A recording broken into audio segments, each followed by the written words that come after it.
now be seated.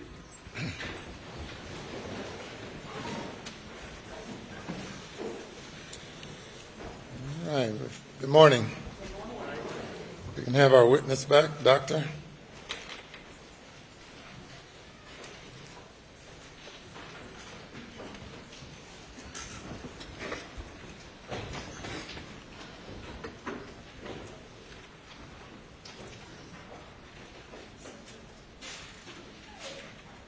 Good morning. They bring the jury.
Thank you. Good morning.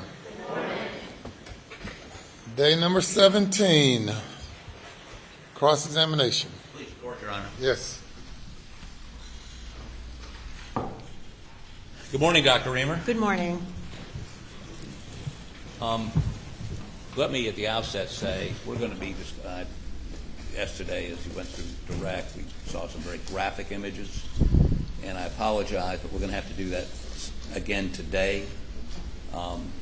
You, of course, this is what you see every day, but I'm sure you understand how other people may, especially people related to the deceased, might react to that. Of course. Now, let me also explain at the outset, until I read your autopsy report, I had never really considered the mechanics of a shotgun or an AR-15 or blackout impact on a human body. So I'm learning even as we speak, and I hope I can learn some things today that help me understand your opinions and also help me understand what may have happened or didn't happen, okay? So if I ask you questions that seem simplistic, my understanding of this process is somewhat basic. So I'm going to try to walk through this in a way I can glean what the evidence is and what your conclusions are, okay? Absolutely. So tolerate my somewhat sophomoric approach to this, if you would, okay? Of course. I'm sure you'll be fine. So let me understand, first of all, let's talk about Maggie for just a minute. And were you shown photographs of the back of her thigh that were taken at the scene? No, The back of her calf, I'm sorry. I did not. Okay. So let me see if I can find these.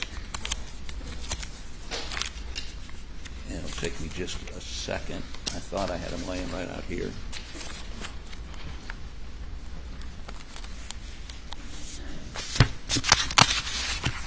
Beg the court's indulgence, one moment.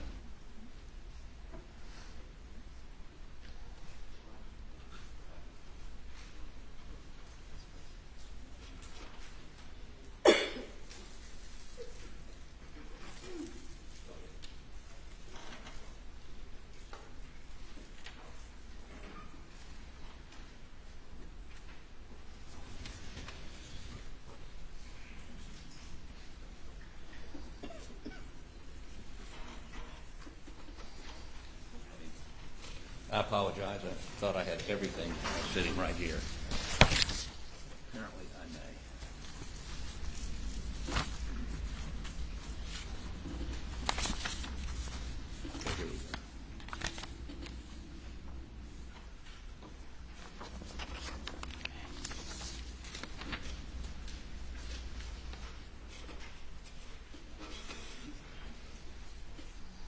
code, if there's an item in evidence, you don't have to show it to opposing counsel to continue with the witness. This is not in evidence. I apologize.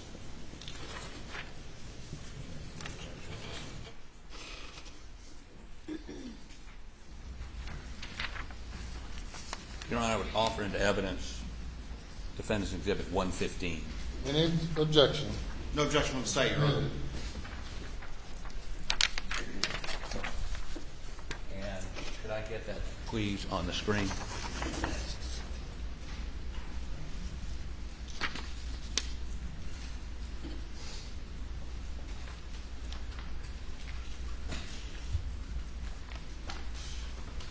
Have you seen that photograph before? No, I have not. Okay.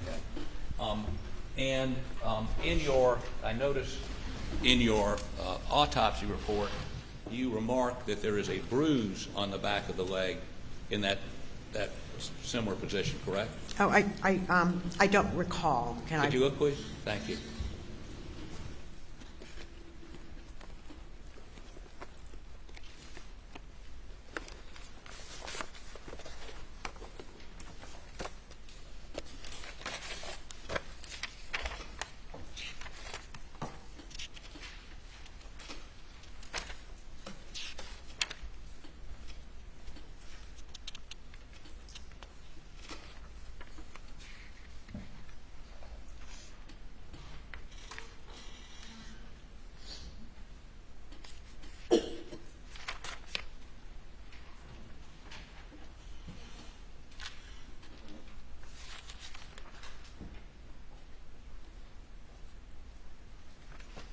I don't see in my report where I'm remarked of a bruise on the left leg.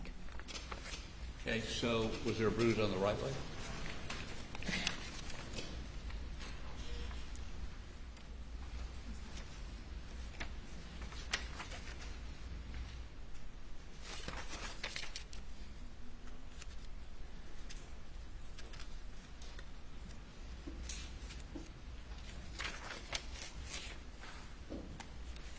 I don't have any, I didn't make any comment about that in my report. No one asked you to opine about any issue on the back of her left calf? No, and I did not observe that at autopsy. And by the time it got to autopsy, had her body been washed or No. Okay, but if this is mud, you wouldn't necessarily expect to see it. It could have fallen off, correct. Correct. So, you were not asked to opine about whether this was whether there was bruising on the back of the left calf, which would have been consistent with somebody stepping on her calf. No, I was not asked about that. Okay. And you were not shown this photo? Correct. Okay.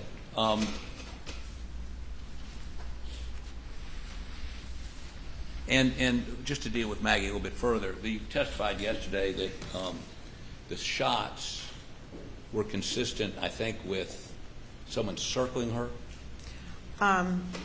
Well, I didn't actually use that term. I said that she was shot from at one point from behind her and at one point from above her. So that could mean that there was it could mean that she was turning before she got the first one and then fell, because she could have also been moving. Well, So we know that the shooter was moving because some wounds have stippling, stippling and soot. Am I saying that correctly? well, there was no soot, but just Now, what we does have soot indicate? soot is a contact wound. Okay. So she had stippling, which is not quite contact; it's further back. 3 to 4 feet? Well, usually we don't see it more than 3 feet away. Okay. So it's somewhere within 3 feet. Okay. And so she may have been turning. The shooter may have been moving straight on. I mean, that's as good an explanation for what you saw as somebody circling her, correct? Yes, I mean from my perspective, based on the autopsy, that is a reasonable explanation. Of course. So the reasonable explanation is she's moving, trying to perhaps avoid being shot, turning around, trying to run, whatever, right? Well, she could be turning around after getting the initial shots. Right. And then if the shooter was still stationary, then she could have gotten that one. So it doesn't imply that she could have been moving, not just the shooter. Okay. And the ones without stippling were the barrel of the gun would have been more than 4 feet away from her. Well, it's kind of a rough estimate, but I would say, it would be more than 3 feet, possibly more than And that. that would be the barrel, the end of the barrel of the gun. That's right, because that's where the gunpowder starts coming out. That doesn't mean the shooter was 3 feet away. 4 feet Absolutely away. not, just the barrel of the gun. Right. And you testified about why there was a wound that would appear to be parallel to her, and your indication is that the shot that would have hit her kidney or pancreas or whatever, she might have been bent over. No. The injury to the pancreas and kidney was on the right side of the abdomen, Right. and that went from front to back and exited the left back. The one that was kind of along parallel to her body was on the left side of the body going up.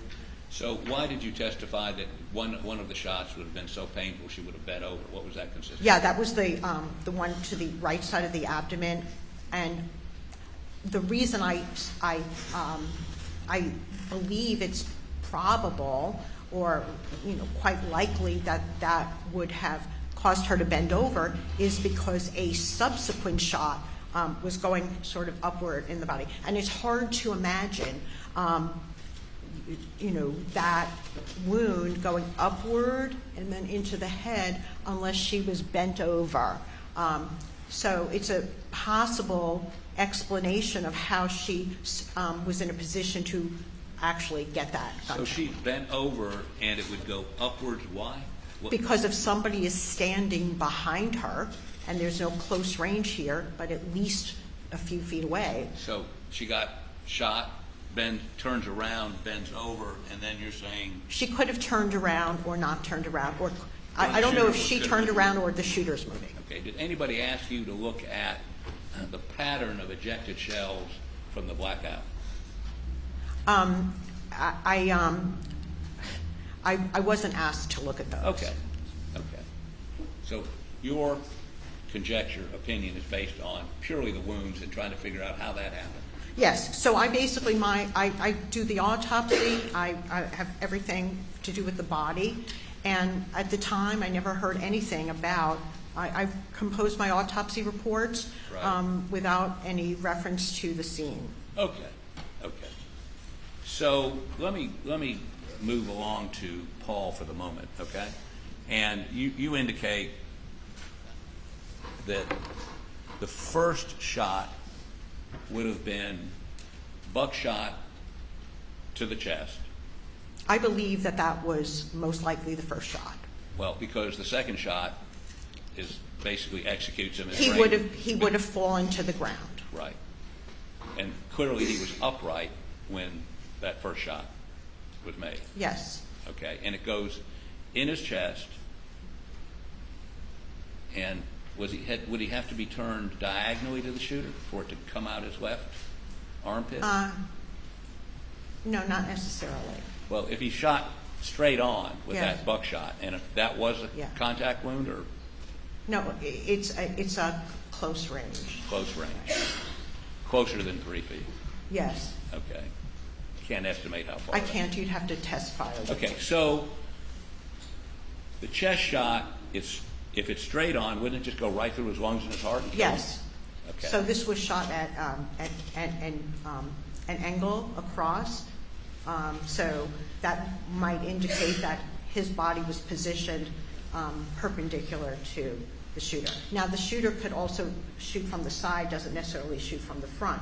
So we can't be 100% sure So about these things. if you're the shooter and Yes. I'm Paul, and you shoot me with that buckshot, if I'm faced to the side, would the results be consistent with your autopsy examination? Yes. Okay. And we know that some of those pellets, you think his arm was down by his side.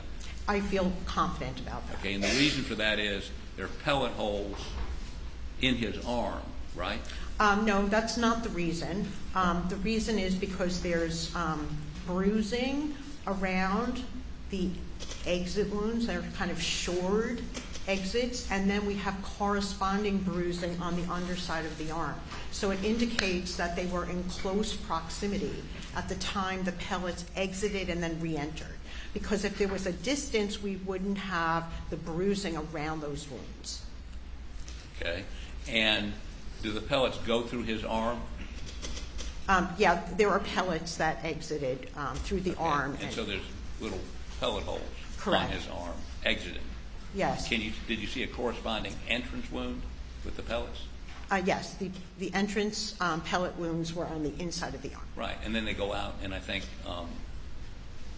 they struck things after that, as far as you know. I don't know what happened to them after they left the body. So either the shooter is to his right,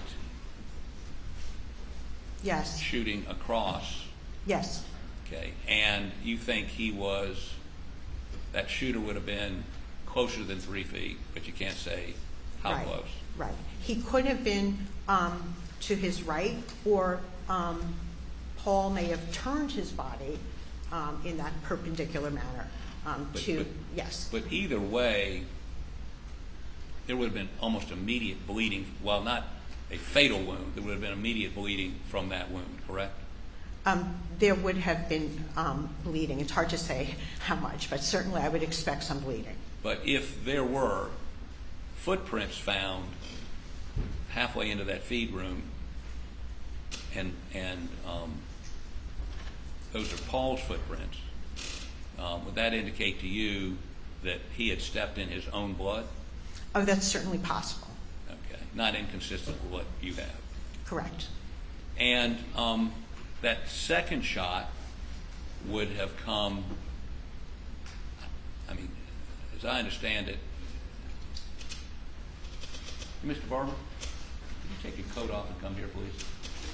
I hate to do this to him, but I can't really do it to myself.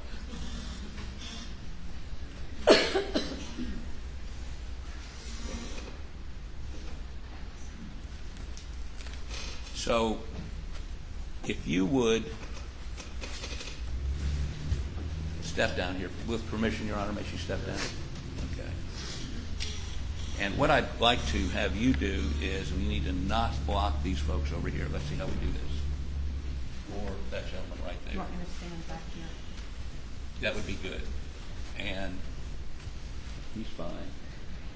They're fine. Well, unless I get in their way. Let me see if I can avoid not falling over. Okay, so we've already talked about this wound. Left side. Okay. This wound, which goes in right about here. Show the jury where the wound went in. Yeah, it was like between the sternum and the left nipple, so kind of right over there. Right over there. And Mr. Barber's a little bit taller. He was, I think, 5.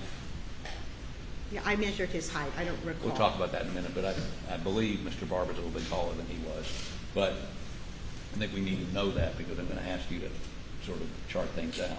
So the entrance wound is here and is consistent with him being, how about Mr. Barber, turn just a little bit that way. So the shot would have gone like this? Yes. That's approximately correct, and it has a slightly front to back. Slightly front to back. Right, about but like mostly it's right to left. Okay. His right to. How about raise your left arm for me, please? So, and his arm was not raised, but I want to point out it comes out. We're going to see some pictures in a minute. Okay, turn a little bit this way. So, it would have come out right under his arm. Yes, we do have the exit pellet wounds there. And we also have wadding, do we not? Yeah, we have wadding stuck in the underside of his left armpit. And then it goes through his arm, Yes. still coming front to back. Well, it's from it's left to right, but there is a slight front to back because we have some exit wounds on the back. Okay, so if I told you this is a narrow room, Okay. have you seen any crime scene photos From here? No. from Oh, yeah, from this case, crime scene photos in my career, yes. in this case? I really didn't. I may have been shown a very small photo, like a couple of weeks ahead of trial, but I didn't form any opinions based on If I that. told you that small room, the gap between some stacks of dog food here and the wall and the little thing over here is maybe 3 to 4 feet, and this buckshot goes through the back window on this very narrow, very small. So that would be consistent with what you're saying. Some of the buckshot comes through, and that was buckshot that you shot with in the chest. Yeah, it was shot. I don't remember the exact size. Buckshot is usually bigger, but Okay, assume I'm not misleading you, okay? Right, some shot. Buckshot goes through and hits the back window. Uh-huh. That leaves holes in the window and hits in the door, the window frame, and goes out. One of them embeds in a tree back behind. So that is consistent with your findings, correct? Yes. That first shot. I'm sort of intrigued. Is there anything about the exterior of this shot? What's beveling? Do you know what a bevel is, beveling? Yes, of course. Beveling is a pattern of defect through a bone.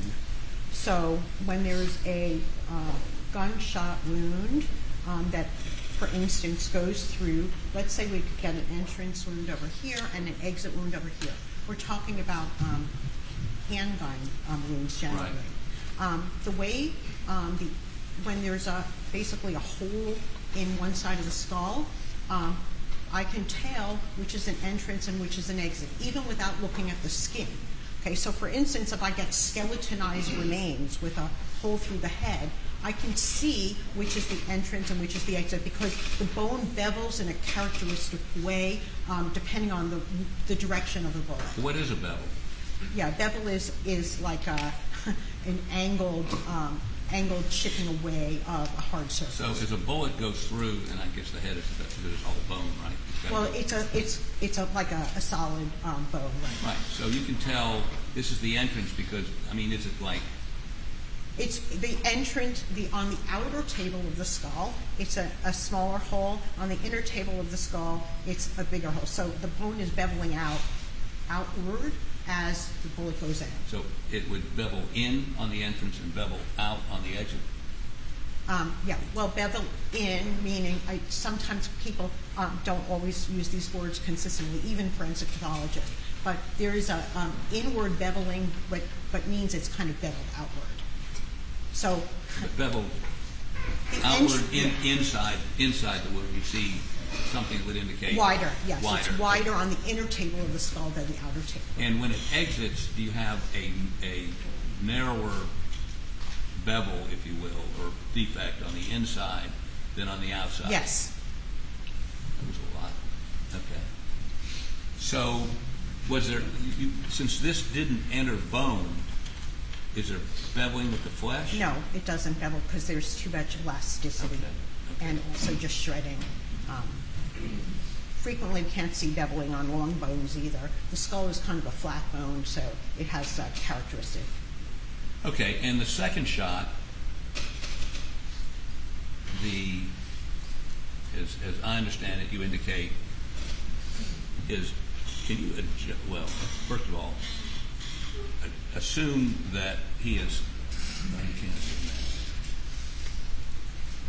So maybe we just forget about the feed room for just a minute, okay? So show the jury, please, where the initial, I mean, there's a shot, it's shot with a shotgun. Yes. And it is more than, since there's no stippling or sud or anything that would indicate a close shot, correct? Correct. So more than 3 or 4 feet away. More than 3, yes. More than 3. And where is the initial shot? Where does it hit him? On the top of the left shoulder. When you say the top, The apex. okay, are there pellets in here? Yes. In the apex? Yes. And I'm going to show you an X-ray in just a minute and have you demonstrate on Mr. Harper, where that hit. And they're shot in here. Yes. And you indicated you thought his chin was bent to the Yeah, right. this is something that I believe not necessarily have to be bent, but I do think it was at least tilted in this direction. The reason being, if this is in a horizontal direction and then goes through his cheek, let's say he's just your head up, and let's say it's just going through here, and it would just kind of hit like over this side of his head, okay? But meanwhile, it's kind of over here. So, and then the exit wound is back there. So at least we have a little bit of directionality like this. I don't know if he was completely turned to the left, it would have gone through his face. But I think it makes the most sense knowing that a wound travels in a straight line, basically. Of course, these are pellets, so there's going to be a lot of destruction. But the fact that his face was spared from damage indicates to me that he had his head somewhat turned, or I don't know exactly how much, but that it kind of coursed the top of the left shoulder into this left, neck, cheek area, and then exited the back of the head on the top. Let me find the X-ray pictures while he's standing up there. Here we go. Good. Wait 1 second. Excuse me, Dr. Murdaugh.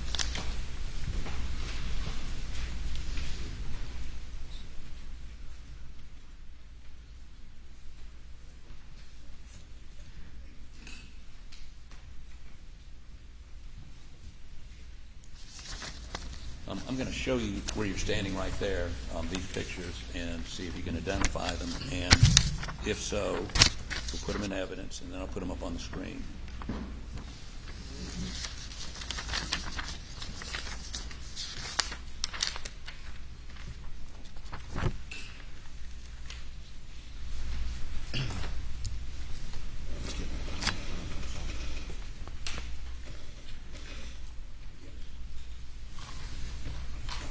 So I'd like you to look at these 3 photos and tell me if you can identify these. Am I speaking loud enough for the court reporter? Am I speaking loud enough when I'm facing that way? Okay. Yes, these are X-rays that were taken at the commencement of the autopsy. Okay. Your Honor, I would offer defendant's exhibits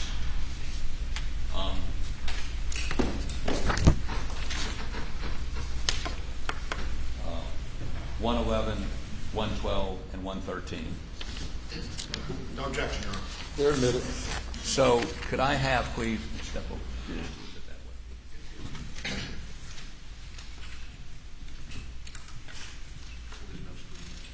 There is.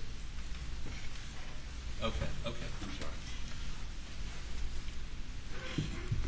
Oh, that's much better. Okay, so let's see.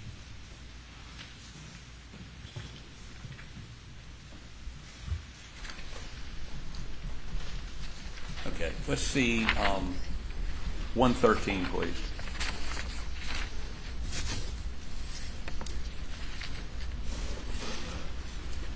Okay, so this is his left arm, correct? Yes. And this material up here, we see these little dots. What is that? Yeah, those are the shotgun pellets. Okay. And they are, yeah, that's perfect. And so we see 1, 2, 3, 4, 5, 6, 7, 8, 9, 10, 11, 12, 13, 14, 15, 16, 17, 18, 19. Along that line, 20. Along these would be pellets that would be along here, correct? Yes. And they begin at, is this his shoulder? I mean the shoulder bone? Yes, it's, no, the soft tissue of the shoulder. The soft tissue of the shoulder. Okay, I'll give you the Yeah, pointer, you know okay. what you're doing. Yeah, this is the humeral head. Which would Humeral head, which should is show on Mr. Barber where that Yeah, is. this is the bone of the humerus. So our humerus is that long bone from the shoulder joint to the elbow joint, and we can see that this is basically, it's not really perforating the bone. There may be some defect at the edge of the bone, but it's pretty much on top in the soft tissues. Okay, and it goes on for a ways, and then if you would show me exhibit number 112. Okay, and would you focus on the upper right-hand corner, please? Here you go. Now, that corresponds to this large picture, that orientation. Yes. Okay, so what is this showing us? There are significant numbers of pellets also in like the left neck area. Show us on Mr. Barber where that would be. Yeah, so the entrance is here, and pellets are basically spreading, so they're not, it's not, they're including, there are pellets in the left side of the neck area over here, and then there's also some going into the brain. Okay. And let me see if I can count those. So, I mean, are these part of what we looked at before? Yes. Okay. And how far down did the new one start? It's a different view, so may not include all of them. Okay. So, but a number of them. Yeah, I mean, the purpose of the x-rays is basically to show what kind of ammunition remains in the body, if any. Did you remove these pellets? Not every single one, a representative number. Okay. So there's an exhibit that was shown to you by Mr. Waters of some pellets that you Yes. recovered. But that's not all the pellets you recovered. That's all the pellets I recovered. I don't stay for days to recover each pellet. It's actually a lot harder than it looks. Here they look like you know exactly where they are, but you can fish for like an hour to find one pellet. It's fairly small, and there's a lot of tissue, and So you got- I you get a got- handful of them, and that's sufficient. Did you keep the buckshot separate from the birdshot? Because this is birdshot. I don't think any of it was actually buckshot. Buckshot is very large, so they were all. I believe they were all collected together. Okay, so you thought they were all birdshot?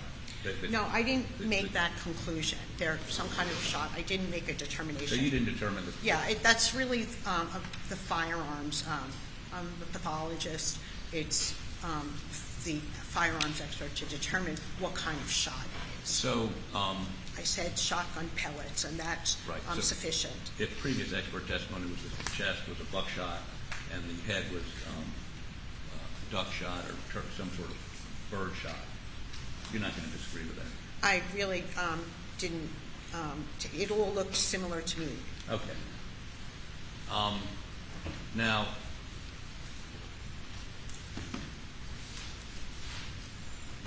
let me see Exhibit 111, please. And can you, I guess the lower left, well, maybe not. Let's start with the lower left of this, his left, lower right there, okay? This is the total picture. Okay. And so what does this represent?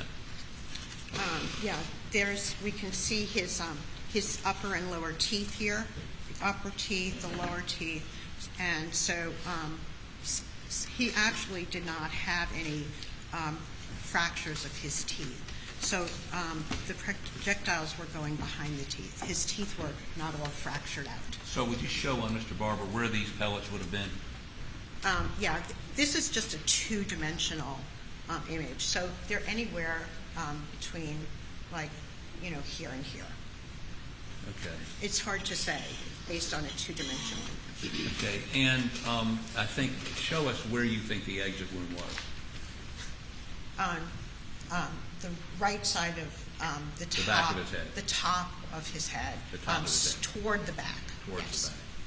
And if you were to extend out the shoulder wound, the neck, the path of these pellets, and then the exit wound, I mean, did you actually see an exit wound?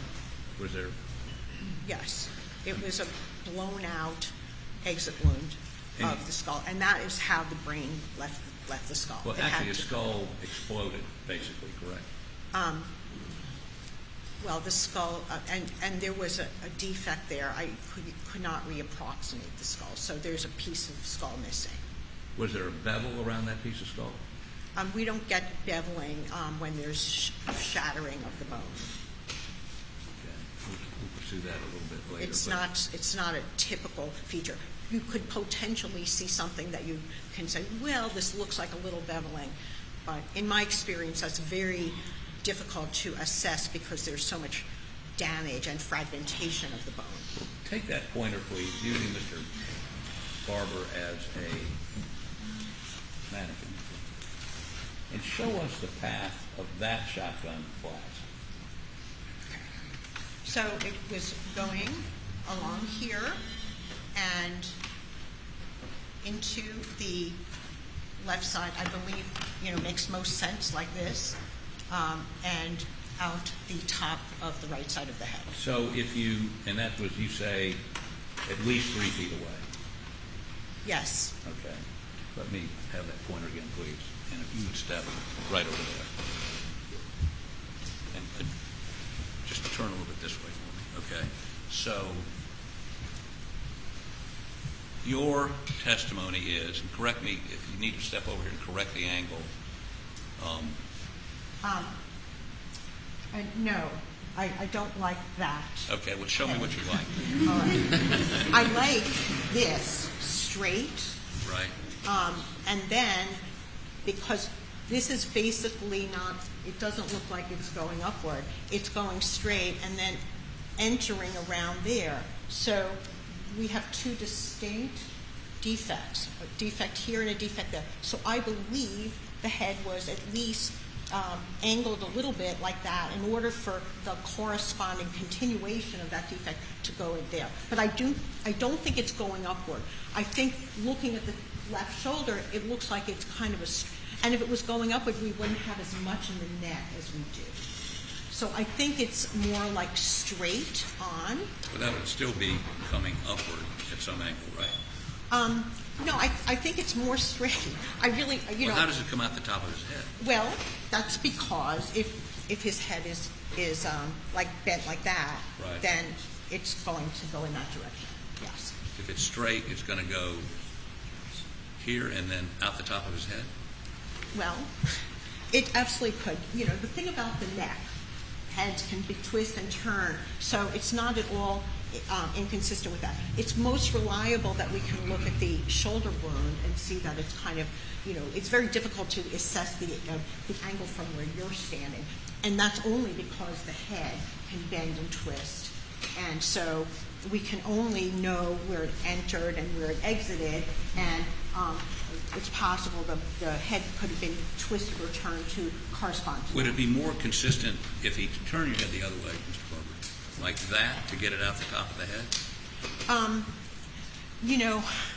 That could be. However, we have a defect over here. So Okay. how would that happen? Pull your head back and keep it over in that direction. In other words, let me adjust him. Back and then over that way. Yeah. Is that consistent with it coming in here, going this way, and then out the Yes. top of the I head? think that the head tilt to the right, as you've just demonstrated, Right. is perfectly consistent with that. However, because the hole here is here, I think even if his head's to the right, it would still be turned like that. Okay, now that makes sense to me. So, Right. So the shooter would be at least 3 feet away from that right there, right? Yes.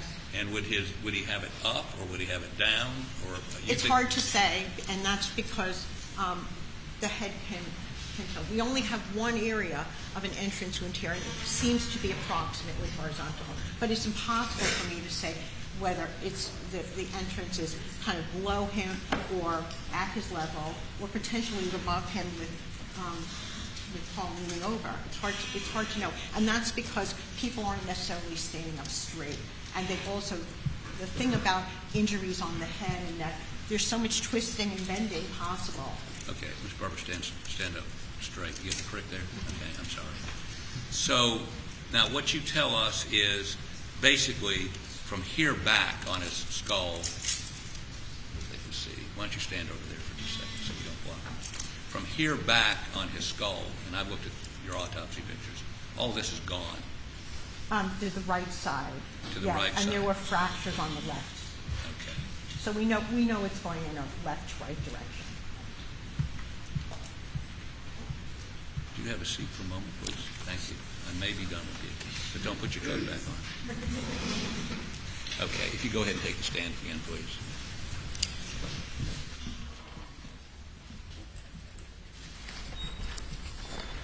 Okay, let me ask you a couple of preparatory questions. Are you familiar with this book? Yes. Okay, and it is like a definitive, I mean, I'm told most pathologists have read this. And Yeah, it's a highly respected book on gunshot wounds. Okay. So, if you go to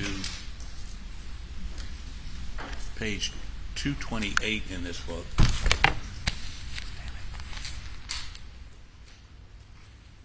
sorry.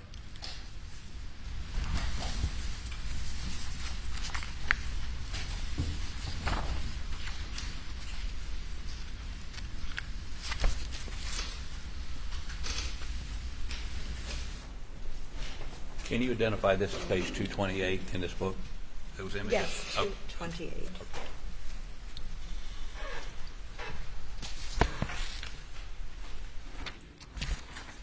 showing, let's say, a copy of page 228.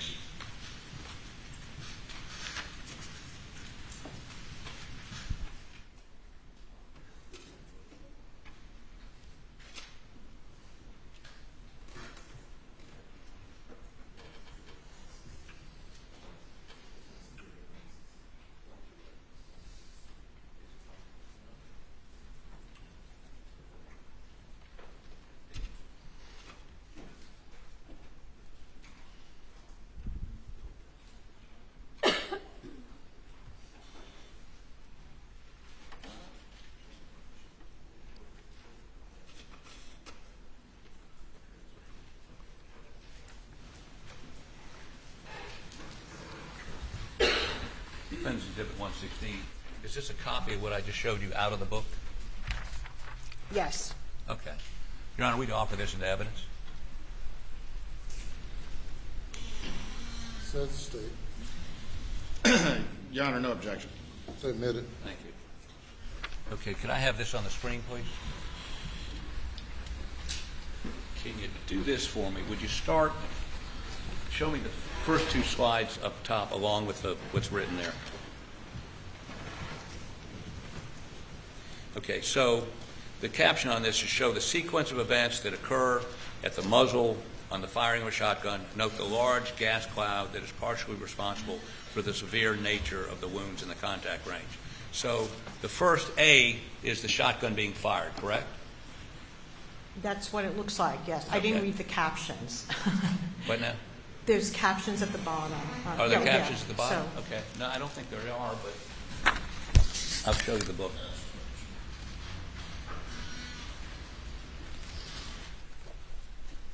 Okay. Okay, so I imagine that's sequence, right? Okay. I didn't write the book. No, that's right. Okay. So the sequence of a shotgun shell being fired are, the first one is it being fired. The second one, note the large gas cloud that is partially responsible for the severe nature of the wounds on contact. And the third one is at contact range. And then you see on the last one, I don't see them on my screen. I'm sorry. Okay, Yeah. go down to the last two. There you go, C and D.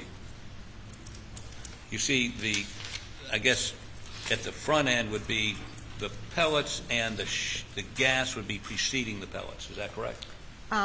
No, I don't think that that's correct. This is depicting contact range. It specifically says at contact range. Right. So pellets are not yet released from the wadding.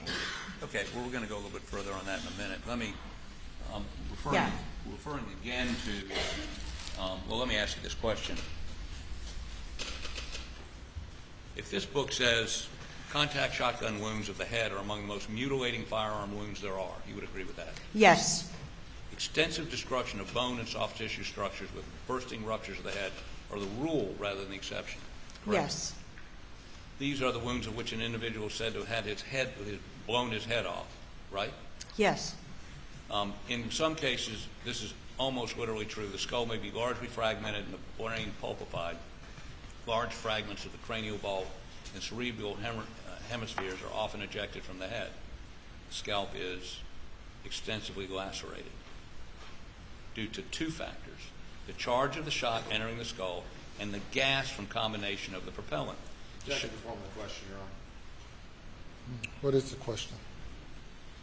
Does this, and one pathologist told me this is the Bible of gun wounds for pathologists, is that correct? well, there's a lot of literature, and this is a highly respected primary source. It's not the only. But what are you asking me about? Does the shot, well, are there two factors which contribute the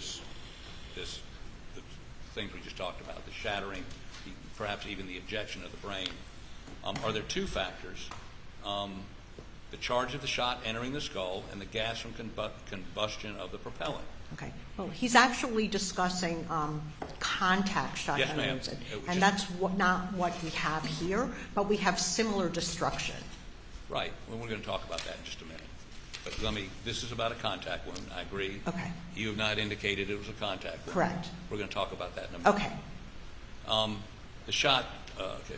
The shot directly, does the shot on a contact wound from a shotgun directly fracture the skull and shreds the brain while at the same time producing pressure waves that increase the severity of these injuries as well as ejecting the brain tissue?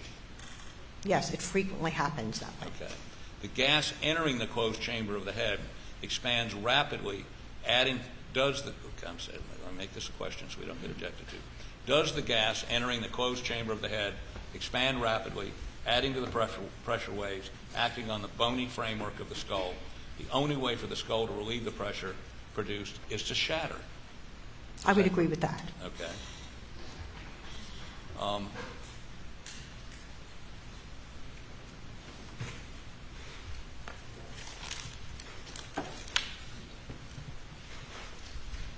So, it's your opinion that, well, let me ask you this. If the shotgun muzzle was 3 to 4 feet away, would gas have entered the body? Well, it's still a very destructive wound. In my experience, there is still a huge amount of energy that would enter the head from a shotgun wound, even if it's not contact. Okay, and perhaps I misstated the question. Would gas, just a yes or no Yeah. be fine, from 4 feet away enter the body and be destructive? Yeah, I don't know if it's gas that's causing the destruction, but there must be some amount of energy that's causing this destruction, because a shotgun wound to the head, no matter what the distance, causes. But whether it's due to a gas or not, I really can't answer that question. This is not something I've done not experiments like this, as in the book. But this is a book you check for reference, correct? Well, it's a good source, but I don't know whether gas would be responsible for the destruction of the skull from a few feet away. There is destruction of the skull. I don't know if it's attributed specifically to gas or to other factors. So I really can't answer that. And if he says that, that's fine. But I don't know. He's talking about a contact wound. I can't not necessarily extend that conclusion to what would happen a few feet away. But there is frequently destruction of the head. I understand that there was massive destruction of the head. I'm just trying to get my arms around the definitive work on one of the definitive works indicates that the most instances, the vast majority, that kind of destruction is caused by gas on a contact wound. Well, this is a mechanism that he's describing based on experimental data, and I'm a forensic pathologist. I've not performed this kind of experimental data, and nor would I extrapolate from his conclusions about a contact gunshot wound to whether the same amount of gas is produced at a distance. Well, ma'am, and Dr. Reamer, we can walk through this, but these are based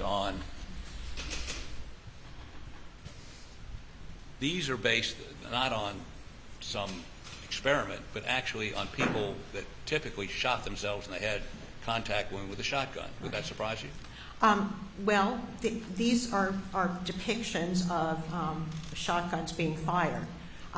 Contact shotgun wounds to the head cause massive destruction, and a lot of that is from gas buildup. Okay, now we're on the same page, literally.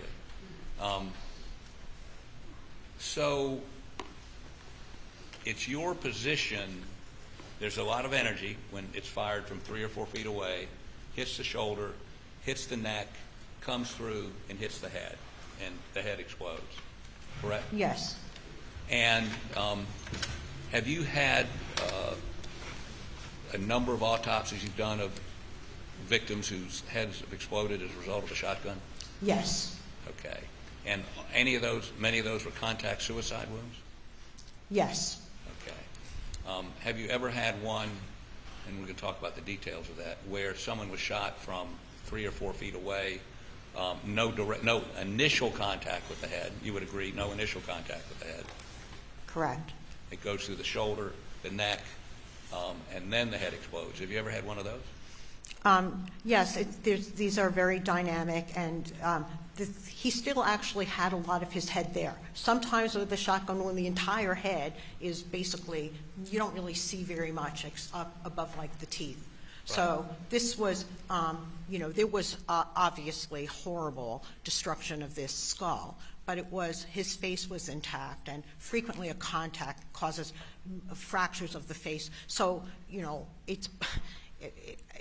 I don't see any evidence of contact range discharge on the left side of the neck. So it was not my conclusion. That was not my opinion that this is a contact shotgun wound. Well, let's talk a little bit about this.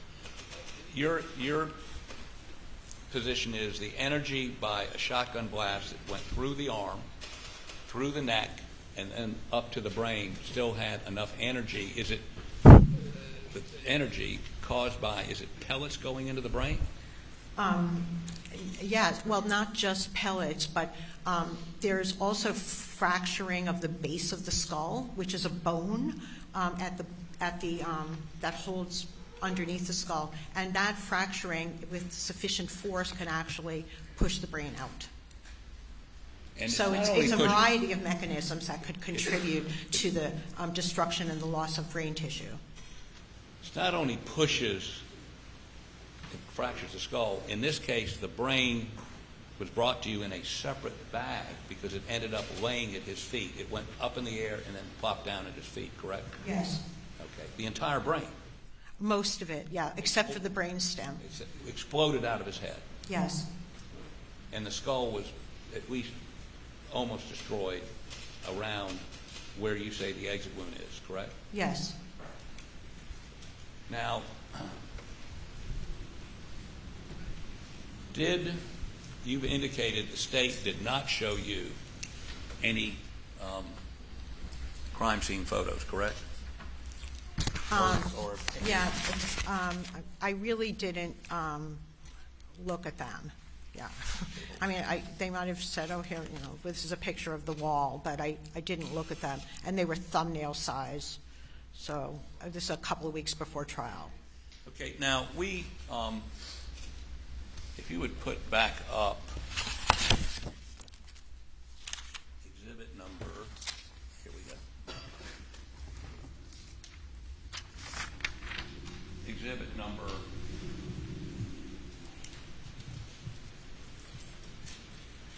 112, please.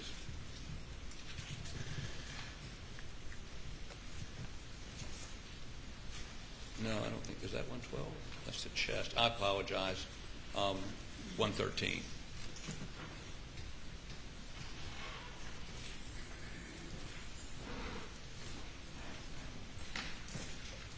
Can you focus on that area where the pellets are, please? And the yeah, that right there. So at his shoulder, how big a spread is that? I mean, as it comes in, is it 2 inches, 3 inches, 4 inches, 5 inches, that wound? I didn't measure the spread of the pellets. Okay. So how about, I apologize to the jury, this is pretty graphic. How about pull up 109?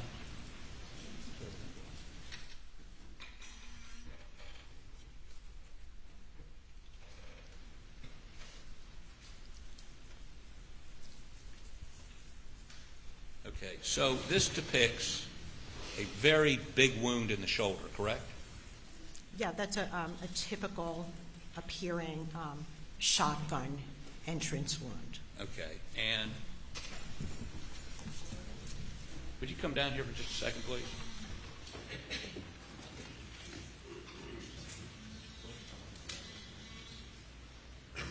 We done? Hold on, wait 1 second.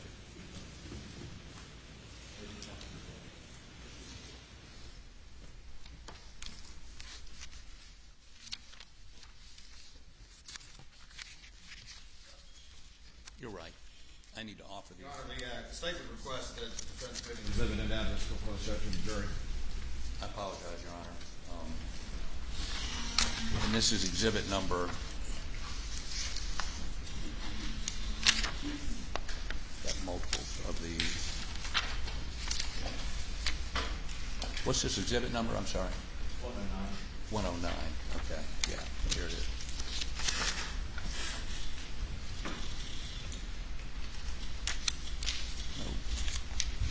I apologize, Your Honor. I got ahead of myself. Won't take 2 seconds. 110, 110, 109. Here we go.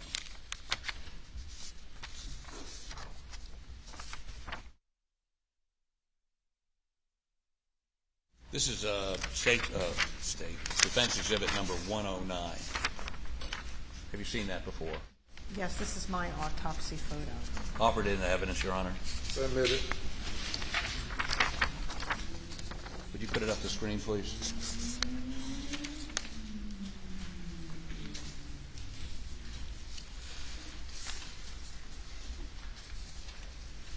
Now,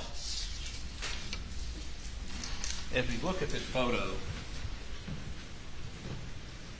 we see this is the entrance wound, Yes, and then it goes in here, correct? that's correct. So, but this is a much larger wound than the next one in line, is it not? Well, that's okay. Well, let me ask you this. In terms of understanding a shotgun pattern, as we saw in the photo, starts out basically the size of the shell, right? If you just answer the question, and then you can explain. Does it start out as the same size as the shell? Yes. Okay. And as it goes forward, the pattern expands, correct? Yes. Okay. And it continues to expand even after it hits something, correct? Yes. Okay. So now please explain to me why this wound, and it looks like it's, I mean, if you use me on my left shoulder, what is the Yes. I'd be delighted to tell you why this entrance wound is larger than this one, even though what you said is correct about the spread. And that's because the entrance wound to the left shoulder, it's not straight on, perpendicular. If it was straight on perpendicular, then we would have a smaller hole. But this is going in a tangential manner across. So we're not really looking at a perpendicular, entrance wound that's going to make a round hole. So as it's coursing along the top of the left shoulder, we get more of an oblong hole. In contrast, its continuation into the left side of the cheek is kind of straight on at a 90-degree angle. So that's why that is smaller. So there was nothing about this that was inconsistent with what I would expect from a shotgun wound. So tell me, so you're saying this shot, this second hole was made in this direction. Is that what you're saying? I just said that was a continuation of the logical sequences. It went through here, it's causing a lot of destruction, and then entered the left side of the neck. So that big wound is because it's in a different direction than the small wound, is your explanation? At a different angle, right, along the surface of the skin. Okay, and there's no pellets in his face, are there?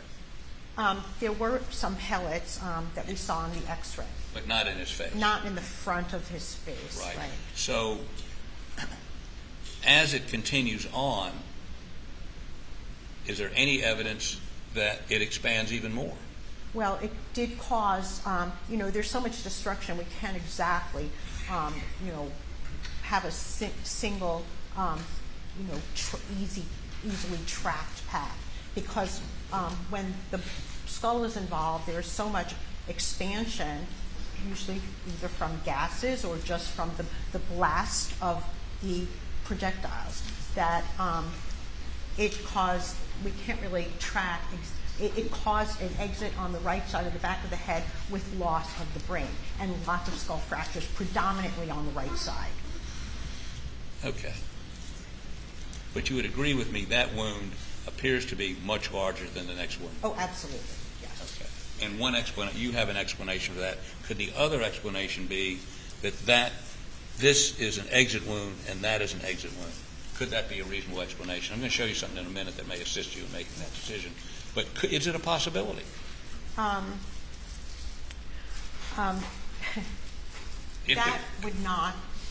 is not, I do not believe this is consistent with an exit wound from a shotgun. There would be a lot more destruction because, it had to be coming from somewhere, right? Somewhere else. How about a contact wound on the head, on the right back of the head? What would you expect to see on the bone structure of the back right of the head if that was a contact wound on the head? Well, I would not expect the brain to come out. We would have had opening of a lot of skull. We would have had a path through the brain, which is not at all what happened here. So if there was a contact wound, and we saw a moment ago, and you agree, that the gas would enter first, explode the skull, the brain would pop out. Did you find any pellets in the brain? I don't remember if they were from the brain, but the brain was basically intact. A contact gunshot wound to the top of the head would cause, a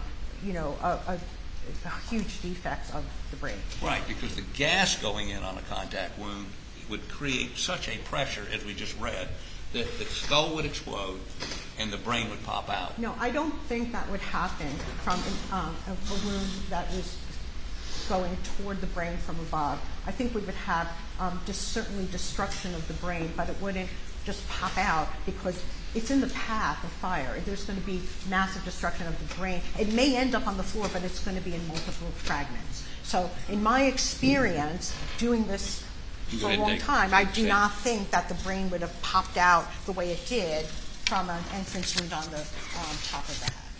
Okay. Now, let me ask you to look at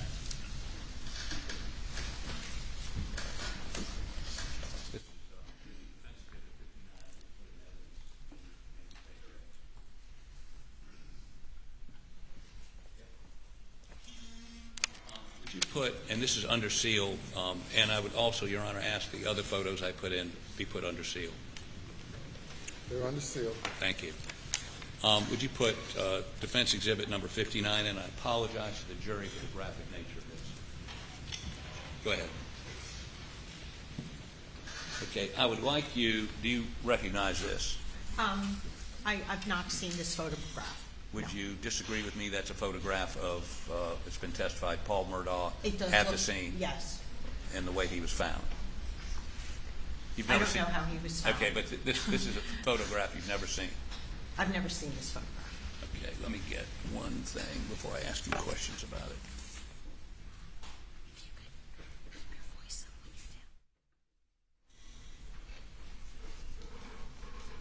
Okay, a couple things. If you would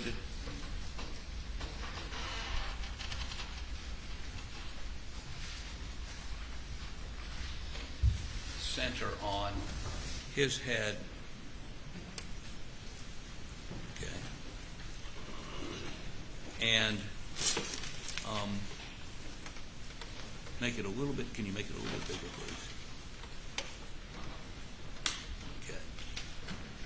So do you see a sort of semicircle defect in the skull right here?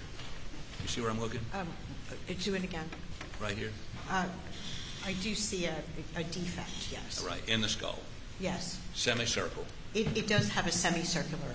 Okay. Can you determine from looking at the photograph any beveling? As I said earlier, beveling is not really too reliable when we have so much destruction of the head. But if you're asking me if that could have been a contact shotgun wound to the top of the head with a kind of curved entrance, I would expect to see soot. We always get soot from contact wounds, and it's deposited on the outer table of the skull. So there is no burning, no soot on the outer table of the skull to support that. Did you take an autopsy photo of this area of the skull? Well, when he came in, I do believe I took an area of the skull, but it may not have caught that perfectly. Okay. Did you shave his head? No, I did not. You did shave Maggie's head for a head wound, correct? Yes. Okay. And why didn't you shave his head? To examine this, you would agree with me, had his head been shaved, you would have had a better look at this wound. Well, I believe that my assessment of it was correct, and without usually shaving is along an entrance wound, not an exit wound. So I determined this was an exit, and shaving is not done on exit wounds. I shaved Maggie's because that was an entrance wound, and it gives me an opportunity to see the margins of the entrance defect. I guess what I'm asking is, you decided that was an exit wound without shaving the head, without looking for stippling, without looking for so, because you would agree with me that to do that, effectively you'd have to shave the head. To observe marks on the skin, yes. But Okay. also there would be soot on the outer table of the skull. Well, did you look for it? You apparently had already decided. Yeah, well, I did look. I didn't take a picture from this angle necessarily. I did take a picture after from the top of his head. But my determination, based on my experience, was that the entrance wound was over here. Doesn't mean somebody else cannot disagree with me. But that's my opinion. Somebody could disagree with you, and that would be a reasonable disagreement. Well, I would say that people can disagree, but that doesn't mean that doesn't change the truth. You would also agree with me, though, that your notes contain no mention of the lack of or presence of stippling or soot on that part of his head. You never looked for it, did you? Well, I look for it. I look at all of the wounds, and if there was, I would have documented it. But I don't document the absence of soot or stippling on what I determined to be an exit wound.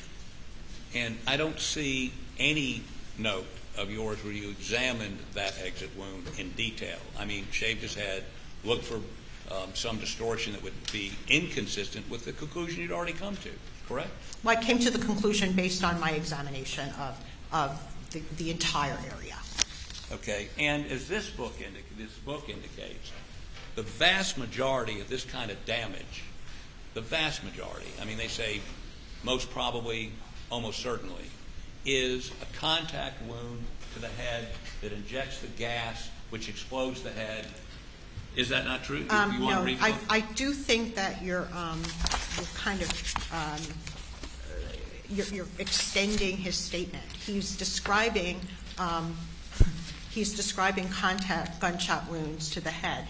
Actually, a contact gunshot wound to the top of the head like that, like I told you, it would have caused fragmentation of the brain, not ejection of the brain, based on my experience. And then there would be a lot more, we would have a lot more fragments. It would never have just left the rest of the skull intact. We would have had fractures of the face. There's massive amount. I don't believe that the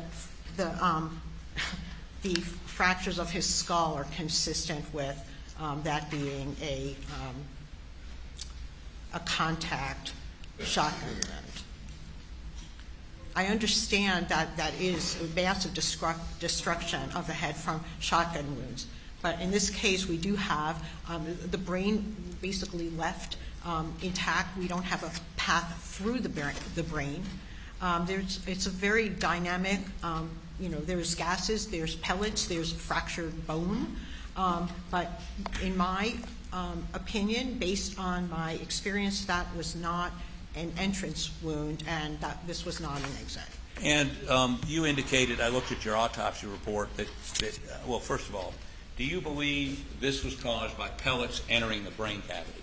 No, I think it's a combination of different things. I don't think it's from pellets specifically. What was it? I think it's from the gas buildup in the brain and fractures of the skull, and that just basically a lot of gas buildup in the head. Where did those gases come from? Yeah, it's a huge amount of energy from a shotgun. I'm sorry. If you'd answer my question, where did the gases you just testified that caused this destruction come from? From the shotgun wound. A shotgun wound you testified was created by a weapon that was more than 4 feet away. The gases traveled through the air, traveled through that shoulder wound, traveled through the neck, and then exploded his head. It's not just gases, but it's a combination of gases and the pellets as well. But there would have been a significant amount of gas involved to explode his head. Yes. And there would be pellets. Would they be present in the brain after that brain exploded? The brain, the pellets may not have reached the brain. The brain may have been ejected just by virtue of the skull fragmenting and the base of the skull pushing it up. It's not possible for me to say exactly why the brain came out here. But you would agree with me, based on the literature, it's much more common for a contact wound where the gas goes in contact to explode the head. Well, in my experience, a contact shotgun wound could cause this type of damage, but it would frequently cause even more damage. Like a lot of times there's just massive destruction of the entire head. At least the front of his head was, front of his face where bones were intact. I hear what you're saying is that it would have produced massive destruction, but it would have always included massive destruction of the face. Okay. Well, let me tell you, there are other reasons that why I concluded that the entrance wounds were here. Okay. We have a lot of, basically a bunch of tight pellets over here. Right. If they would be more spread out if the entrance wound was here. By the time it got to here, there'd be a lot more pellets over a wider area. How many more? Well, it would. No, I'm not saying more pellets. I'm saying there would be a wider spread of pellets. This was still in a relatively narrow range. It was along the top of the shoulder. So from my head to my shoulder on a direct line. Yes. How far is that? Well, honestly, the spread would not, I don't believe they would have been as tight along the shoulder. I think and we also would have had a larger defect probably on the A larger defect Yeah, look. between here and here? Every single shotgun wound and gunshot wound, they're each a little bit different. So a lot of this is judgment and assessment at the time of the autopsy. Well, and it's not theoretical whether there's gas buildup or not gas buildup. I can see this as a shotgun wound. We have pellet entrance defects around this large defect. Pellet, you just told me you couldn't do a bevel assessment on skin. How do you know they're entrance rather than exit on the skin? Well, I'll tell you. Good. And the reason is if pellets are going through the shoulder, we wouldn't have a big, large, oblong defect. We would have holes from the pellets, not an oblong, ovoid defect. So you'll recall on his arm, Paul's arm, those pellets, they came from, and then along here, we just basically have pellet exit wounds. And we don't have that on the shoulder. We have basically a larger confluent wound that was not caused by individual pellets. Okay, well, let me ask you this then. If you can take that picture down, please. Yeah. It's not my opinion that is the entrance wound is to the top of And the head. could you put up, no, we don't even need to do that. I don't need to see the picture. The chest shot goes through his chest, comes out under his arm, right? Yeah, on the left side, yes. The left side comes out under his arm. And what do we have? What do we have on the inside and outside of that arm? We have pellet. Coming in and out. We have a pattern of pellets. Yes. Just like the pattern of pellets that you're talking about on what you say the exit wound here. Exit wound from about the same distance, pellets. From the same distance, pellets. Correct? Well, there are pellets in the shoulder, but we Yes. have a ovoid defect at the top of the left shoulder. They're not a bunch of individual pellet wounds. We have pellets embedded in the tissue, but the actual defect, we don't have a defect like that on his arm, even though it may be the same distance. And the reason is because the pellets are exiting, but each one is going through the left arm individually. Okay. Whereas if this was the entrance at the right side of the top of the back of the head, it's a good thought. Let's think about this. And if it was coming through the head, regardless of what happened to the brain, and then exited here and then went along here, we would have a lot more individual pellet wounds on the shoulder as opposed to a large, huge, big area of skin and subcutaneous tissue loss. Pellets don't cause that type of damage on their own. So you and I both counted something between 30 and 40 pellets in that shoulder wound a little while ago, right? Yeah, there were something like about that. Do you know how many pellets are in a duck shot or bird shot 12-gauge shell? No, I don't remember. So you don't know whether that was 90% of the pellets or 60% of the pellets or 50%? No, I do not. Does that make a difference to you? How many of the pellets that were fired ended up there? No.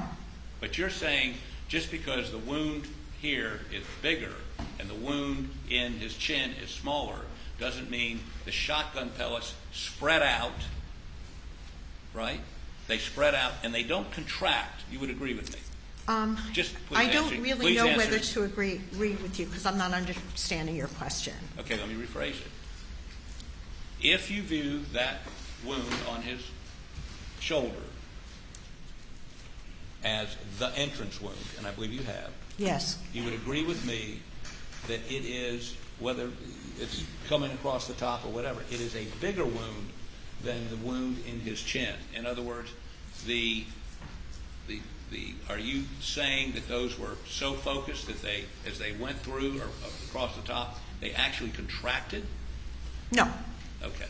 I explained that this was larger because it was tangential across the top of the shoulder. So But that's the kind of wound. You agree with me that reasonable people could have a difference of opinion about these facts? Yes. Okay. Pardon me.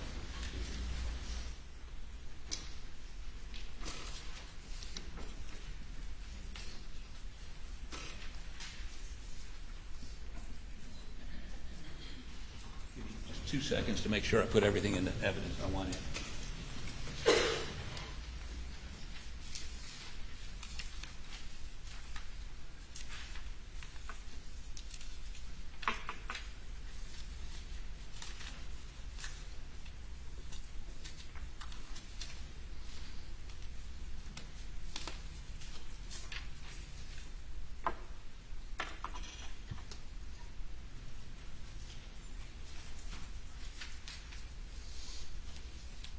Apologize, Your Honor. I've spread everything out over here. I'm going to leave the rest of this until after his examination, if that's okay with the court. Thank you. Thank you, Your Honor. May it please the court. Your job is to do what? What do you do? I do an autopsies in order to determine the cause and manner of death. And when you're asked to do an autopsy, are you told any sort of conclusion to come to, or do you just look at the evidence in the body before you and come to whatever conclusions that body tells you? Yes, and I examine the body and I come to a conclusion based on reasonable medical certainty based on my education and experience. So is it part of your job to look at crime scene photos and that sort of thing, or are you relying on what the body tells you? My job is to look at the body. That's my job. Crime scene photos, crime scene evidence is somebody else's project. That's not incorporated into my conclusion. I want to talk a little bit. We've gone into a long examination about the top of the head, and you talked about soot and stippling. So I want to make sure the jury understands the soot and stippling and what that tells you and what it doesn't tell you. Okay. So the stippling is like the pieces of gunpowder that deposit on the skin when something is fired within 2 to 3 feet from the barrel of the gun, not the shooter, from the barrel of the gun.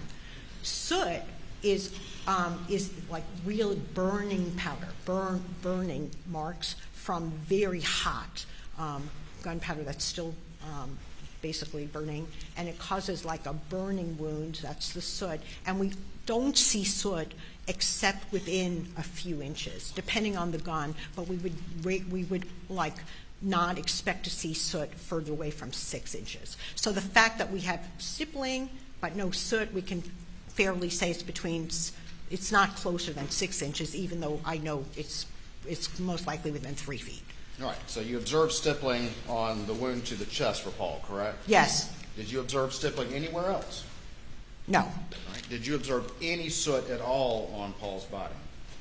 No. And did you, particularly on the top of the head, did you observe any soot there? No. You were asked a little bit, and you had testified yesterday about the tilting of the head and the manner in which the shotgun blast went through the through the shoulder, into the neck, and then out the top of the head. Yeah, I think that's a reasonable conclusion. All right. And that still is your most likely conclusion, is that That's correct? my most likely conclusion, All right. to a reasonable degree of medical certainty. It So doesn't mean it's 100% the only thing, but that's my opinion based on my experience. All right. And how many autopsies have you done? Approximately 5,500. And how long you been doing this? 20 plus years. Okay. Dr. Reamer and Professor Reamer, correct? Yes. You were asked about the book, and all that discussion that the defense counsel was talking to you out of the book, that was dealing with a contact wound, correct? Yes. I mean, I'm not going to disagree with a book, but the discussion is regarding a contact shotgun wound. All right. And when your expert opinion, to a reasonable degree of medical certainty, you saw no evidence of a contact wound in this particular case with Paul, is that correct? Correct. Now, you were asked a lot, and let me ask you this. A lot of what was in that book, when they're talking about those contact wounds, they're exploring someone using a shotgun to commit suicide, correct?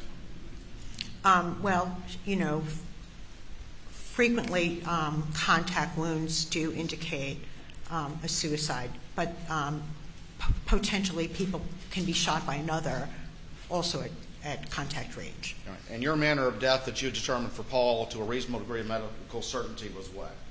Homicide. Homicide, which means? Death at the hands of another. All right. And did you see, with this shot to the chest or the shot that went through the shoulder into his head, any evidence whatsoever that this could potentially be a suicidal wound? I did not believe that it was at all consistent with a suicidal wound. To a reasonable degree of medical certainty? Yes. In your expert opinion? Yes.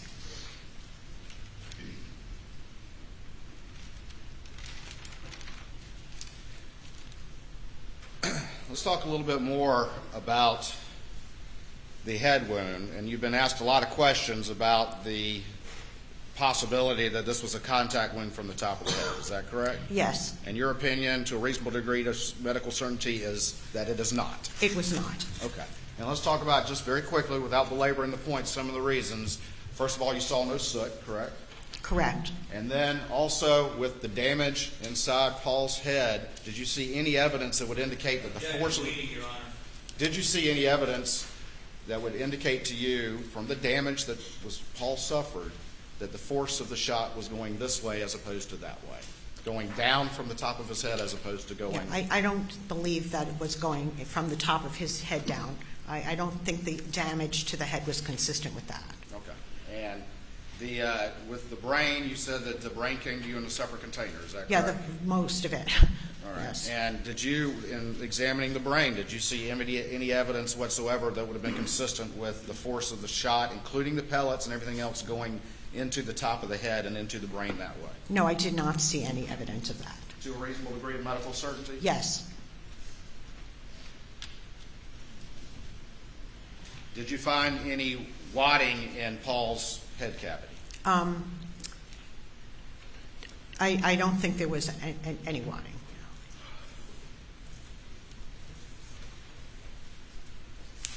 You were asked a lot about the shoulder and how it was, in the picture you were shown, it was more, in that picture at least, it was kind of a gaping sort of wound. Is that fair to say? Yes. Okay. And his shoulder, was it kind of squinched up in that picture a little bit? I don't know if that's a technical term, squinch, but... You mean the photograph? the photograph that you were shown. Well, I took a picture of his the shoulder area. Yes. Okay. And just so I understand, as opposed to a direct-on wound and the sort of the size of that, and then a wound that goes along the side of the shoulder, like you identified in this case, explain to the jury again how those are going to create different shapes of wounds. Yes. So, Your Honor, not in response. He's asking her to explain again. That would be repetitive. I sustain the objection. Was the wound to the shoulder, was that straight on or oblong to the side? yeah, it was a tangential type of shotgun wound. With that shoulder wound, that you've identified that as the entrance wound, the initial wound, Yes.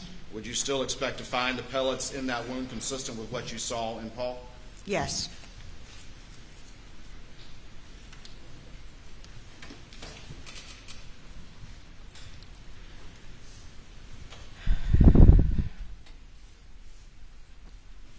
Thank you, Dr. Raymond. Nothing further. Yes. Just a couple questions. I want to make sure I understand a couple of the answers you gave to the Attorney General. We previously established you did not see any real crime scene photos in this case. Correct.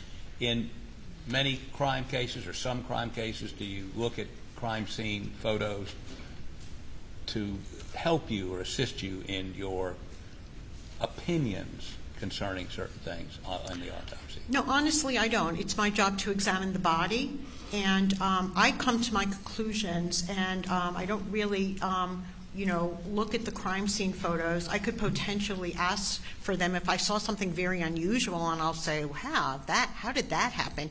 Or sometimes I'll see an entrance gunshot wound that has, I'll assess it. There may be a lot of glass around it, and I'll say, well, did this go through a window first? And I'll ask that question. I don't necessarily have to look at the photos. So there is information that I might ask, but looking at the crime scene photos is really, not something that I do to help me come to a conclusion. Whatever's on the body, I will rely on what I see on the body, and if it fits with the crime scene photos, fine. But if not, I have my conclusions based on the body. But you just conceded you do occasionally ask to see crime scene photos. Occasionally. No, I don't ask to see the crime scene photos. I will ask to see, ask if something, like I just recently had a victim of multiple gunshot wounds, and I thought she may have been sitting in a car. Nobody told me anything like that because there was a bunch of like glass fragments kind of on it. All the entrance wounds were to the left side and all the exit wounds were to the right, and then there were like fragments of glass and kind of car parts, you know, banging into the skin. So I was like, was she in a car? But I don't ask to see the photos. Really, I don't, it's not part of, you know, my evaluation of the cause and manner of death, doing an autopsy. But like in this case, you had conversations with investigating officers, did you not? At their request. Did you have a conversation with SWAT Agent Owens about the bruising on her calf? Well, I did not actually observe that at the autopsy, so I really couldn't come to any conclusion. And it's very possible that that was dirt from a shoe that was already gone by the time it came to me. I'm not autopsying the bodies at the scene. There's, you know, there's transport, there's movement into a body bag, but yeah, it may have been asked to me, but I distinctly said I didn't see that. But you did have a meeting with, after the autopsy, with, and your report, with, I believe it's Lieutenant Owens with the SWAT, the chief investigating officer, and discussed the did he show you the muddy print picture? Objection beyond the scope. Your Objection Honor. is sustained. Okay.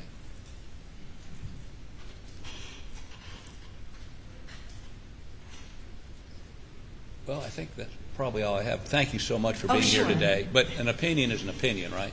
Yes. Thank you.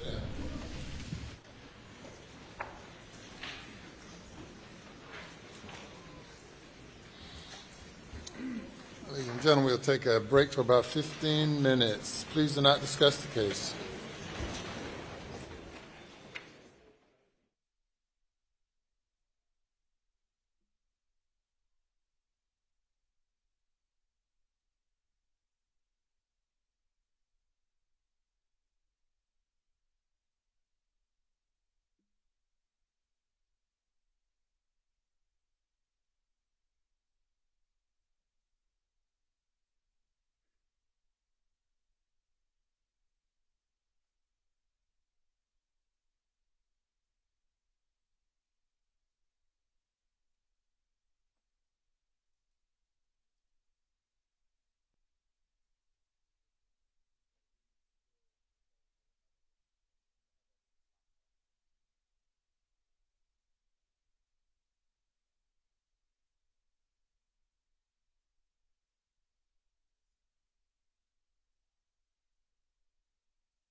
Let me bring the jury.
All right, thank you. You may call your next witness. State calls Devin Newell.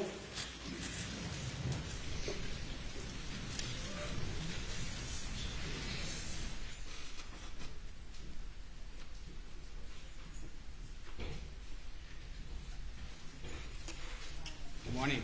Raise your right hand, left hand on the Bible. You affirm the testimony about to give the court in this trial shall be the truth, so help you God. Yes. Thank you. Take a seat in the witness stand, please. You can adjust the microphone. State your name again for the record. Devin Patrick Newell, Newell. All right. Good afternoon, or excuse me, almost afternoon, Mr. Newell. Good morning. All right. Where are you employed, sir? General Motors. All right. And what are your duties there at General Motors? I'm a senior technical expert in advanced driver assist systems. All right. And can you just give the jury a very short version of what that entails? Very short, please. I investigate field performance issues and concerns with our advanced driver assistance systems. All right. And as part of that role, do you help maintain certain records that are kept by GM in a normal course of business? I don't necessarily maintain those records, but I'm aware of records that we keep on servers relative to vehicle data that can be of assistance in our field performance investigations. Okay. And when you say field performance investigations, that's something you do, correct? That's correct. All right. And that references generally what? What does that mean when you say field performance investigations? Understanding how our vehicles may perform in the field. Active safety systems include things like forward collision alert and automatic emergency braking. So as we look at how those things perform in the field, vehicle data and other data we collect can be helpful in understanding what is occurring with those events, understanding how our systems are performing. Okay. And do modern GM vehicles, under certain conditions, upload information to GM servers? That's correct. We've got telematics units in our vehicles. That's a fancy name for sending information over the air. Those, as part of a normal course of business, those electronic modules in the vehicle collect lots of pieces of data from different sensors and modules in the vehicle, and that information can be sent via cell phone networks and or Wi-Fi back to servers at General Motors. And General Motors then keeps that information in the course of normal business, correct? That is correct. Now, if someone buys a GM vehicle and they're not comfortable with uploading certain types of information, can they opt out of some of the things? Yeah, certainly privacy, customer privacy is a big concern at General Motors, as you would expect. We've got lots of teams that look at that, investigate, and understand that. And we've got various protocols in place to protect the customer's privacy. Okay. And just let's speak generally again. What specific sorts of information is routinely uploaded from GM vehicles to GM servers? It can be a lot of different pieces of information. Diagnostic trouble codes with your engines or brake systems. It could be information we upload. We monitor the performance of things like your battery to understand if your battery is getting low or needs some charging, and other pieces of information about what the vehicle may be doing. That can and does include, I would say, GPS information, your vehicle location, and potentially speed and things like that. Okay. And that sort of information is kept by GM in the course of normal business, correct? That's correct, sir. All right. And I'm going to draw your attention to March of last year. Are you aware, at least as of today, that SLED sent a search warrant to GM? That's correct. I believe a search warrant was sent to General Motors to generally request information we may have about a particular vehicle. All right. And I know you don't have the search warrant in front of you, but did you make a note of what vehicle identification number or VIN that search warrant was requesting information for? I do. I have that number here with me. I can read that. Can you read that, please? Yeah, VIN is a vehicle identification number that uniquely identifies the vehicle. It's a 17-character number. 1GN SK FK D0 MR 210998. Okay. And let's fast forward to last Friday, which I believe was February 10th, if I looked at my calendar correctly. Did it come to your attention that even though that search warrant had been served back in March of last year, GM in fact had some information that was responsive to that original search warrant? Yeah, that's correct. I wasn't necessarily involved in the search warrant back in March, but I did become aware Friday evening that additional information not previously given before existed. All right. And so GM did in fact have some information on servers for that particular event, correct? That's correct. That had not been previously provided to law enforcement prior to last Friday, correct? That is my understanding, yes. All right. And, okay. And I'm going to show you what's been marked as State's Exhibit 515, 515. Thank you. And I'm going to ask if you recognize that CD, sir. Yes, that's correct. That's a CD with information on it that I reviewed on a laptop earlier today, and I've signed and dated the CD. All right. And did you verify that the records contained on that CD is the information GM provided in response to that original March search warrant? Yes, that's correct. I reviewed the 3 spreadsheets, Excel files that were on here, and those are in fact the same information that was stored in our databases and provide to you. And yes, I can authenticate that. Okay. And so those records contained on the CD are authentic copies of records maintained by GM in the normal course of business? Yes, sir. All right. And just briefly, what sorts of information is contained? And we're not going to ask you to go line by line or anything because there's a pretty voluminous amount of data, correct? Yeah, there's 3 different Excel sheets, information collected over 3 days. Again, as I kind of talked, I have not reviewed the details of this. I'm not asked to analyze it. Sure. The form and content is what we get there. But generally speaking, that information includes, it says vehicle diagnostic information, information on the battery systems, and GPS information. Okay. GPS information, including speed information? That's correct. Longitude, latitude, speed information are included in there. At this time, the state would move to enter Exhibit 515 and evidence. No objection. All right. All right. Nothing further from the state. By the defense. Thank you, Your Honor. Good morning, sir. Good morning. Just have maybe 1 minute worth of questions. So you were not part of the, you weren't working on this when the search warrant came in, is that correct? That's correct. And you just became aware of this on Friday? That's correct. How did you become aware of it? General Motors legal staff reached out to me in response to the subpoena as a person who could come down and authenticate these records. The legal staff told you that you had information responsive to the search warrant? That's correct. Okay. I'm sorry, the General Motors had information responsive, not me personally. I apologize for that. Of course, General Motors. Thank you. Are you aware of the testimony that occurred earlier in this case regarding reverse engineering the electronics in the Chevy Suburban? I have general knowledge that some FBI folks have looked at some information inside of the infotainment system in the vehicle. But do you have any knowledge of any reverse engineering efforts the FBI conducted over the course of a full year? I have not been involved in those or not aware of any details of that, no, sir. Maybe you can answer one quick technical question. The timestamps in this data, where do they come from? I have not reviewed this specific data, but the timestamps out of these things here, when GPS information is collected by a GPS receiver, included in that is timestamp information.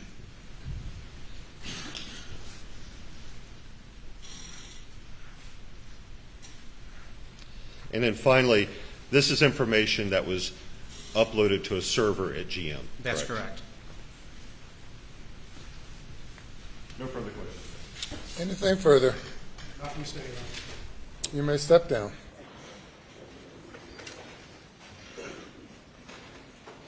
We call your next witness. Calls Roger Dale Davis.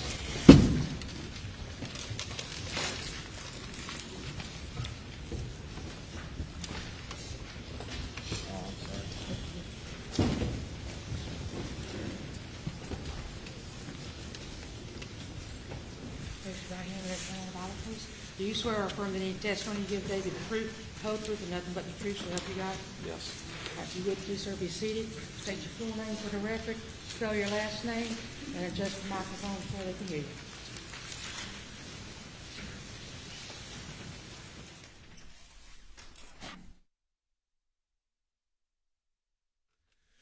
Name is Roger Dale Davis Jr. Last name is Davis. And Mr. Davis, do you go by Dale? Dale, Roger, either way. Okay. Or Mr. Davis? It don't matter. If you could do me a favor, because it's a little hard to hear some folks in this courtroom, if you make sure that microphone's pulled close to you and speak into it, we'd all greatly appreciate it. All right, Dale, why don't you tell us a little bit about yourself? Where were you born? Where were you raised? I was born in Hampton County. I was raised in Hampton. Went to Wade Hampton High School. Okay. And again, if you would, please try to get a little closer to that microphone. I know it's tight in there.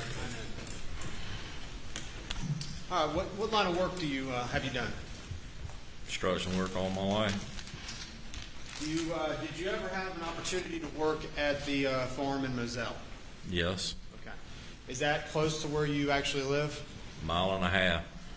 How did you become familiar with the Murdaugh family and the Moselle property? How did you start working there? I was walking and Alex would stop and talk with me, and he asked me one day about cleaning the kennels for him, and probably a couple months, 6 months later, then he asked me to come do it on the weekends. And that started about 4 years ago? About 4 years ago. And walk us through the process. What'd you do? How many times a day did you do it? Twice a day, once in the morning, once in the evening. All right, what time in the morning, generally? It average around 7. You wake up early? Oh yeah. So 7 a.m. and then what time in the evenings, generally? Usually around, I try to get there around 3:30, 4 o'clock. How long does the process typically take you? About 45 minutes. And walk us through what that process is. What do you do out there? In the morning times, I would go feed all the dogs, give them time to eat. I'd feed the chickens. That way the dogs would have time to eat. Then I'd wash the pens out. Then I would usually roll the hose up and then go to the house. And then come back in the afternoon and repeat the process. Now you mentioned washing the pens out. Now the dogs, did they have dog beds in their kennels? Yeah, Buster, excuse me, Grady and Bubba had 2 dog beds. And if you're washing it out, meaning are you spraying it with water? Sprayed it with water. What did you do with the dog beds? I would stick them up on top of the dog box. And then did you leave them up there or did you put them back?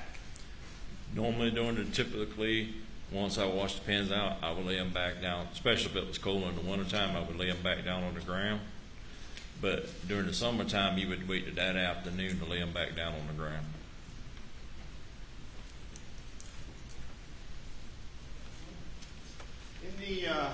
In the 4 years you worked there, did you get to know the property fairly well? Yes. Did you get to know the folks that lived there pretty well? Yes. Did you get to know Maggie Murdaugh at all? Yes, sir. All right, well, tell us what your experiences with her were. Normally, she was just so laid back.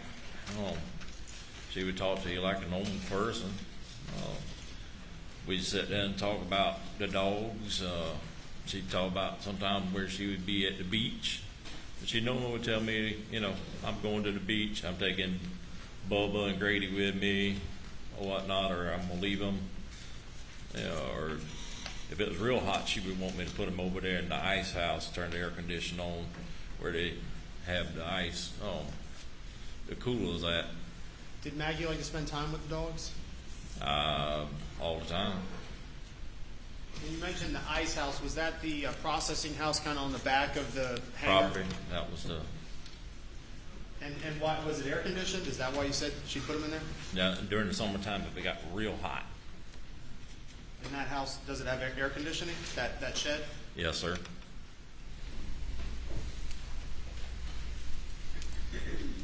All right. Did you get to know Paul at all? Yes. All right. What was your experiences with him? He was a little wild and crazy, but he would work. That boy would work.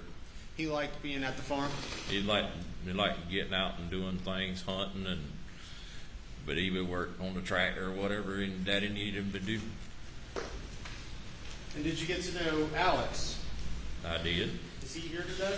Yes, sir. Where is he? He's sitting right over there. Do you explain what he's wearing? Wearing a suit, pair of glasses, blue-looking shirt. And what were your experiences with Alex? He was always very particular. He would want the dog buckets washed out. If they looked like they started getting any kind of green or brown-looking stuff in the water, he wanted to make sure, which I usually washed them out every 2 weeks anyway, with bleach. But I always dumped them every day. Was Alex easy to get a hold of? No. All right, explain that. What do you mean by that? He would either be in court or doing something with business. It would sometimes be a little bit difficult to get a hold of him. Who did you see most often when you were out there? Miss Maggie or either Paul. And how did Maggie and Paul typically come to and from the big house to the kennel area? Paul would usually be in his truck. We've heard a lot about trucks. Which truck was that? His white F-150. And unless his daddy had him doing something, then he would have to drive the F-250. But most of the time he'd be in his white F-150. And what color was the F-250? It was also white. So 2 white trucks were what he typically used. Yes, sir. And how about Maggie? She normally drove her Range Rover until she got the black Mercedes. And then what would she drive after that? Most of the time she would drive the black Mercedes. And would she load her dogs, the house? Well, first of all, let's go back. Which dogs were down there? Do you remember all the dogs? Bubba, Grady, Maggie. Then they started letting, can't remember his name right off. Dahlia was there, Armadillo, and I call her Tappy Toes. I don't know what they called her, but that's what I always called her. And I think the other dog, was that a dog owned by one of Paul's friends, Rogan? Is that the one you're referring to? Yes. What type of dog was it? A lab, chocolate lab. And which dogs were the family dogs, the family pets? Grady, Bubba, and Maggie. And what kind of dogs were they? Labs. And colors? Bubba was yellow, Grady was black, and Maggie was yellow. And would they where would they typically stay, those dogs, those animals? It all depended on, most of the time, because Bubba was very rambunctious, so they would got where they would lock him up in the kennels at night, and most of the time they would lock all the labs up in the kennels to keep them from roaming off. But Miss Maggie would take them out when she was home. Usually a lot of times after I done left, she would take them up to the house and let them roam around the yard for a couple hours, and then she would bring them back down to the pens. And would Maggie load them into her car if she was taking them elsewhere to the beach or wherever else she was staying? Wherever she was staying at, she would load them in the vehicle. Most times she would load them right in her vehicle.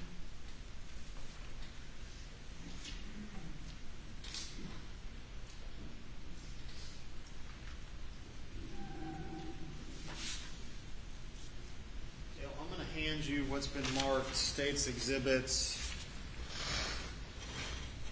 Jim, any objections to these? I'm going to hand you what's been marked as State's Exhibits 505, 506, 502, 503, 504, and 516. Dale, if you wouldn't mind, please take a moment to review all these and let me know if you recognize what they show.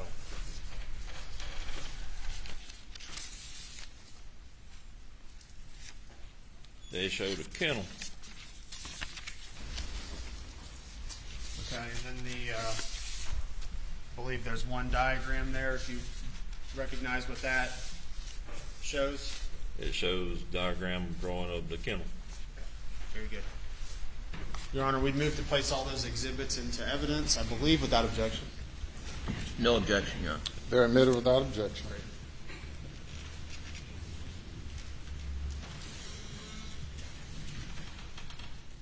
All right, Dale, I'm going to show you what's been marked as State's Exhibit 505. Do we have the Elmo, please?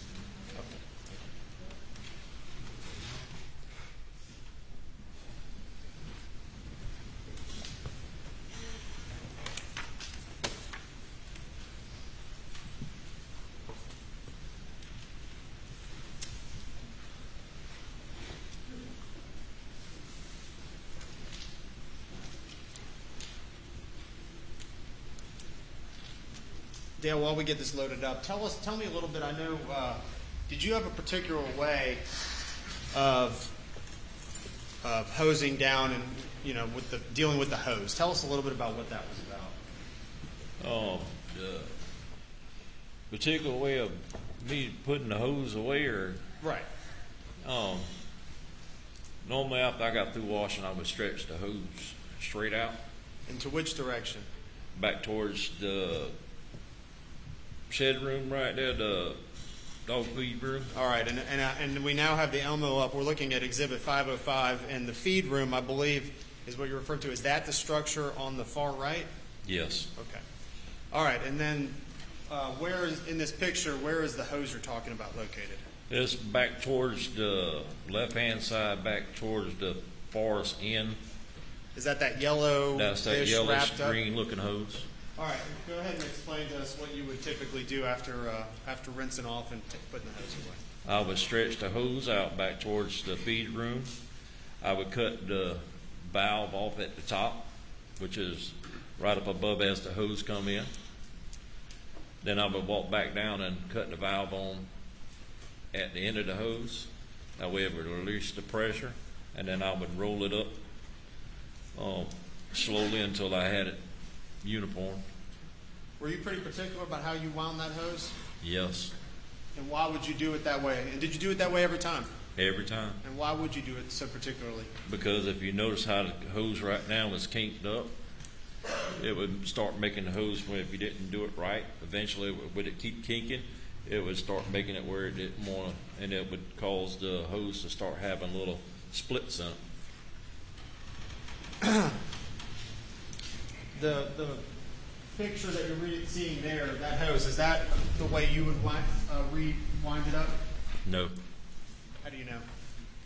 I'm very particular how I roll that hose up, and it's kinked up. If you notice, there's pressure on that hose. Somebody used that hose after I did, because it is twisted, and the nozzle is too far up. The nozzle, I would always have it made sure it was laid down flat. That nozzle is too far up. Dale, I'm going to show you what's been marked as State's Exhibit 516. And again, please briefly explain what it is we're looking at there. The drawing of the kennel. Okay. I'm going to hand you a pen, and with the court's permission, I'm going to ask you to go ahead and fill in the. Well, first of all, let's back up. Did you work the? Were you aware of the events surrounding June 7th, 2021, where Maggie and Paul were murdered?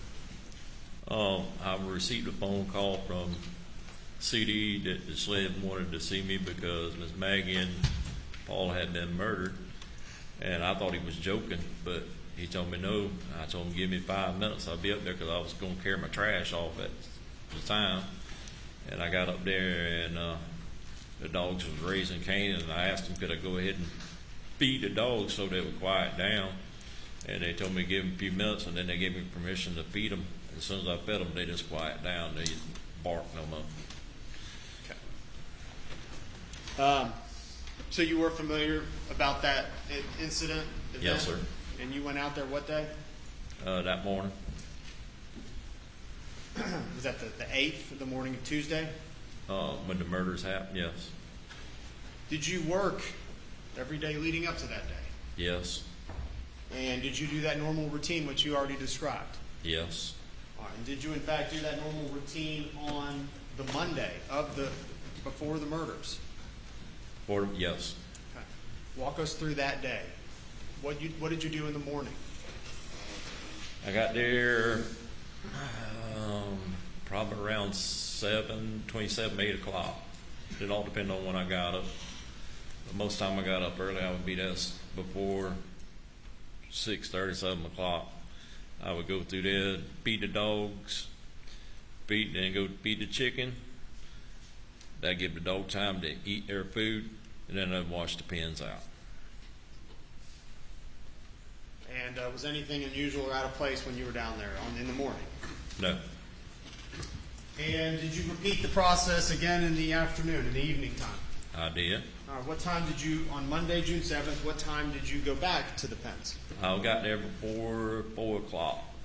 But I remember leaving at 4:30.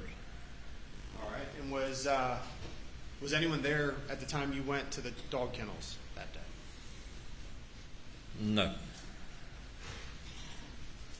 Did you notice anything out of place when you went there at the dog kennels in the evening time? No. And what did you do after arriving? Well, once I arrived that afternoon, I got out. I fed Grady, Bubba, and Maggie. 'Cause we fed them twice a day. The hunting dogs only got once a day. Took and fed them. I picked the dog beds up. I dumped all the water out because I washed all their bucket, gave them fresh water, washed the pens out. Stretched the hose out, cut the water at the valve off at the top. Went down there, cut the water on, the valve on down at the end of the hose so the water wouldn't come out. Rolled the hose up, and at 4:30 I left. And you rolled it. Did you roll the hose up the way you've always done it that day? Every time. Do you remember how the dogs were laid out in the kennels that day when you left? When I left, yes, sir. And with the court's permission, I'm going to ask the witness to please, if you would, write on that piece of paper the exhibit, State's Exhibit 516, beginning with, first of all, on the far right, what's that door signify in the Storage diagram? room, feed room. Okay. Beginning with Kennel 1, next to the feed room, what dog was in there when you left that day at 4 o'clock or before 5 o'clock? Grady. All right. If you would, please write Grady in there.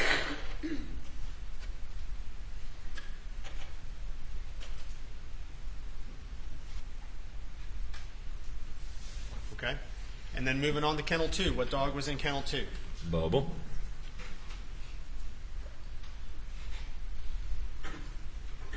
And for our reference, Grady was the black lab?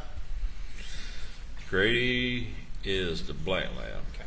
And Bubba is a what? Yellow lab. Okay. And who was next to Bubba in pen 3? Maggie, because she was getting bigger than Bubba. And Maggie is a what color? Yellow, a yellow lab. All right, were there any dogs next to Maggie? No, no. Okay. And that would be kennel 4 was open? That'd be, yeah, that one should have been open. The next one down should have been Rodin's dog. Okay, can you write that in there? Just write chocolate lab? Or Rogan's dog, whatever you want to write. That would be kennel 5? Trying to remember Rogan's dog's name. That should have been there.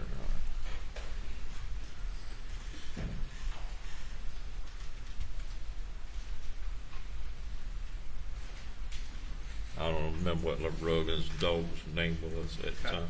Was there any dog located in kennel 6?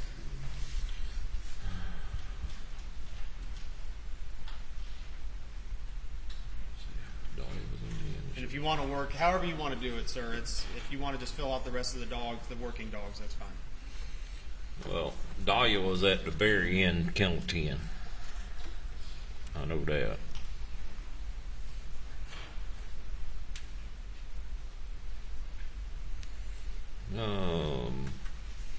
Then let's see.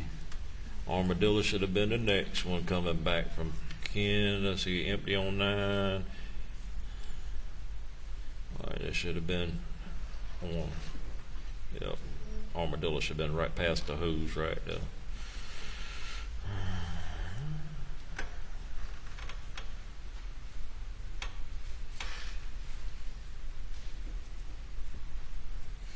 And then it would be Tappy Toes.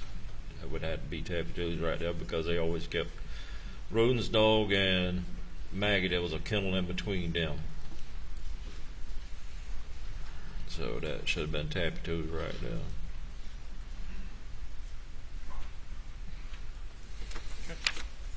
Thank you. I'm going to put this on the screen. Just verify that that was what you filled out.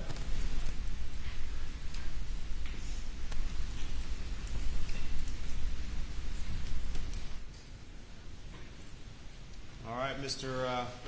Dale, I see starting with number 1, Grady, then Bubba, Maggie, then 5 is Rogan, 6 is Tappy Toes, 7 is Armadillo, and 10 is Dahlia. Is that correct? That's correct. All right.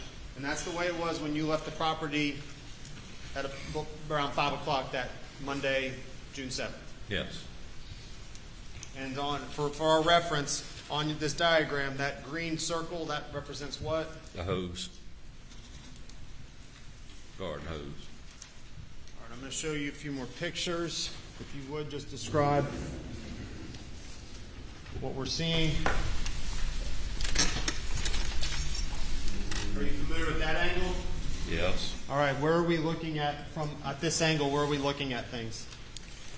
You're looking straight down the kennel where you got the hose and the walkway going down in front of the kennels. And on this picture, where would the feed room be located? At the very end on the right hand of this picture. Okay. When you, in the 4 years you were washing out the kennels, did water collect or pool in certain areas? It did. All right. Can you identify in this picture those areas? Right under the hose, and right there, which should have been Armadillo's pen. That should have right there, and then right below it should have been collective. And maybe one more little spot right down there towards the end of the post right there, but that'd be about it. For the record, I'd like to say for the record, this is stage 504. Moving on to stage 502, a very similar angle. Dale, do you see those pools of collected water that you mentioned just on the last exhibit? Yes. Okay. And also states 506. And again, do you see the same angle, just pulled a little farther back?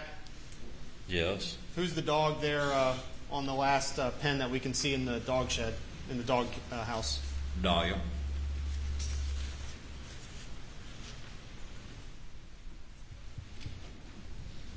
All right. Did water ever pool over by the feed room? No, because usually that's the reason I would go in the afternoons, the sun would come down and beat. It would dry it up a lot quick. Especially in the summertime, it would really dry it real quick. In the wintertime, the sun would actually still hit the concrete around 3 to 4 o'clock. It'd be usually around 6 or so before the sun wouldn't be hitting on the concrete. Did water pool in the front of where Bubba would have been located or Grady? No. Showing you State's Exhibit 503. Dale, are you able to see the water located near the feed room and in front of the two kennels, 1 and 2? Yes. Is that how water would normally pool when you washed the kennels for 4 years? Normally, no. There's too much water right there. You can tell when the concrete's already done started drying, but there's too much water right there around the second and third pen. Looking at this picture, what dog do we see in kennel 1 and what dog do we see there in kennel 2? You see Bubba in kennel 1 and Maggie in kennel 2. And again, Grady is what kind of dog? Grady is a lab. What color is he? Black. Black. Is that the? And when we say the spots where you would put them or they were located, were there assigned kennels necessarily to the dogs? Not really, but most of the time Miss Maggie wanted Grady to be in that kennel right next to the feed room. And then we'd usually put Bubba or Maggie in the following. So that was just out of habit, mostly Maggie's habit? Yes, sir. All right. Did anyone else in the family put the dogs in a specific location, or did they put it wherever they could find a spot? They would put it wherever they could find a spot. But Maggie was particular about where she put them up? Most of the time, yes. Dale, I'm going to ask you about firearms in general. Are you familiar generally with firearms? Yes. Did Paul have any firearms that he favored over more often than others, just in your experience with him? Yes. All right. Are you familiar with an assault rifle style rifle? Yes. All right. Tell us about the one that you observed Paul having with him most often. When he went hog hunting, he would have a AR style 300 blackout. And what color was it? Black. Did it have a scope on it? Yes. All right. Did Paul also favor a camo shotgun? Yes. During turkey season. The family owned, as far as you knew, the family owned a lot of firearms. Is that correct? Yes. Did you, in your experience, and did you spend a lot of time primarily down here at this dog pen area? Yes. Twice a day, every day? Yes. Did they occasionally leave guns at this area? Yes. All right, where would you have found them? And when I say occasionally, what does that mean to you? That would be, especially when it was during hunting season, they would leave either on the golf cart or side by side. Sometimes they would leave them in the truck, but most of the time it would be on the golf cart or side by side. And how often was that, if you're there every day? Sometimes it could be once, sometimes it could be 3 or 4 times. In a month or In a month. It just all depends on how hurt he got. But that's during hunting season, right? That's during the hunting season. And did Alex carry a firearm? I've never seen him carry a firearm, but I know he carried a pistol in his vehicle.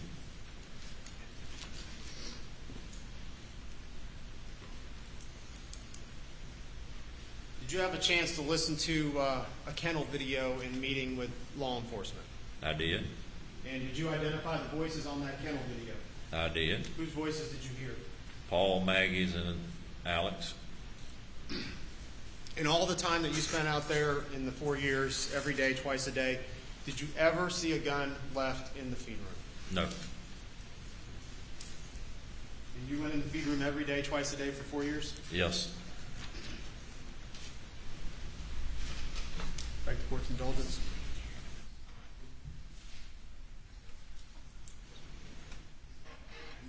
refer to Alex carrying a pistol in his car. Is that because how'd you know that? One time I had to drive his vehicle over to the law firm, and then every once in a while he would happen to roll up the window or something up, it go to rain or something up, they happen to not be home. You mentioned the vehicles. Were the vehicles unlocked? All the vehicles on the farm? All the vehicles on the farm, keys in them. Keys in them, so someone could just open the door and drive them? Oh yeah. If they wasn't in the switch, they would be in the center console. And in this picture here, that's still on, do you see the dog beds located in those pictures? Yes, they on top of the dog kennel. They haven't been put down. Haven't been put down. Nothing further. Thank you. By the defense. Board.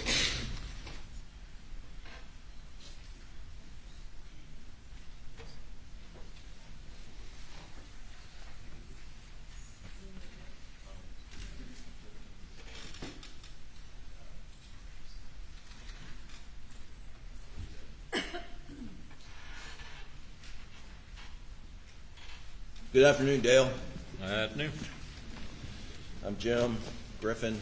We've met a few times, haven't we? Yes, sir. I want to start by asking you just how long did you work at Moselle for Alec Murdaugh? About 4 years. And twice a day, every day? No, it started off on just the weekends, and then went full time with him right before Ronnie quit. Okay, and that's Ronnie Freeman? Whatever his last name is, I know Ronnie. That's all I can tell you. Yes, sir. And a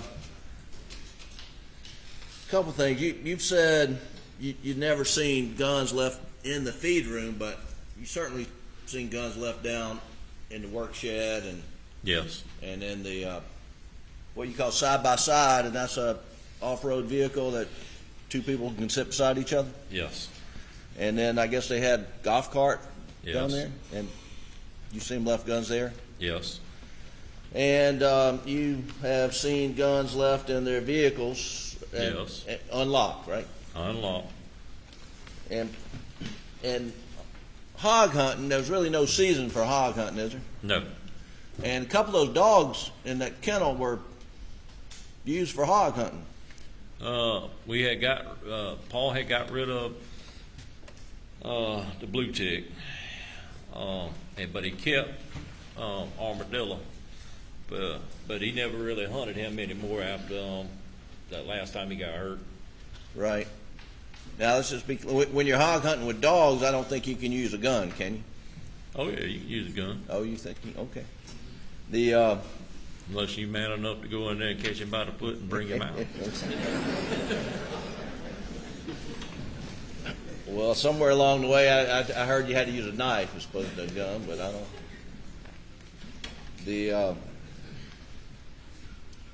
Let me ask you I'm going to pull up this video, Exhibit 297. It's the kennel video. And hang on, let me get around here. Dale, it should be on the screen there. And if I'm going to tell you when to stop, Doug, but if you go ahead and play it. Now, stop right there. Is that Rogan's dog? Yes. Dog named Cash, you think? Yep, that was it. Cash. And Cash was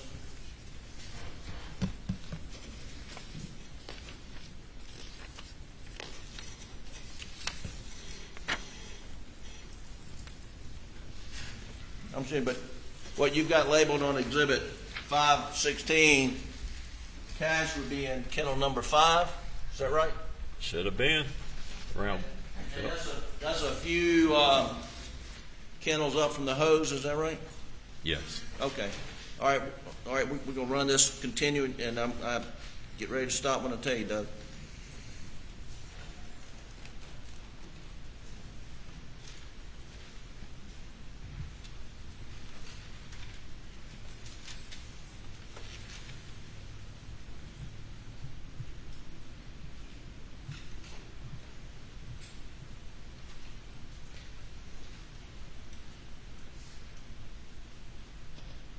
All right, stop. Oh, go back. A few seconds. Well, right there. What do you see up there in the top left on that picture, Dale? Hose? That's the hose? Yep. Now that hose is on the ground, isn't it? Yes. Not rolled up, is it? Nope. Okay. And there's water around there, isn't there? Yes. Okay. So someone, before this video was taken, had taken the hose down that you meticulously wrapped it up. Is that right?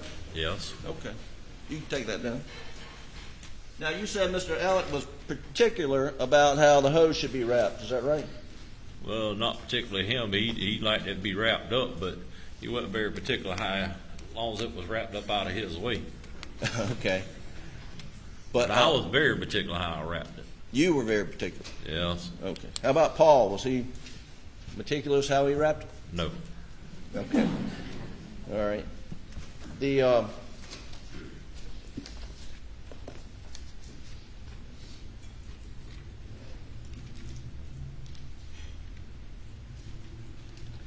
now,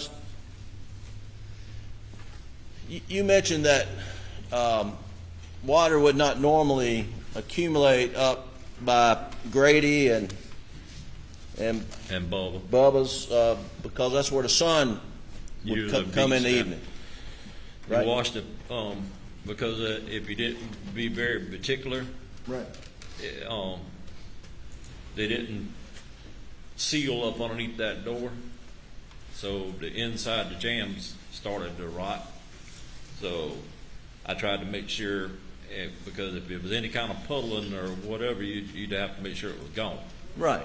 So you would try not to make sure there was no puddling there. So puddling didn't usually happen around the dog bean room. It would usually a couple posts back. You would have under the hose, usually around about where Armadillo's pen was, and there was a few other little spots around the post that normally would puddle. Now, and you were meticulous about not letting water build up around the feed room door because of the rot. Yep. And in fact, there was sealant in the feed room where you would have to routinely put by the door to keep it from rotting. Alex done it the last time. But you had to periodically do that, right? Yes. And you do that because water builds up, right? Well, because the water was splashed, they didn't seal up underneath the door jamb right now, and it would just run up underneath the plate right there for the cement. It would run and drain off. Now, can we agree that Paul was not as meticulous as you were about spraying around the kennels? Nope. We can or cannot agree? We can agree to that. All right. And so, and we saw the hose out, and you don't know what time that was, but I think the record reflects it's sometime 8:44 in the evening. I mean, that's about sundown, right, in June? Oh, yeah. And so there wouldn't be a hot sun burning the water off if the hose had been used, right around that period of time, would there? No. And if Paul had not been meticulous like you, it wouldn't be unusual to see water build up where you see it in the photo, right? Is that right? Yes. Okay. And sometimes the dogs would knock over the water bowl. They would. And I think maybe we can see in the photos that would cause water to run off too as well, right? Oh, yeah, it would run off. Okay.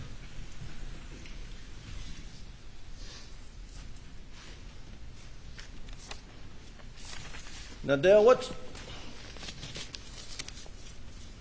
lovey-dovey mean to you? What did it mean to me? When you use the phrase lovey-dovey about Alec and Maggie, what does that mean? It means they loved each other. What in your presence, you described them as being lovey-dovey, didn't you? Yes. And tell the jury what you meant by that. Every time I always see them, I've never seen that man even raise his voice at his wife or kids, or his wife. I've never seen him none of them argue.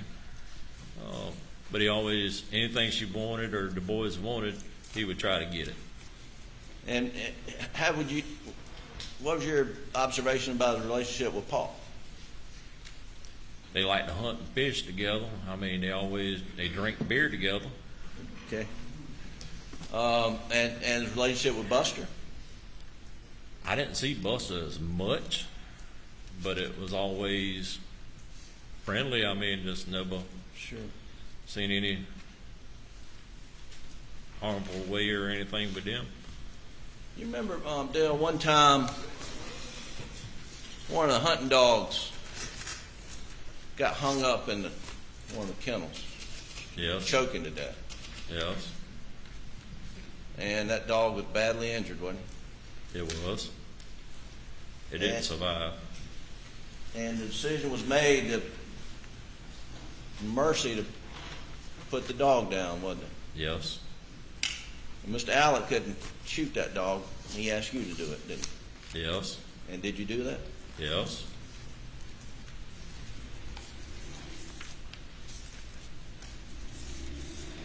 Now, on June 7th, the night of June the 7th, you got off work, I think you said 4:30. 4:30. And you remember what you did? Did you go home? I went straight to the house. And you stay at the house all night? I sure did. You stay inside? I did. And you live A mile and a half. a mile and a half. I've driven a lawnmower down that road, I believe, when I was last time saw you. I did. Did you hear any gunshots that night while you were in your house? No, I did not.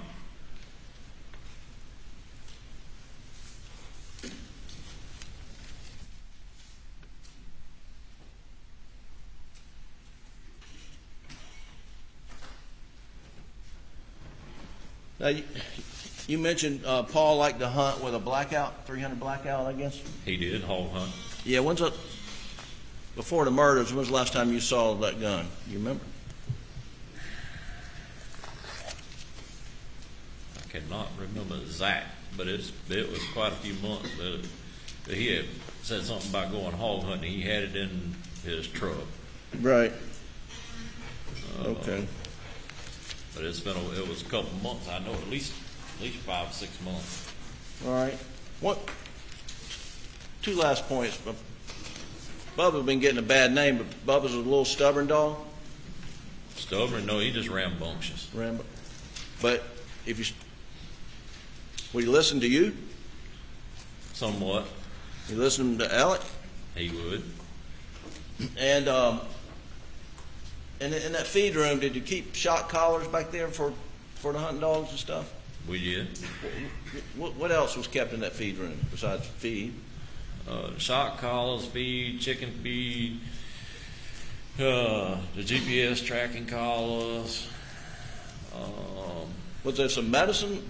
There was medicine. There was all kinds of stuff in there. So if you need to put something on a dog's skin for rash or something, had that in the feed room?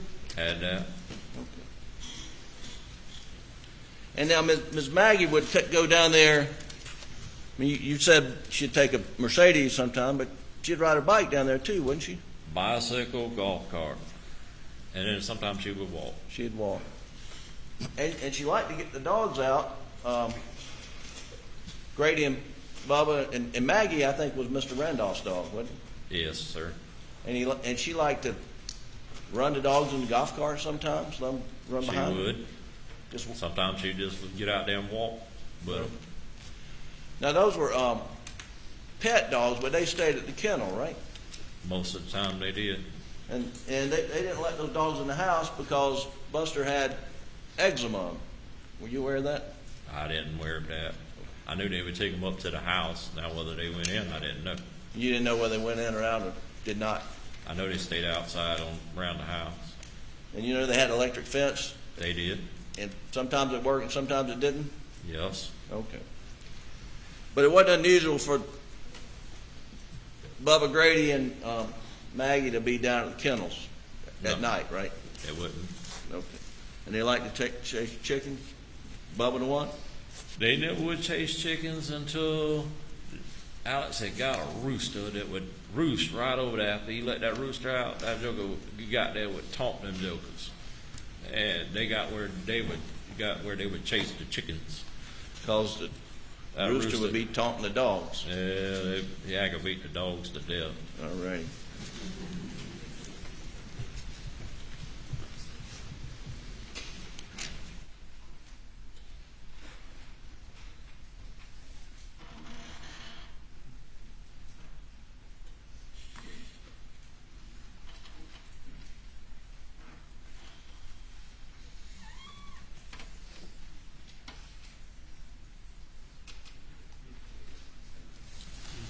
That's all the questions I have, Dale. Thank you so much. Redirect. Curious, Dale, what happened to that rooster? I can't remember if Grady got him or Bubba got him. The rooster got his, apparently. One of the dogs ended up getting the rooster. All right. We heard a little bit about, well, first of all, did Alex do a lot of hunting? I don't know how much hunting he done, but I know he done hunting. Okay. And hunting involves killing animals. It did. So as far as you knew, he was a hunter. Yes. The slope of the concrete, the concrete out there on the dog kennel, did it have a slope to it? Yes. And that would be for what reason? To run the water off. So water would naturally drain out there even if it wasn't sunny? It would.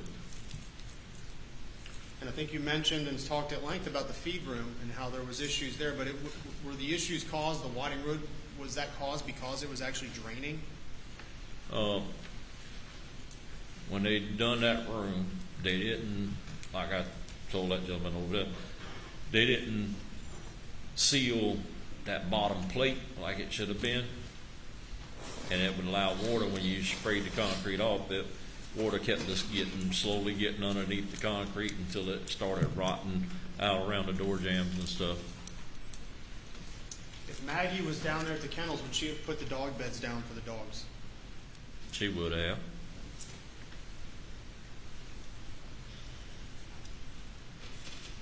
If the kennel lights and the hanger lights and the underneath lights are on, is it fairly well lit out there? It is. You mentioned what's your bedtime? You said you rise early. What's your bedtime? My bedtime, it all depends. Okay. What time are you in bed? That is a good question. Now, I can tell you my routine. All right, tell me your routine. Usually around 4, 5 o'clock, I go get a shower, and I'm in my recliner usually the rest of the day. Okay, so if you're not in bed, you're in that recliner. After you shower, you're in that recliner. How's it? And the day is done. Done. Okay. And June 7th, that was that Monday, were you done that night at whatever time you took your shower, 4 or 5 o'clock? I was done at 4:30, 5 o'clock. I had done had my shower. I was in my recliner. And you were with your wife? Yes. Last question. When you were out there at 5 o'clock at the kennels in Moselle, were there any firearms anywhere on that property? That night, that particular day, That particular day? I did not see none. Thank you. Anything further? No, Your Honor. Thank you, sir.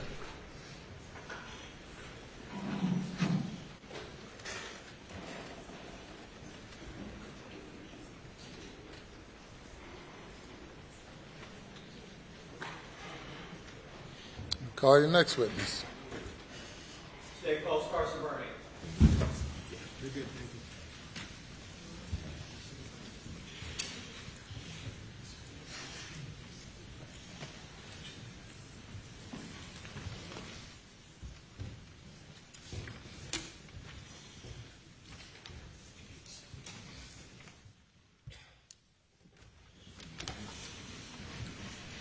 Do you swear or affirm that any testimony you give today will be the truth, the whole truth, and nothing but the truth, so help you God? I do. If you would, please, sir, be seated, take your full name, spell your last name, and then use the microphone where they can hear you.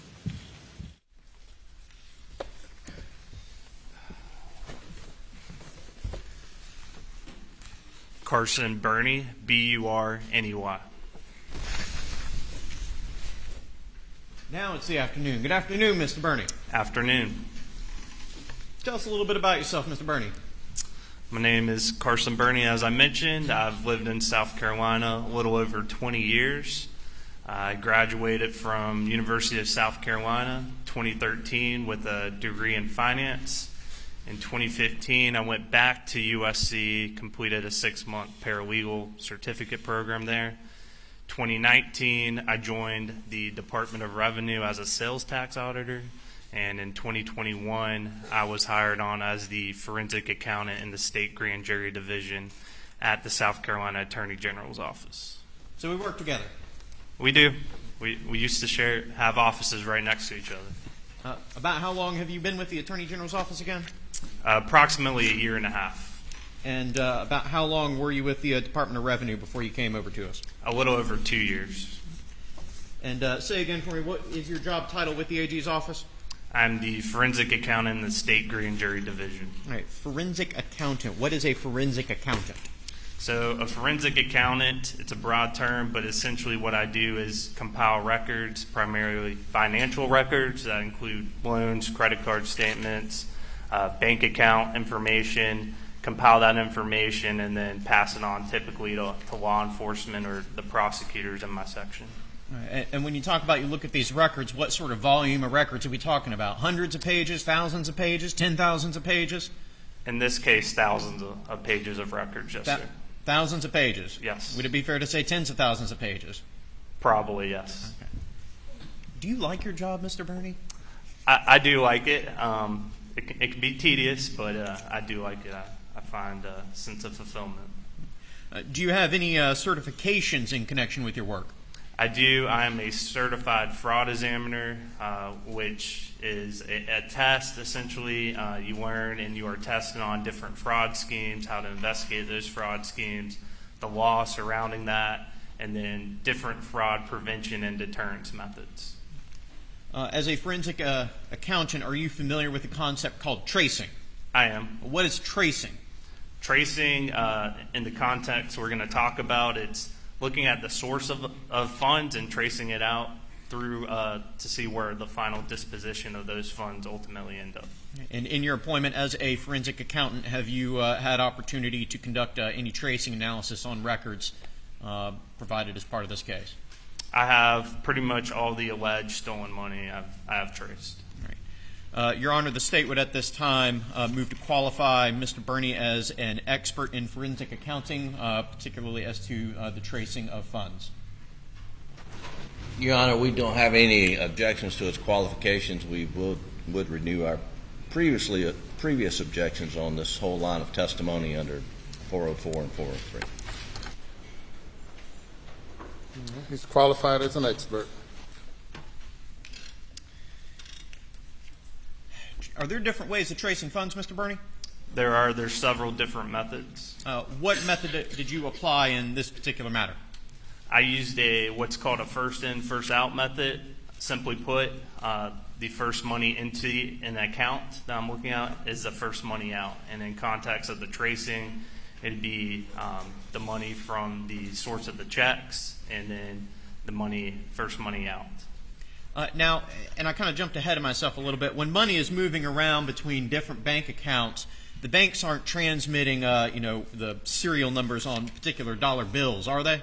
They are not. All right, so you can't necessarily tell that a dollar with the serial number is the same dollar as that serial number and going across multiple accounts, can you? No, you cannot. And so are these methodologies how you go about deciding that a dollar in one account is the same as the dollar from another account? That's correct. When you have a bank account, obviously it's a pool of money, so we have to apply some rules to say this money comes from this source.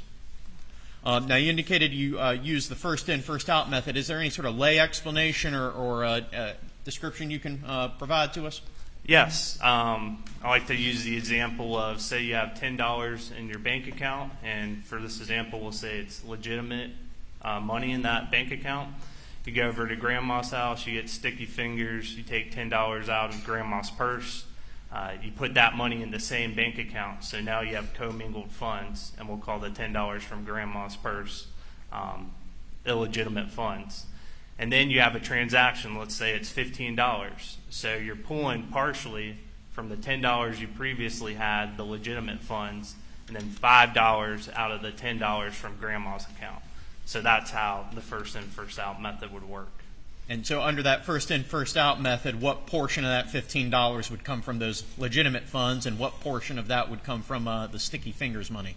The $10 would be legitimate funds, and then the $5 from grandma's $10 you took and put into your bank account without her permission.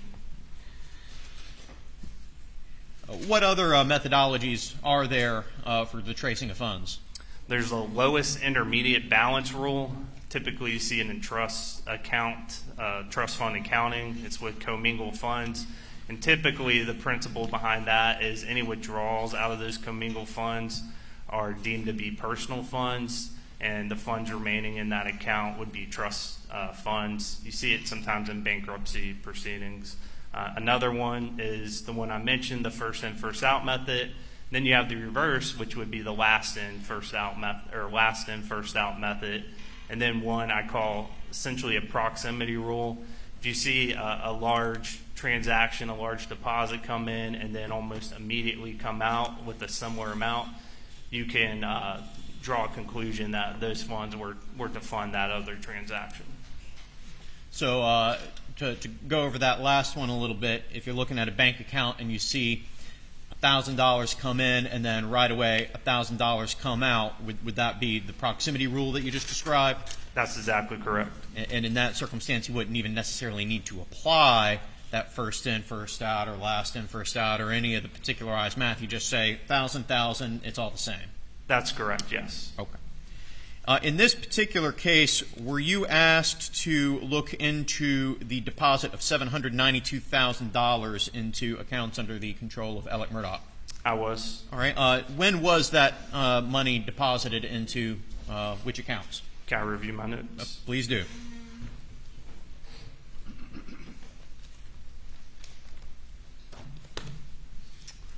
Okay, the $792,000 you are referring to it has been called the Ferris fees in previous testimony. It was 3 different checks, all from the Wilson Law Group. The dates deposited were March 10th, 2021, March 23rd, 2021, and April 20th, 2021. The first check was $192,000. The second, $375,000.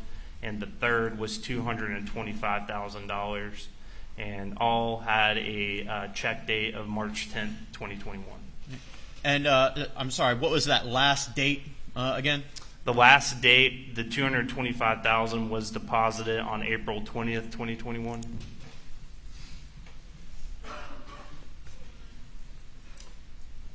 And did you apply any tracing analysis to the disbursement of those funds? I did. And which form of analysis did you apply to it? I did the first in, first out method. And without getting into any granular detail of the expenses from the account from that money, what generally was that money expended on? So a large portion of the money was checks to associates, known people to Alex Murdaugh, and then the remaining of the funds, primarily we see credit card payments. When was that $792,000 exhausted under that first in, first out analysis? So it was completely exhausted out of the account by May 25th, 2021.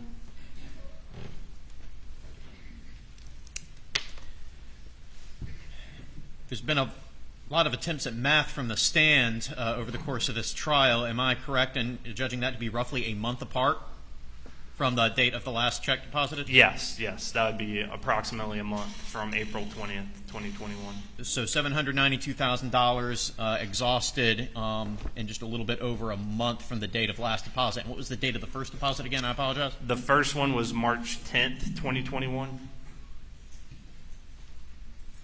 So from that date to the last date, I believe 2.5 approximately months.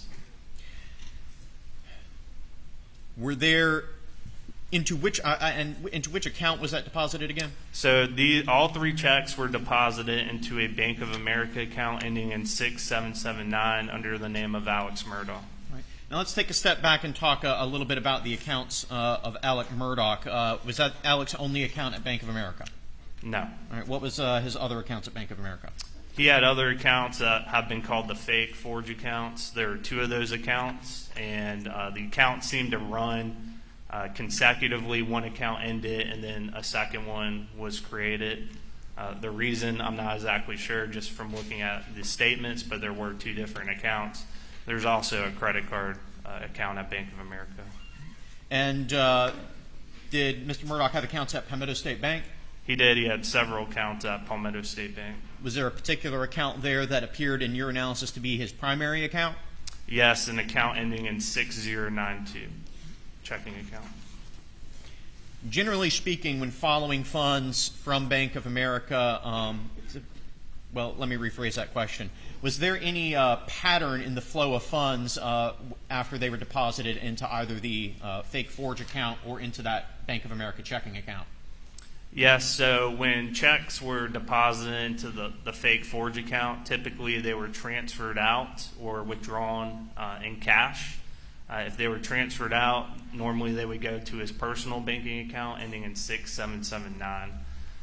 Occasionally we would see cashier's checks come out of one of the forge accounts. Now, on those cashier's checks, would it say, hey, this is from the fake forge account on the face of it? No. When he would cut checks on that personal banking account, would it say, hey, this is stolen money on the face of those checks? No. So in those who would receive those checks, it would just say something to the effect of Alec Murdaugh or something of that nature? That is correct. Aside from those Bank of America accounts, did any money make it to Palmetto State Bank? Yes. Occasionally, once the checks went into the personal account at Bank of America, another check would be written, typically just to Palmetto State Bank, and then ultimately it would be deposited into one of his accounts at Palmetto State Bank. And would the funds thereafter be dispersed from that account? Yes. Circling back around to the $792,000 of Ferris fees or Mack truck fees, were you able to determine when any of those fees or other replacement fees were returned to Chris Wilson? Yes. All right, can you tell me a little bit about that?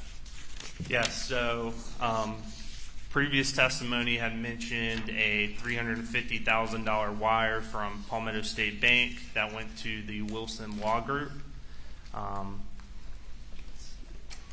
And from which institution did that wire originate? Palmetto State Bank. And, well, that's $350,000. Were any additional funds provided to Chris Wilson? Yes, so in Alex Murdaugh's account ending in 6779, we see a check was mobile deposited for $250,000. And then the next day, on July 16th, 2021, there's a wire for that same amount of money, $250,000, that went directly to Wilson Law Group, IOLTA account.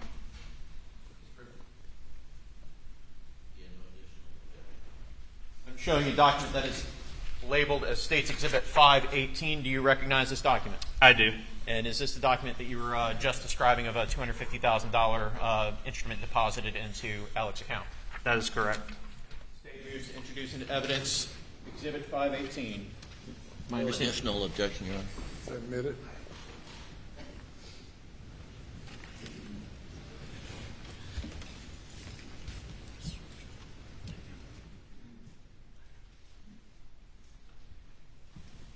And is that the instrument you were just describing a moment ago? It is. Can you pull it down a little bit? We got a touch of glare. Thank you, Mr. Waters. All right, and that is a check made out to Alec Murdaugh for $250,000. What's the name at the top of the instrument? It says John E. Parker. From your work with investigators throughout this case, do you know who John E. Parker is? I do. All right, and who is he? He is a former law partner of Alex Murdaugh's at what we've been calling PMPED. All right, and right here above Mr. Waters' cuticle, there's something written in the memo line. What does that say? It says loan. All right, so on the face of this check, does it purport to be a loan to Mr. Murdaugh? It does.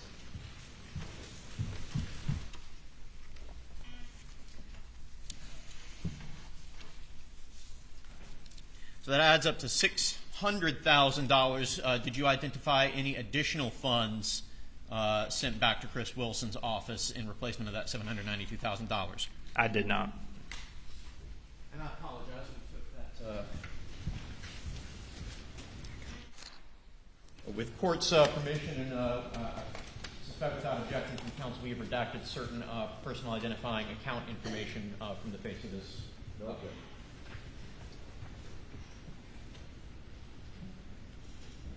What's the date on this instrument, Mr. Burney? It is July 15th, 2021. And is that the same date as the wire of funds from Palmetto State Bank to Mr. Wilson's trust account? It is.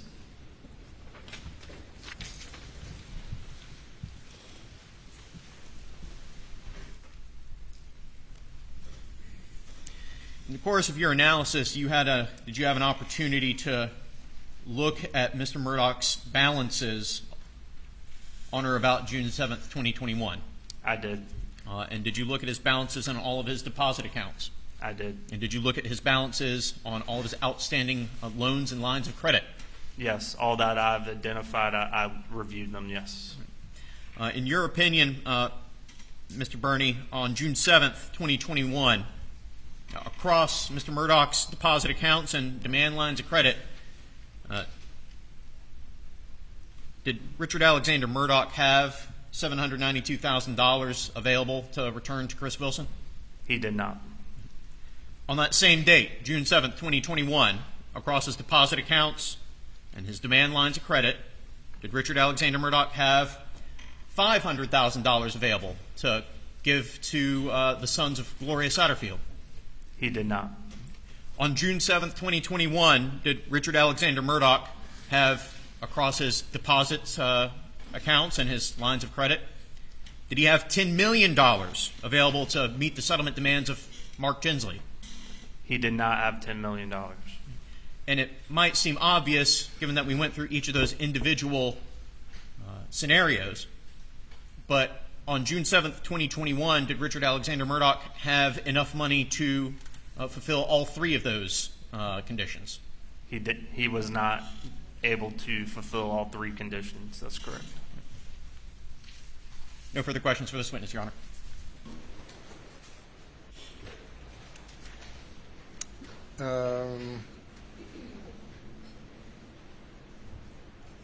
We're going to break for lunch now. You may step down, do not discuss your testimony. Let's just a moment, ladies and gentlemen. Great, step down.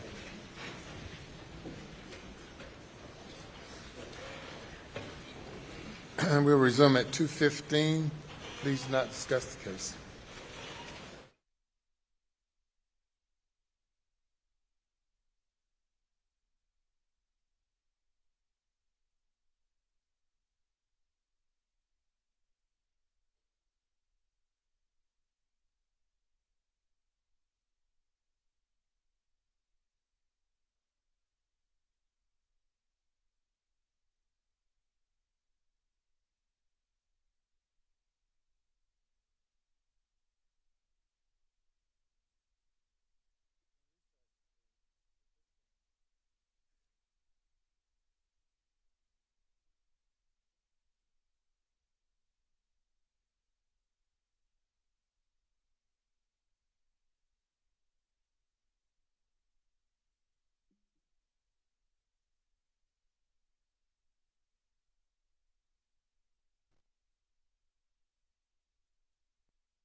seated.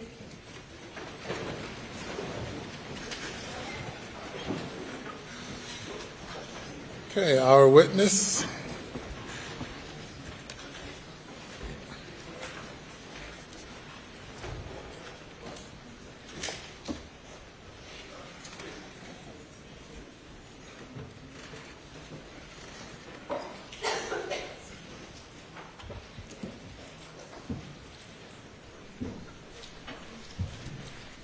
You may bring the jury.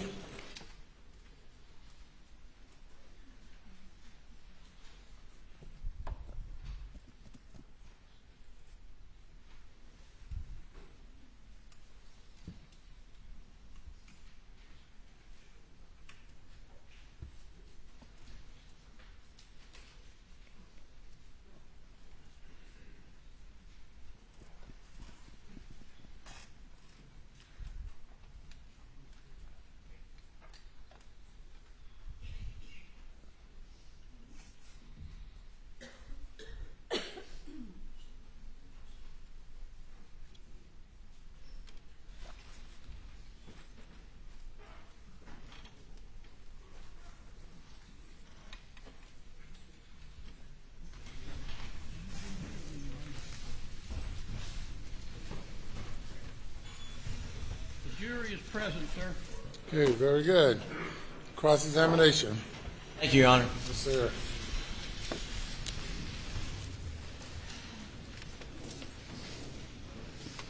Good afternoon, Mr. Burney. Afternoon, Mr. Griffin. I want to be sure we understand what you've done. You did a analysis of various bank accounts, seeing deposits in and money out. Is that correct? So for the tracing, it was specifically the alleged stolen funds. I would just trace them out as they went through the bank accounts using that first in, first out method. I mean, did you analyze any accounts that were stolen, what you contend to be stolen funds were not deposited into? There's probably one or two accounts, maybe stolen money didn't hit, but any account under Alex Murdaugh's name at Palmetto State Bank and Bank of America, those were the primary two accounts. But, I mean, you're aware that he earned income as a practicing attorney? Yes, yes. And did you segregate that monthly income from? Yes, so what I would do is prior to these funds going into those accounts, using that first in, first out method, I would completely deplete whatever income or deposit was in that account prior to, so we could separate each check out. And you, in your testimony here today, you for the most part, limited your analysis to the $792,000 of the Ferris fee. Is that right? Yeah, that's the only tracing we went over today. Okay, and then at the end, you testified about essentially Mr. Murdaugh's.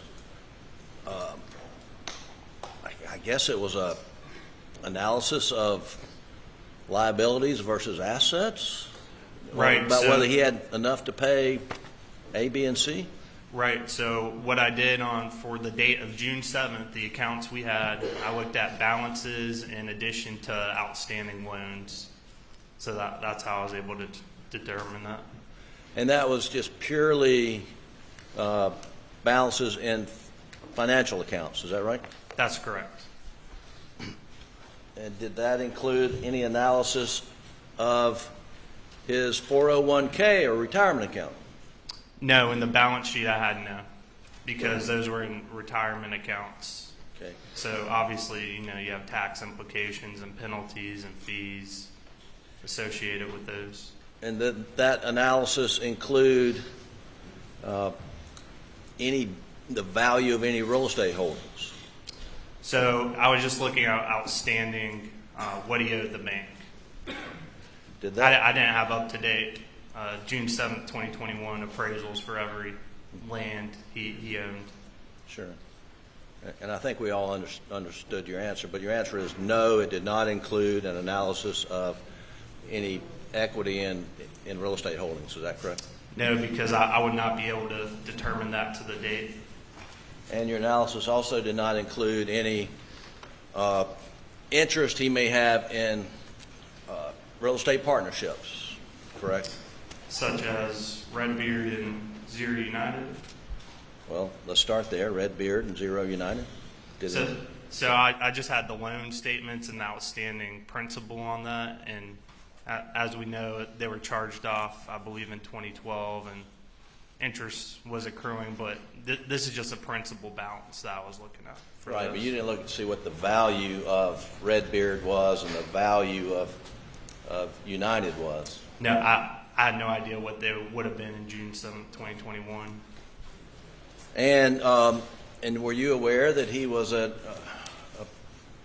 an equity interest in a real estate partnership that owned the PMPED law firm building in Hampton? I became aware when I saw he was paid out of that account at the end in October, I believe. And then I would see occasionally, I called them rent checks. I think every month or so he would get a few thousand from that ownership. But in your testimony of sort of a snapshot on June 7th, you didn't take into account the value of his interest in the PMPED law firm building, did you? So I was looking at liquid assets, so would he have the ability that day to pay those amounts? Okay. All right. And I take it then you also didn't take into account his ability to raise capital through borrowing money from Palmetto State Bank if he needed to. So I was only looking at outstanding loans, so Okay. I can't comment whether or not he could. We know after the fact he got a loan from the bank, but at that time I wouldn't know what he's eligible for or not eligible for if he wanted to take out an additional loan. Well, we know before the fact that he had never been turned down for a loan at Palmetto State Bank, correct? To my knowledge, no. Right. And we know before the fact that he had paid Palmetto State Bank in over $4 million in interest payments. Don't we know that? I've not calculated that myself, but if that's what you're representing. Okay. Well, we know before the fact that the chairman of the board of Palmetto State Bank's position was if Alec Murdaugh wants a loan from the bank, we'll make it happen. You're aware of that, aren't you? That's my understanding. So there was no, and just to be clear, you weren't telling the jury that on June 7th, Mr. Murdaugh's financial freight train was about to go off to the ravine. That's not what you were telling this jury, is it? I was just looking at the account balances, outstanding loans, the fact that money had to be borrowed to pay back the Chris Wilson fees.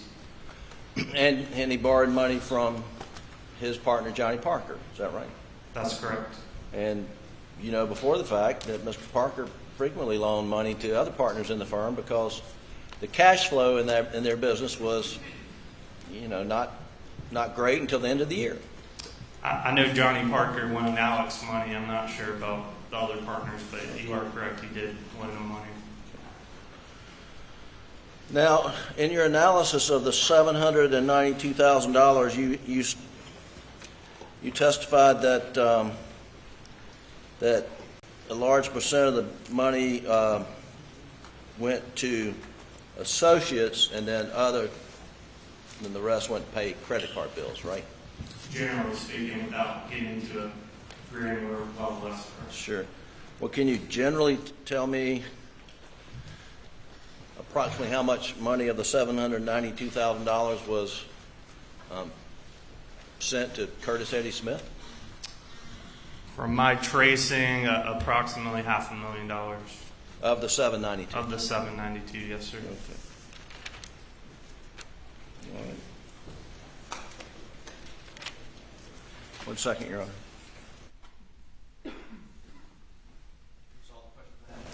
Redirect. Mr. Bernie, you indicated that you were looking at liquid assets on June 7th, 2021. Is that correct? That is.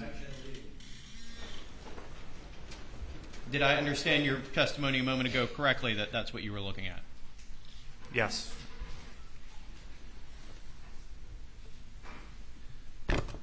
Mr. Burney, do you own a home? I do. So you've gone through the process of purchasing land before, is that correct? A couple of times, yes, sir. A couple times. When you were buying, or let me rephrase my question here, did you ever sell any real estate? I have once. Was it an instant process, or did it take some time? It took months. Months? From listing to closing, yes. So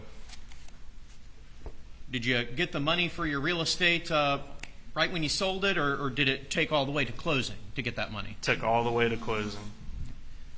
So if Mr. Murdaugh needed money from his real estate interests through sell, would that have taken some time? I imagine, yes.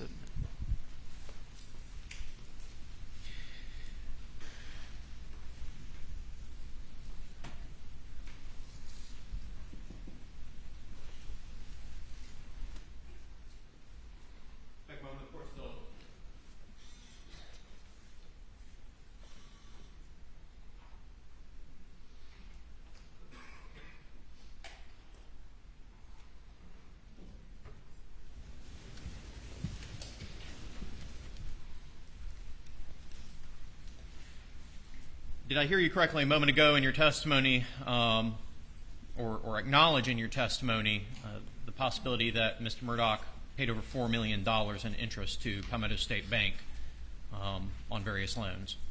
That's what Mr. Griffin represented. I had not done the calculations myself. As you indicated a moment ago, what was your aim again in tracing these funds? Looking at their ultimate dispositions, where the money went to. Did you start with particular instruments and then go from there? I did. And in analyzing where the funds from those instruments went, did a portion of those instruments go to loan payments? Yes. At Palmetto State Bank? Yes. Loan payments at Palmetto State Bank and to pay back loans from other individuals. And did a significant portion of those funds go towards paying that $4+ million in interest to Palmetto State Bank? Yes. And did that represent a significant portion of where the stolen funds were ultimately disposed? Yes. No further questions, Your Honor. You may step down. Thank you. Your next witness. Your Honor, the state calls Maggie and Proctor.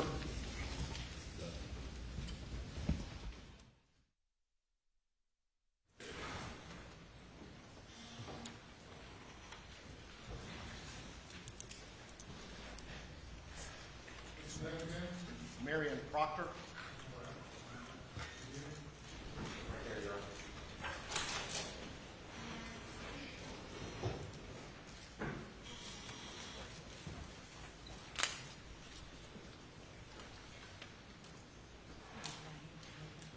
Do you swear or affirm that the testimony you give today will be the truth, the whole truth, and nothing but the truth to help you God? All right, you good, please, ma'am?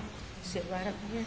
State your full name for the record, spell your last name, and then move the microphone where they can hear you. Okay?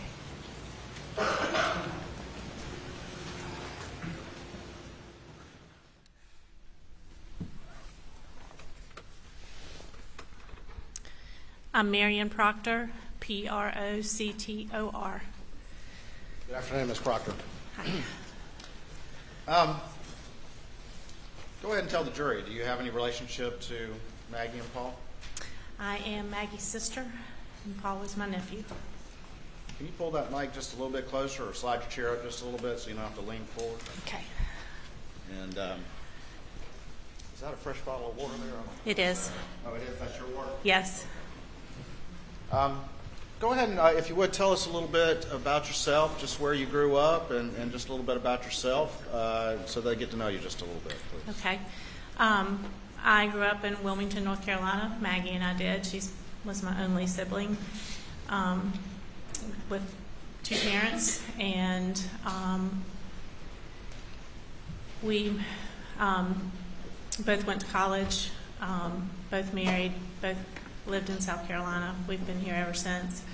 I'm married. I have 3 daughters, and we live in the Charleston area.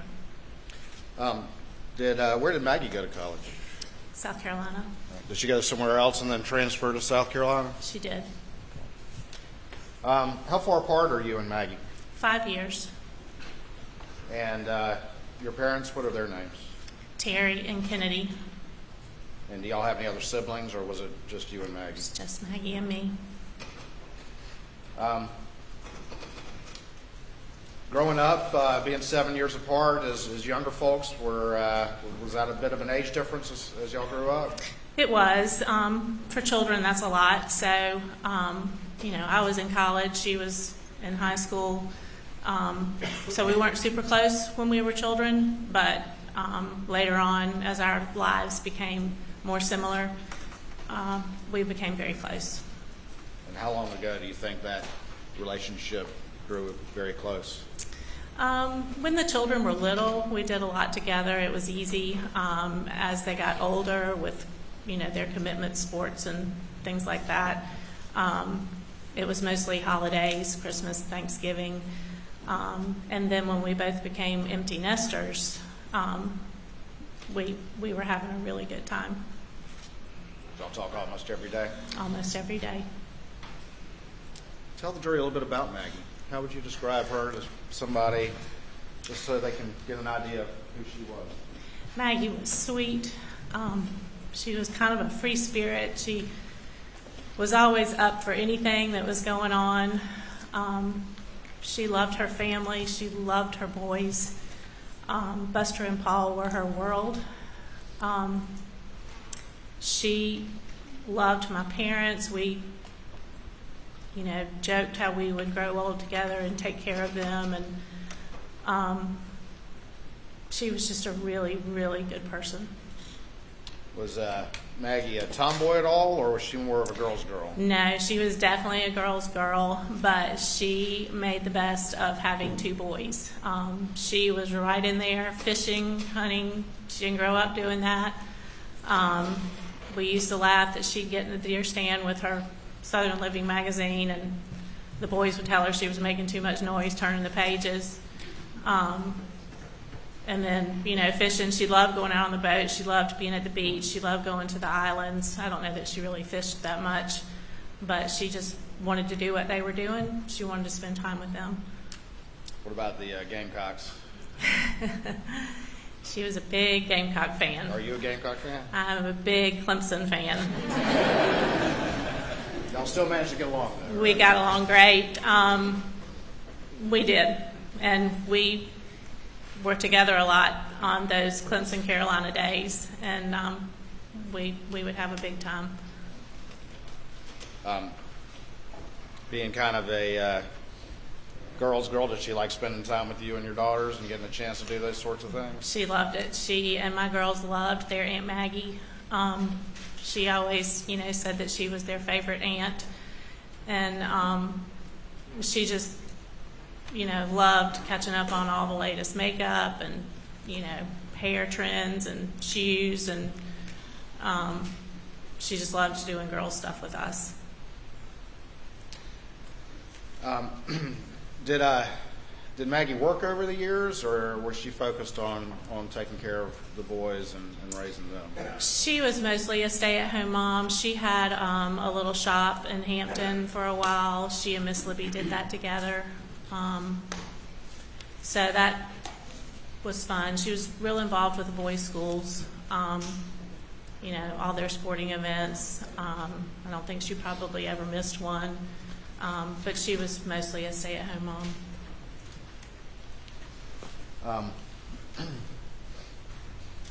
What about Paul? Did you get to know him, obviously, as your nephew? Yes. Tell the jury just a little bit about Paul and what he was like. Paul was a sweet, sweet boy, misrepresented in the media. He had such a kind side to him. He was always wanting to help. Aunt Marion, does Uncle Bart need some wood? He'd bring us a load of wood. He was a kind soul, and I loved him a lot.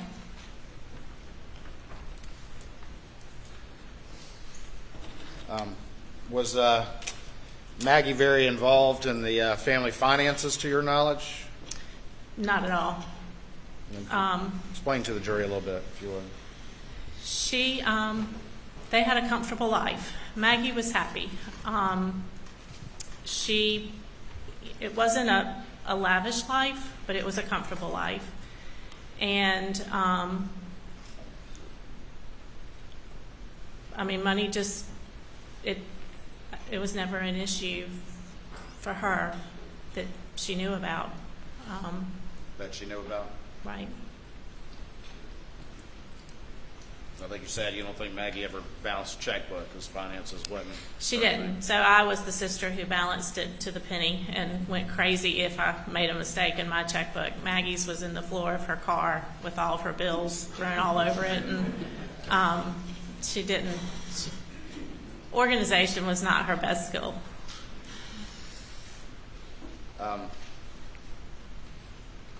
Mr. Randolph, Paul's grandfather, did you know him? I did. And then his spouse was who? Miss Libby. Towards the end of Maggie and Paul's life, can you tell the jury just a little bit about Miss Libby's health?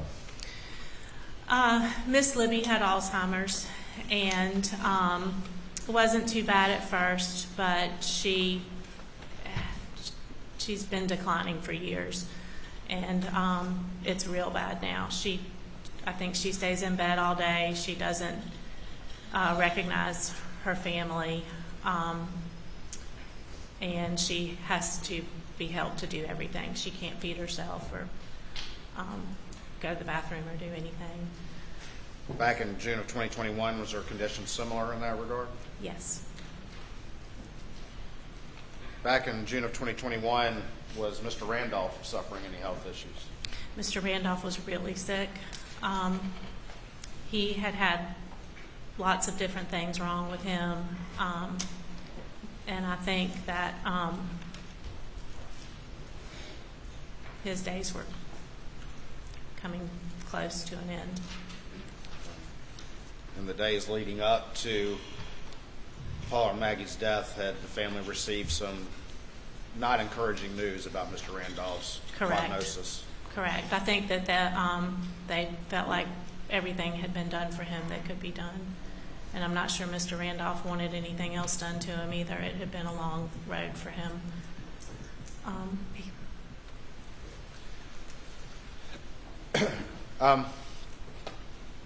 Backing up a little bit, the family, Alec and Maggie's family, properties, did they have a house in Hampton at one time? They did. They built that house. Okay.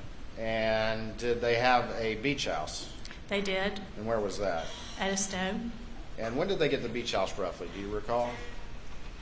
Oh gosh. I really don't know. They've had it for a long time. 15. I really don't know. I'm sorry. And what about Moselle? They had that property as well? Yes, Moselle was their most recent property, and it was kind of a hunting plantation type place. Great setup for hunting everything, and lots of beds for Alec to have men come out and have hunts, and not Maggie's favorite place to be, but the boys loved it. Sure.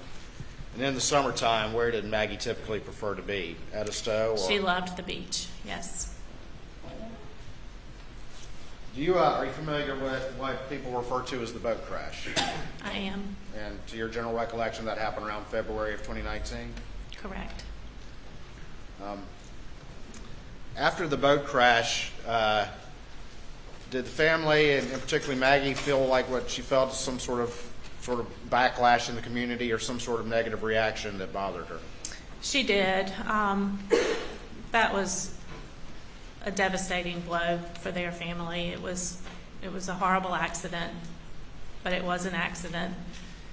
And Maggie felt like the Hampton community had turned against her. And Paul was being mistreated. People would say mean things to him, call him names, social media, inappropriate things were said to him. Inappropriate things were said to him when he went back to school. And it was very hard on the family. It was very stressful. Is that also part of the reason that Maggie preferred staying in Edisto? I think so, yes. During this time period, did Maggie start looking for a house somewhere else? She did.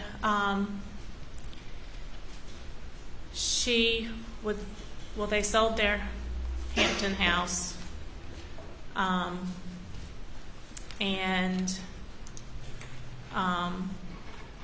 She was looking in the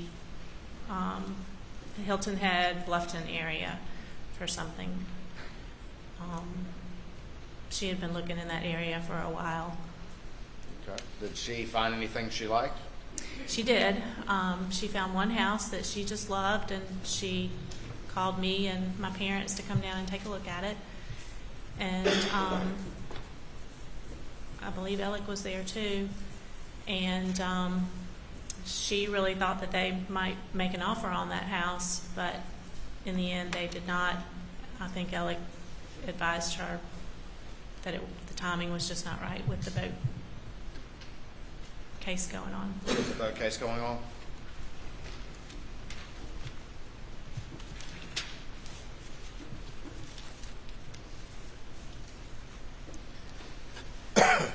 So we move closer to June 7th of 2021. I believe you testified that the family had received some bad prognosis on Mr. Randolph. Is that correct? Yes. Maggie called me that day and said she was at Edisto. She had some men working on the house, and Mr. Randolph was not doing well at all, and Alec really wanted her to come home that night. She hadn't planned on it, but that he needed her to come home, and Paul was going to be there too. And I said, well, Maggie, I said, Alec and his dad are super close, and that's probably what you should do.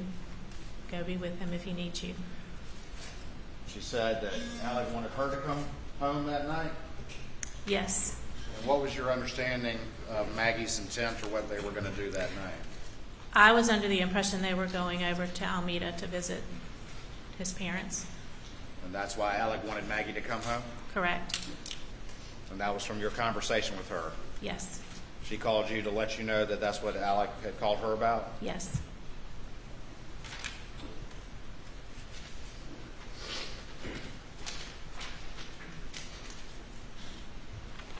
You said she was having some work done at Edisto on June 7th? Yes, just maintenance work, getting it ready for the summer.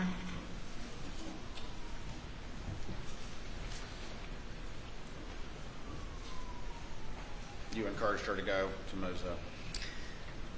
I did. Was that the last time you talked to her? Yes. Thank you.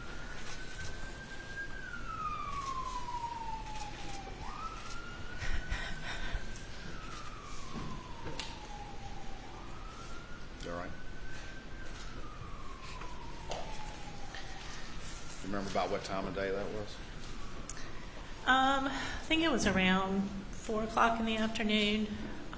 I think Maggie loved to call me when she was driving. She was always driving from, Moselle to Edisto to Charleston. And I think it was around 4 that afternoon. What was the rest of your day like? Just a normal day? Just a normal day. Did you go to bed that evening? Actually, we were not in bed. We were watching a movie. It was just Bart and me at home that night. Bart and your husband? Tell me how you found out. John, I didn't even realize this was going on. We were watching a movie, and Bart had gotten up to, I thought, go into the kitchen, and he had a text from John Marvin saying that a text from Randy, saying that there had been a tragedy, and could Bart please call him on his cell phone. He had called on Alec's cell phone, but wanted Bart to call him back on his cell phone. So what happened? So Bart went outside and called him. So I still didn't know anything was going on, and told him that Maggie and Paul had been shot. They were dead. What was your reaction? I just couldn't believe it. I didn't think it was true. I said, there has to be a mistake. I said, there's got to be some explanation. It just can't be them. What did y'all do after that? We gathered up our things, and we went to tell my parents. And Where do they live? they live in Somerville. And my mom had just had knee replacement surgery. So when we got to Somerville, I called and I said, Mom, we're on the way, and we've got some bad news to share, but I want to be with you. And so she was sitting in her recliner chair with her leg all bundled up, and so we got there, and both of my parents were there, and I think my mom went into shock. She couldn't be still, and she just kept making these noises, and it was just the worst. Did you go to Moselle at any point? We pretty much stayed with my parents all night. We went back home, showered, and then we all went to Moselle the next morning. Over the next few days, were y'all staying back in Somerville and going to Moselle, or what were you and your parents doing in Bart? So we had family coming in from Kentucky, and some of them were staying with me, some of them were staying with my parents, but we were in Moselle every day. We were planning the funeral,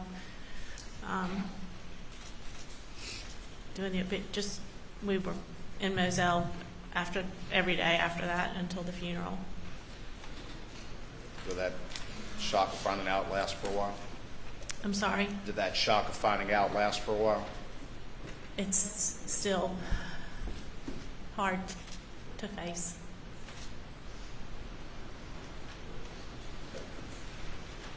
When you got to Moselle, did you see Alec, the defendant? I did.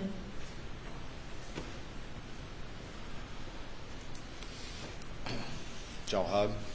We did. Cry? We did.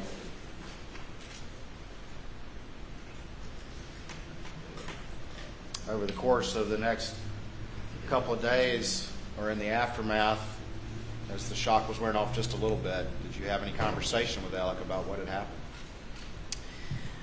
I didn't talk to Alec a lot. Alec was just really busy, and the whole town was coming to see him, and he was very, very, very torn up. I did at one point ask him if Maggie had suffered, and he assured me that she did not. Now, I don't know that I think that's true. And I asked if Paul had suffered, and he said no. And then later I asked him, I said, Alec, do you have any idea who's done this? I said, we have got to find out who could do this. And he said that he did not know who it was, but he felt like whoever did it had thought about it for a really long time. Whoever had done it had thought about it for a really long time. Did that strike you as odd? I just didn't know what that meant.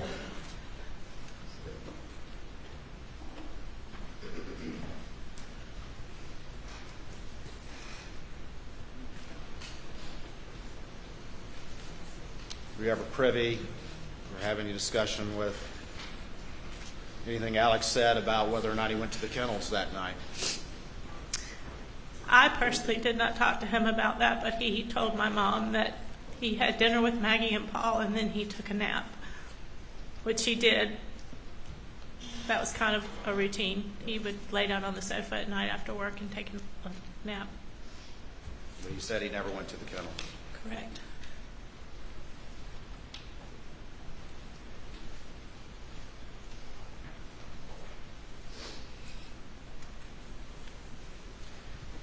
After your conversation with Maggie, your last conversation with her,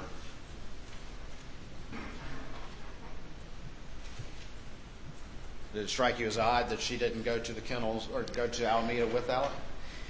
Yes, And why is that? because that's the whole reason she went home that night. Did you think from your conversation with Maggie that she was planning to see Mr. Randolph too? I thought so. I didn't realize that Mr. Randolph wasn't there at the time. That was a surprise to you? Mm-hmm.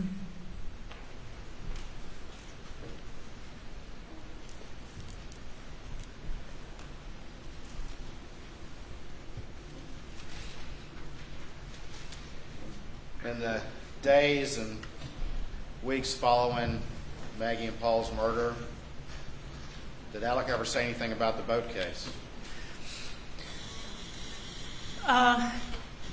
We would talk about the boat case, and he was very intent on clearing Paul's name. What did he say? He said that his number one goal was clearing Paul's name. And I thought that was so strange because my number one goal was to find out who killed my sister and Paul. But that wasn't Alec's concern, main concern? I know he must have wanted that too, but it just, I don't know how he could have thought about anything else. But he talked about the boat case.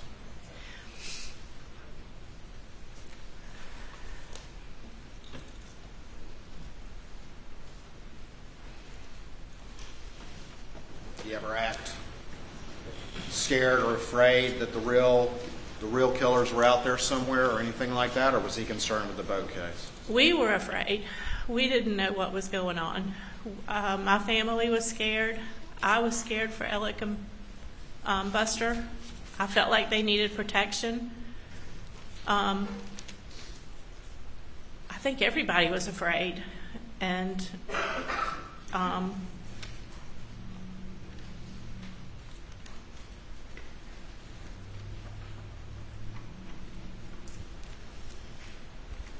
Alec didn't seem to be afraid.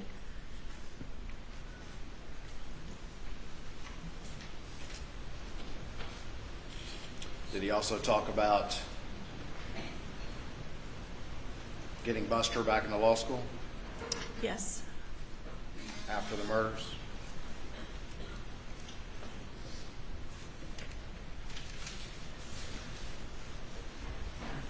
Maggie loved those dogs, didn't she? She did. She liked going down there and playing with them? She did. Would she tend to walk down there, or would she take another way to get down there? If she was dieting, she'd walk. Sometimes she'd ride her bicycle, and she'd take her car. She'd go, just whatever she felt like. Take her car, take one of the golf cart things.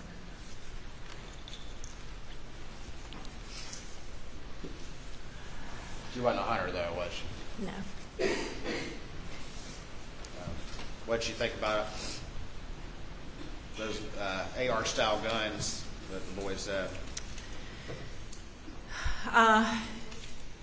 She seemed to be fine with those. I remember when she wanted to give them those for Christmas, and I just growing up with girls and not in a hunting world, I said, Maggie, why would you give those boys those guns? And she said they love to shoot hogs, and which I understood that the hogs were tearing up their property, but it just scared me that that the boys would have such a dangerous weapon.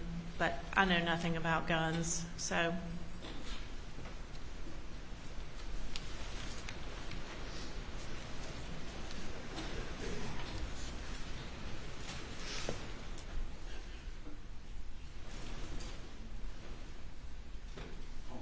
second, Mr. Crawford.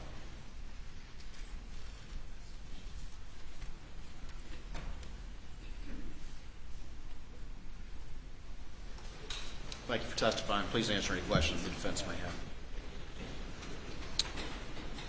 Mr. Griffin.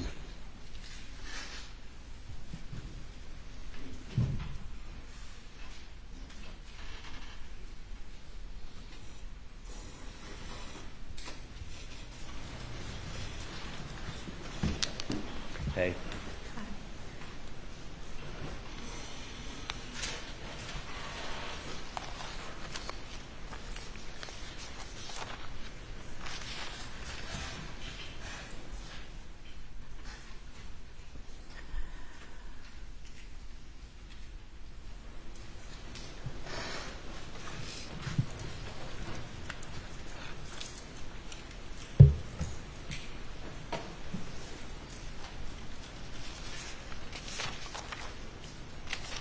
I'm sorry, this is hard for me too. Maggie was a very special person, wasn't she? She was. And she and Alec had a very special relationship, didn't They did. they? And they had a very special family, did they not? They did. And they loved to do things together as a family, didn't they? They did. And it just wasn't Alec and Maggie and Paul and Buster, but your parents were part of their family, right? Yes. And I doubt you've heard all the testimony here in court, but a lot of Paul's friends referred to your dad as Papa T. Is that what people refer to him as? Yes. And your mother as Grandma. Yes. And it sort of seemed like Paul and Buster's friends were part of your parents' extended family. Is that right? Yes. And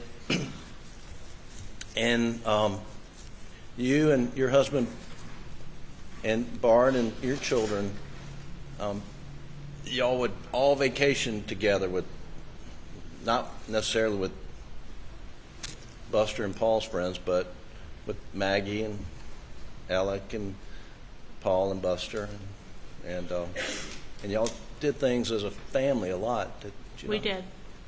And Alec was really close to your parents, wasn't he? Yes. And he considered your dad as one of his best friends, I believe. He was very kind to my dad. Right. And y'all would vacation. I think you and your husband have a house in the Keys. You would vacation there, right? Correct. And y'all would do a lot together. Your place up in off Lake Kiowee, is that right? Correct. And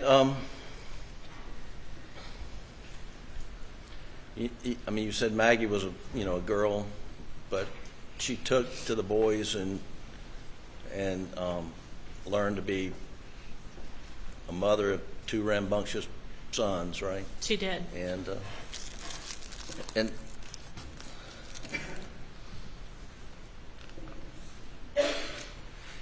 you said earlier that about sporting events that Maggie never missed any of Paul and Buster's sporting events. Is that right? Correct. And Alec was there right by Maggie at every sporting event, wasn't he? Coaching. Coaching most of the time, right?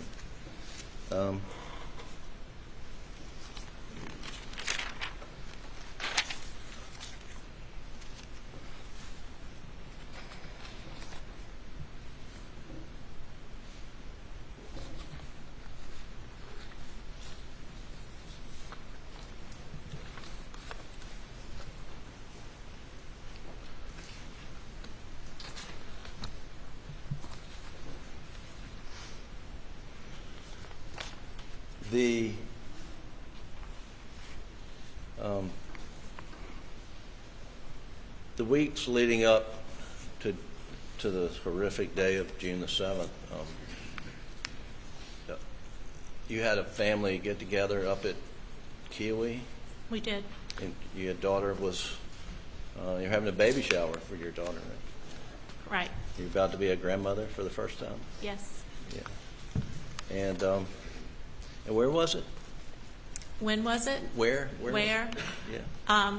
My daughter lives in Greenville. Okay. And and it was the weekend, I think, of May 21st? I think it was the weekend before Memorial Day weekend. Right. And I'm going to show you a photo and see if you recognize this photo.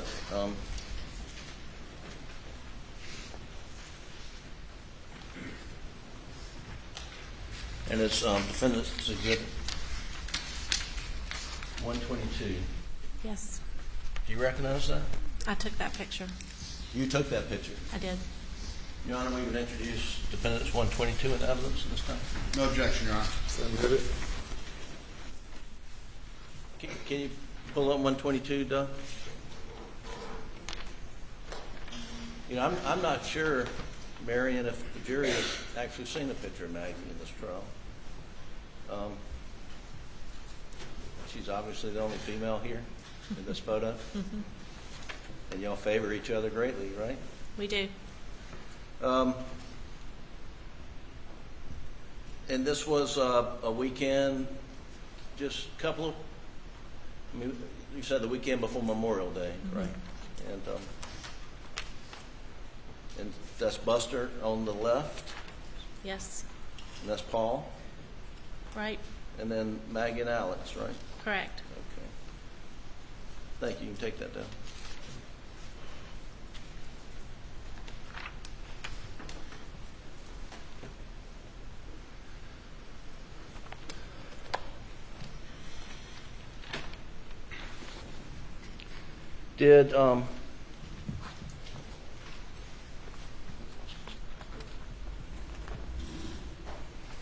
Did you see Maggie again after being with her up in above Greenville?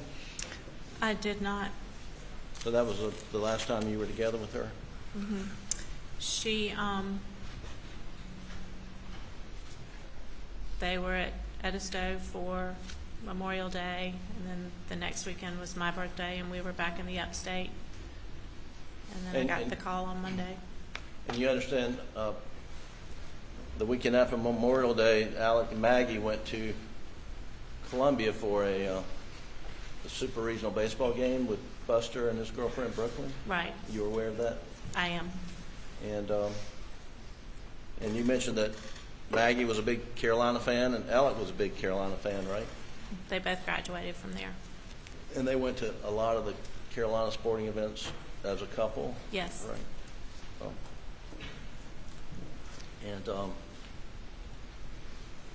And leading up to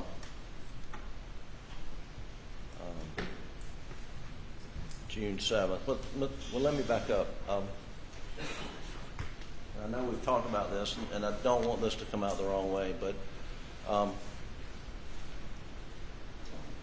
Maggie did a lot for Alec's mom and dad, but didn't it make her somewhat sad to go over and visit his mother because of her condition? Absolutely. And it was really not high on her list of things that she wanted to do. Maggie went there a lot. She just didn't feel like she needed to go every day like Alec liked to go. And Alec would go every day and sometimes more than once a day. As much as he could, he did. And but Maggie cared for Mr. Randolph, and I know she loved him. I'm talking about she would, prepare food for him and tried to spoil him, wouldn't she? It was the no salt diet. Right. And they were all struggling to cook food that he would eat with no salt. And she experimented with different things, hopefully that he would enjoy, right? Right. The whole family was taking turns and trying to provide meals. And you know now that on the 7th, I think in the afternoon, and we'll establish this later, but around 4:30, Mr. Randolph got admitted back to the hospital in Savannah. I know that now. Right. And you said earlier that you expected from your conversation with Maggie that she was going to go over to Alameda and see Alex's parents on the evening of the 7th, but and you found it odd afterwards when you found out she didn't? Correct. But knowing that Alex's dad was not there and he was back in the hospital, it doesn't really seem that odd anymore, does it? Probably not.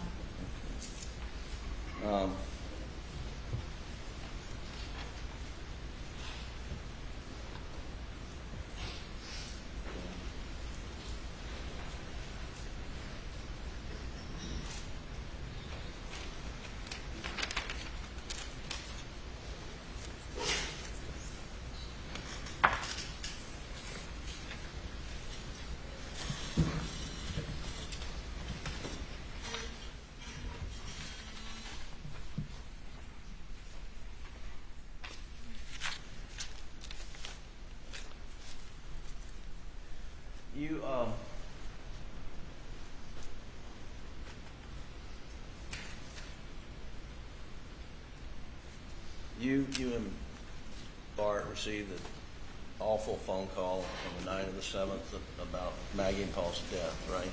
We did. And it was from John Marmon? Randy. I'm sorry, I misspoke earlier. And one of the requests was that you and Bart go and tell your parents in person, right? Mm-hmm. Well, I don't know that they requested, but I knew we had to do that in person. So you did that in person? Yes. And then the next day, you came to Moselle with your parent? Correct. And Alex, was he grieving greatly? Oh, terribly.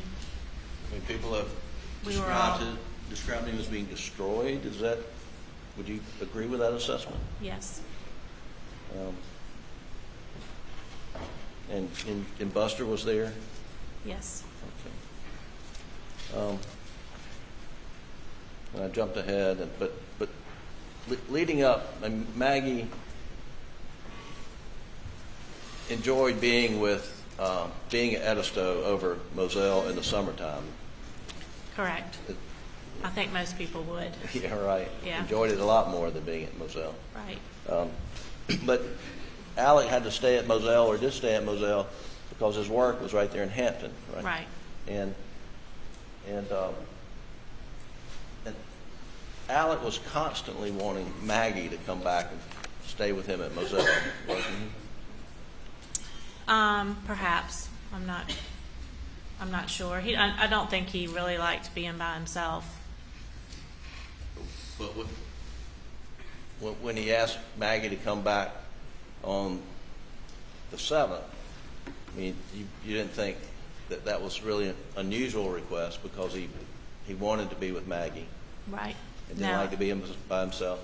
I did not think it was unusual, and that's why I encouraged her to do so. Right. And you, from your conversation with Maggie, you knew that Paul was going to be there. Correct. Right. And do you know why Paul was going to be there? Had you heard? I didn't know at the time. Okay. I know now. That's it. But anyway, and you encouraged Maggie to go be with Alec, because his dad was in bad shape, right? Right. Now, after Maggie and Paul were murdered, Mr. Randolph died 2 days later, I believe, or 3 days. Mm-hmm. So it was a very difficult time for everyone, wasn't it? Very. And there were 2 funerals, one on a Saturday for Maggie and Paul, and one on Sunday for Mr. Randolph, right? And then after a day or so, did Alec and Buster come to Somerville and stay with your parents? Yes. And did they stay with your parents a lot after the murders? Yes, especially Alec. Yeah, Alec. And to your knowledge, did Alec ever spend another night at Moselle after the murders? He did not.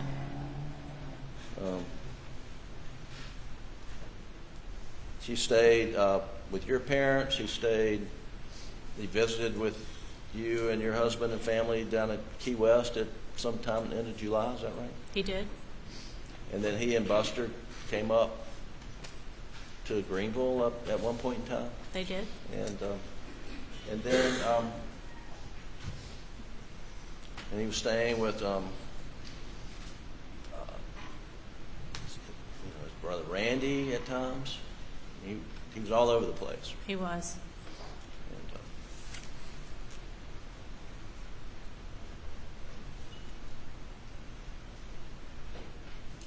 now you mentioned that after the murders that Alex said that he was very intent on clearing Paul's name from the boating accident, right? And you knew that Maggie felt very strongly that Paul was not driving the boat when the beautiful Mallory Beach came to her tragic death, right? Correct. I mean, Maggie was adamant. She was on a mission to clear Paul's name, was she not? Sort of. Sort of. And she was, and you're not critical of Alex for wanting to clear Paul's name after he was murdered, are you? I'm not critical about that at all. I think that was his way of honoring Paul after he was gone. I just thought his priority should have been focusing on finding out who killed Maggie and Paul. And how do you know that wasn't a priority for him? We never talked about it. We never talked about finding the person who could have done it. It was just odd. And we were sort of living in fear because we thought this horrible person was out there, and we were mostly afraid for Alec and Buster, but we didn't know the motive behind the killings. We thought it probably had something to do with the boat case. Right. And we thought that up until September. Right. And then things started to change a little bit. Sure. Well, were you aware that Alec started carrying a gun after the murder? You didn't know Alec that? always carried a gun. What's that? He always carried a gun. On his person that he started carrying a gun. Were you aware of that? I knew he usually had one in his car. Right.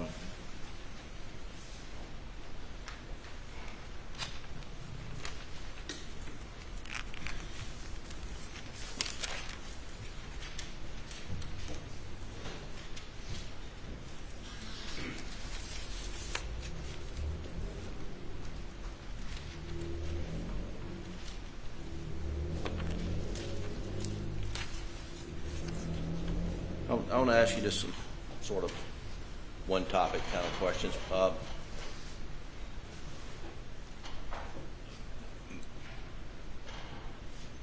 Bubba was Maggie and Alec's dog, is that right? Mm-hmm. Bubba could be a little hard-headed, we've heard. Mm-hmm. But I'm sorry. Yes, Yes. Bubba. I think Bubba could be a handful. But it's pretty clear that Alec could control Bubba pretty well. Yes.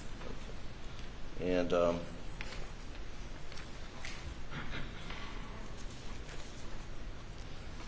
Maggie enjoyed going down to the kennels, as far as you know, to play with the dogs. She did.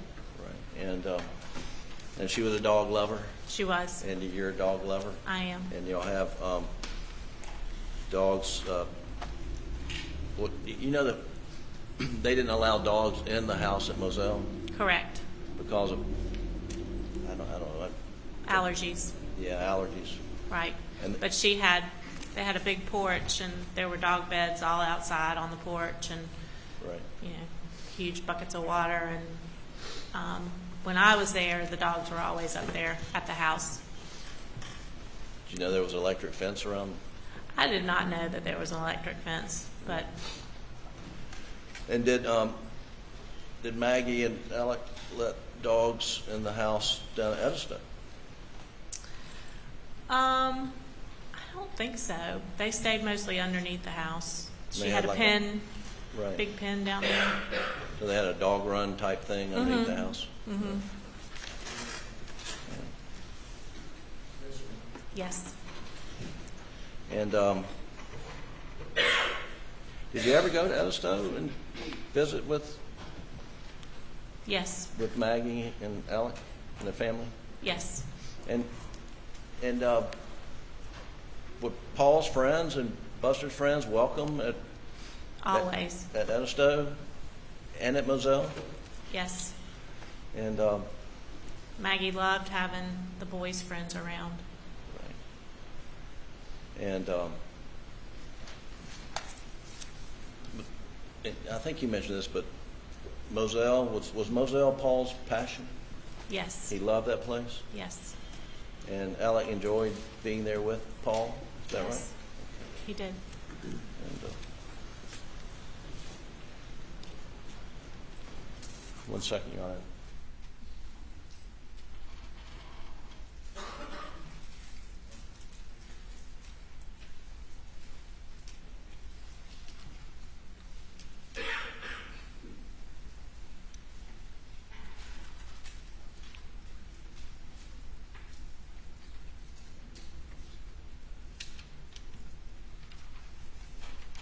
Just very briefly,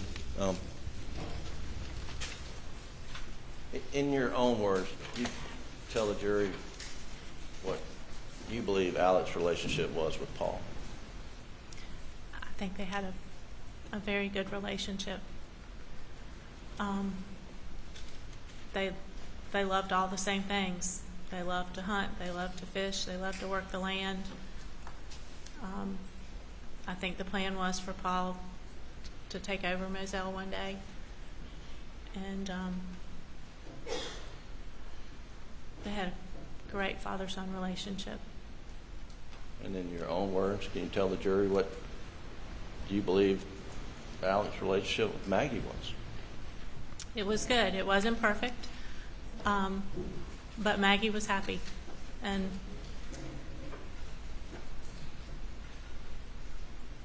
I think she was happy. Thank you. That's all the questions I have, Your Honor. Read that right. May it please court, Your Honor.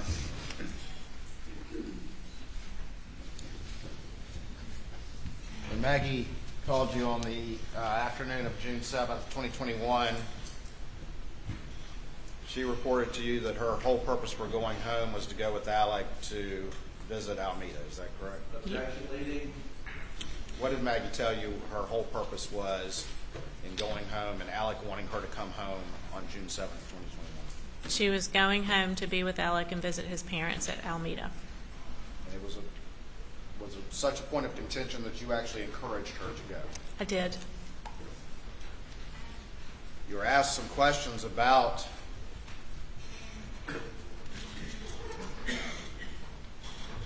you testified about Alec not being focused on trying to figure out who killed Maggie and Paul, and then something happened in September. Is that right? Correct. And that changed for you as you started to look at the motive. Is that correct? That's what you just testified, correct? Correct. And in September, he got fired from the law firm, right? Correct.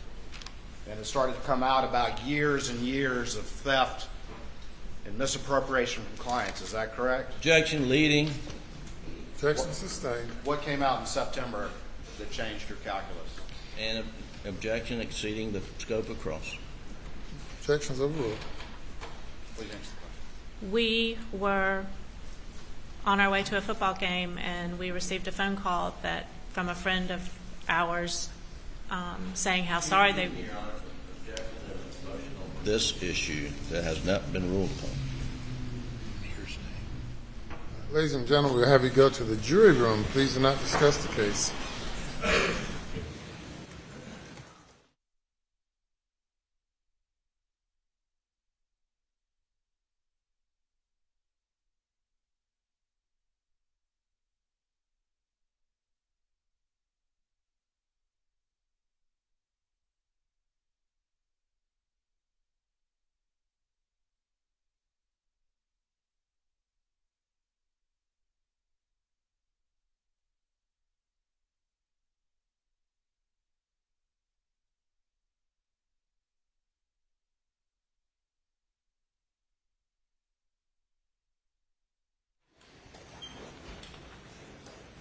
Nature of the objection. Your Honor, she was about to testify that she had heard about the roadside shooting. The state has not gone into the roadside shooting yet. Your Honor's not ruled on whether that's admissible or not. We object to under 403 as to being admissible, and substantively that is the objection. Evidence of the roadside shooting. It just opens up a whole new avenue of issues. Secondly, what she knows thus far would be hearsay, which is a technical objection, but certainly we object to any evidence of the roadside shooting. Your Honor, at this point, of course, this is responsive to a question that was raised on cross-examination by Mr. Griffin, in which she testified something happened in September. So for that reason, just to begin with, I believe that door is opened as to her to explain what it was that changed at that period in time, which was the nature of my question to her. Additionally, I think if we look beyond that, there is a connection, if we want to talk and have in-camera hearing about her answer and about 403 and 404, there is a logical connection between what happened in the roadside shooting and what happened on June 7th, 2021. And that connection is, of course, that the evidence will show that as the temperature increases, as there's a confrontation for Alec Murdaugh, then things like this happen. And that's what happened on September.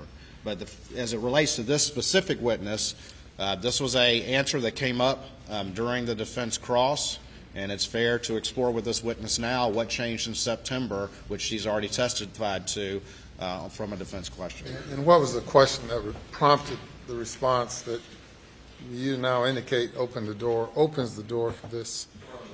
Yes. So in that particular question and in her response, he asked her, and he had been, of course, engaging in great detail about the family relationship and that sort of thing, and put up a picture and all the rest of it, and asked her about her assessment at that particular time, and she went in and started to explain that, and he was specifically asking about Alec being concerned about clearing Paul's name in the boat case, and then she explained further that, and he asked her if that was any big deal, and then she went on to explain her answer, and that's when she talked about how everything changed in September, and that was what I was exploring, what happened in September, which has been testimony before this jury, and I think now fair game for them to understand what happened in September.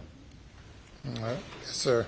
Your Honor, that was not the question. What was the question? That was my question to Mr. Waters, and he's explained a whole lot. I don't know if he responded to my question. Maybe you will.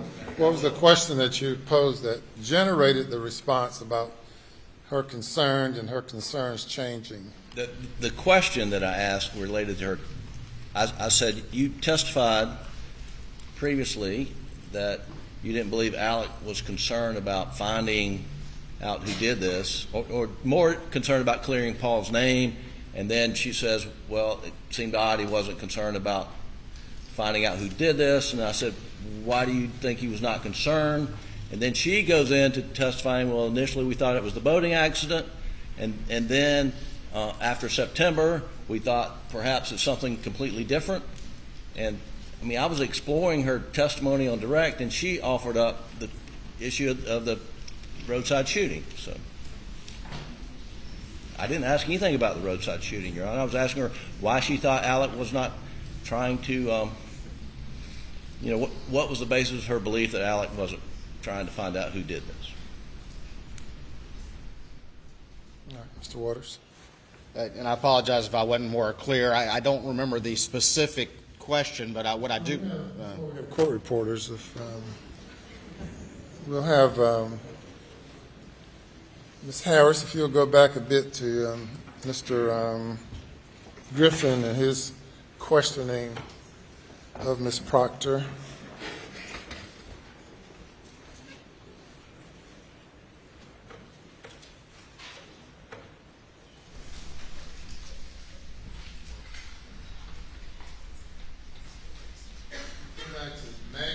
And solely consumed about the, I don't know how far that was, Maggie being consumed about the boating accident, and if it's not too far back from there on up to where you are now.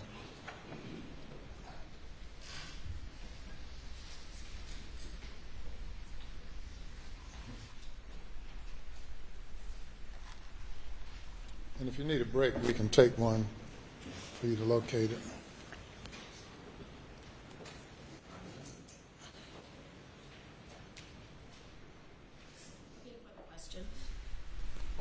I'm looking for the question. Right.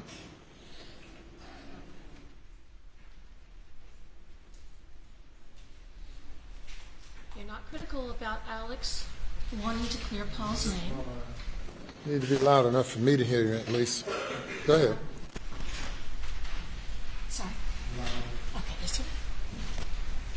Okay. You're not critical about Alex wanting to clear Paul's name.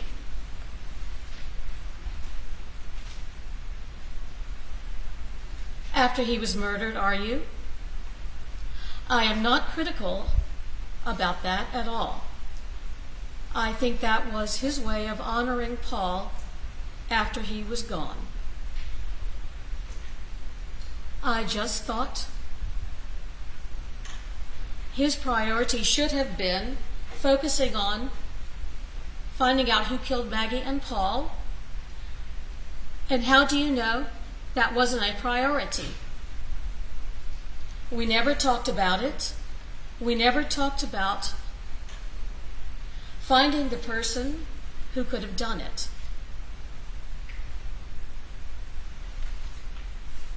It was just odd. And we were sort of living in fear because we thought this horrible person was out there, and we didn't. We were mostly afraid for Alex and Buster. We didn't know the motive behind the killings. We thought it was probably had something to do with the boat case, right? And we thought that up until September. All right. And then things started to change a little bit. Were you aware that Alex started carrying a gun?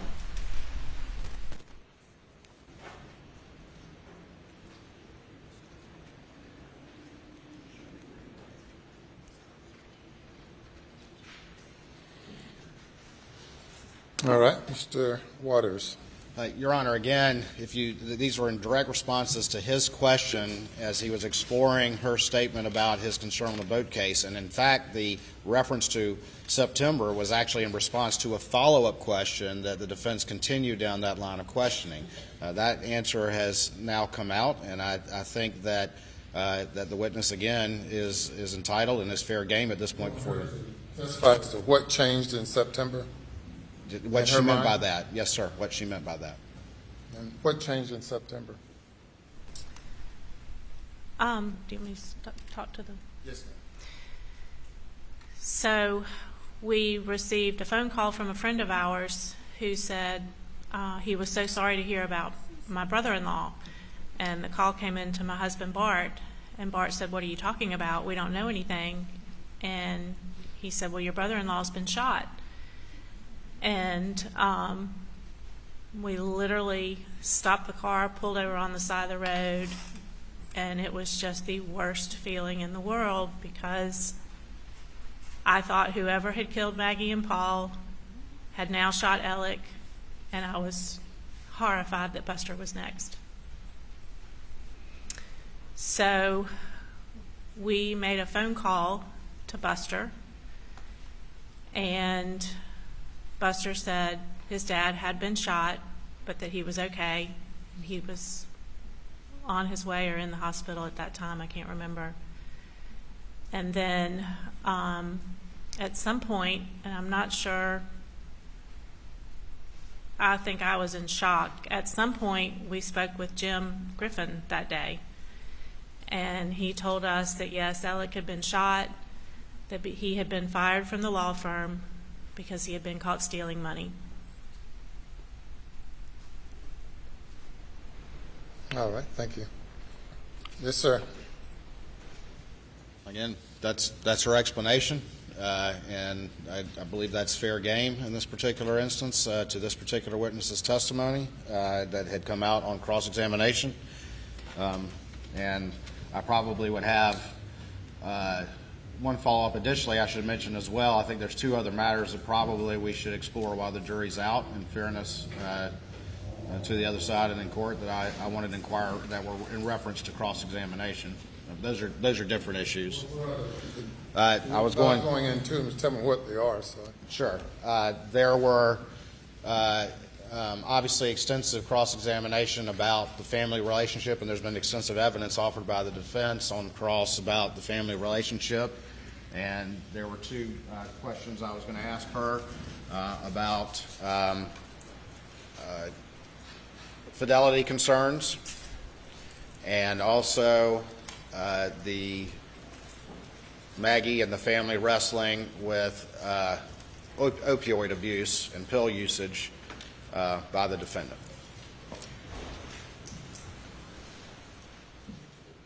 Both of those have been issues that Maggie had wrestled with and had expressed to her. All right, Mr. Griffin.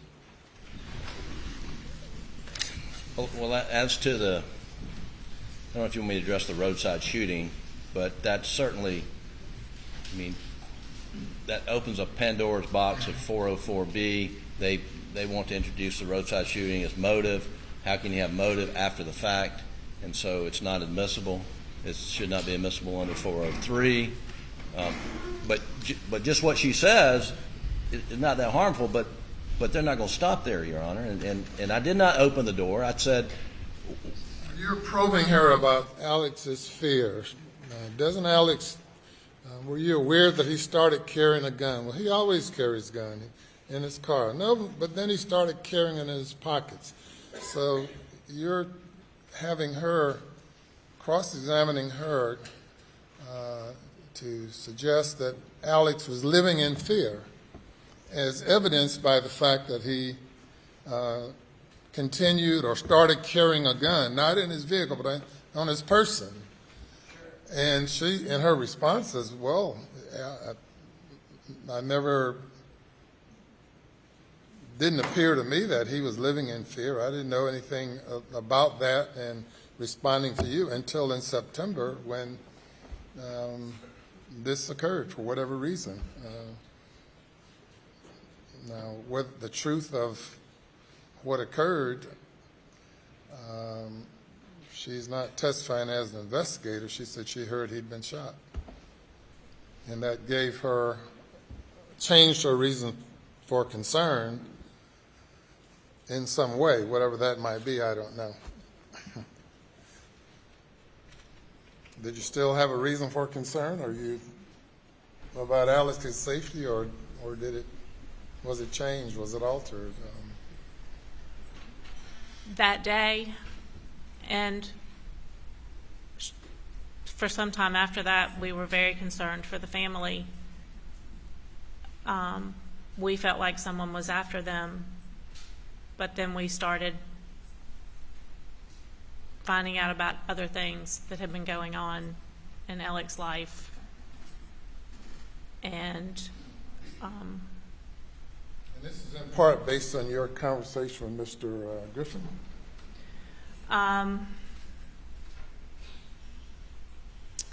This is everything that has come out since then. Did you Did you say that you had a conversation with Mr. Griffin? That day that we found out that Alec had been shot, we did have a conversation with Mr. Griffin, and he's Mr. the Griffin one. told you that he'd been fired and that he'd been caught stealing money. Correct. That's just hearsay. Well, Absolutely hearsay. what kind of quandary does that put you in? You're going to be a witness as well? Well, that's a hearsay statement, Your Honor. Without a doubt, it's classic hearsay.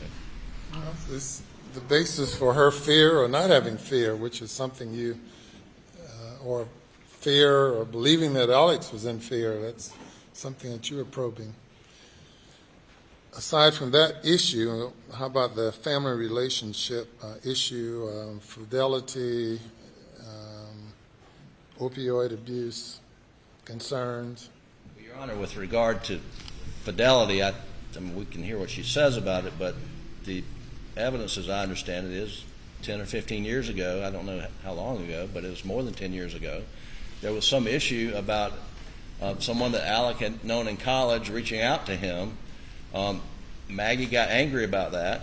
They had a Reaching out to him 15 years ago or recently? Yes, sir. Yes, sir. And that Maggie got angry about it, contacted the woman's husband, who says, it's not true. I know who she's seeing because I have a private eye on her. That led to a divorce. You're now referring to a 15-year-old conversation. Yes.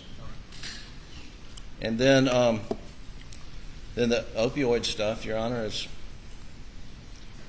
I'm not sure what information she's going to share about that, frankly. Well, you had one earlier witness read a letter about him being in rehab. That they introduced, yes, sir. That you published. Well, it was already in evidence, Your Honor. All right. Over objection. So. Go ahead, Mr.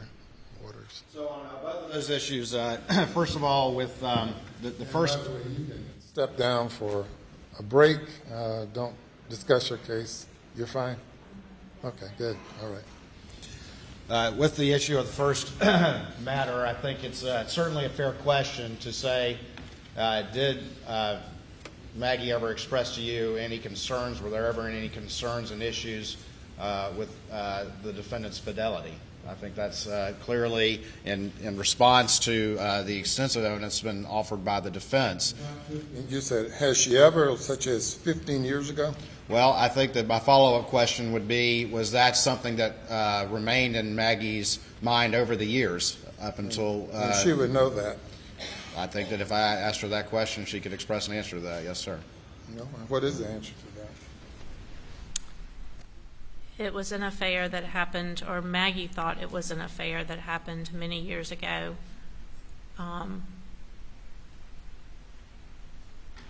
They were able to resolve the issues, but Maggie still brought it up. As recently as when? A year ago. She did not think anything was going on. It still bothered her. All right. May I ask a follow-up, Your Honor? Yes. During when that event occurred, did she make Alec leave the household for a period of time? She did.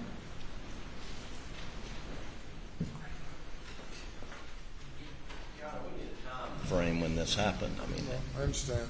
15 years ago, or? How long ago was that? It was a very long time ago. I'm not sure. A very long time ago. I think, again, I'm not trying to make it bigger than it is, but I think given the issues that have been squarely in front of the jury, the state's entitled, at least in a limited fashion, to offer this some testimony in this regard that that everything was not perfect, as the defense has repeatedly elicited. And so on that particular issue, I only propose a limited question that had Maggie ever had any concerns about fidelity, and had those concerns continued to bother her, and that would be the extent of my proposed examination of her on that issue. All right. Anything else? 2007 is our understanding. 2007, 15 years ago. Well, yeah, 2007 was 15 years ago, yeah. And that's when it occurred? Well, that's been established. Give me something new. Well, other than repeating 15 years ago. It's not admissible under 403. Unfair prejudice outweighs the probative value of this. Whether it still bothered her, I mean, she testified that they weren't without their problems like all married couples, but they had a good marriage. I mean, it's been addressed, and it's highly inflammatory. That's why your questions have to not lead into things that might be inflammatory. We're going to be in recess for about 15 minutes. Please.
the witness can testify as to her concern as to what occurred on September 7th that changed her concern about Alex living in fear.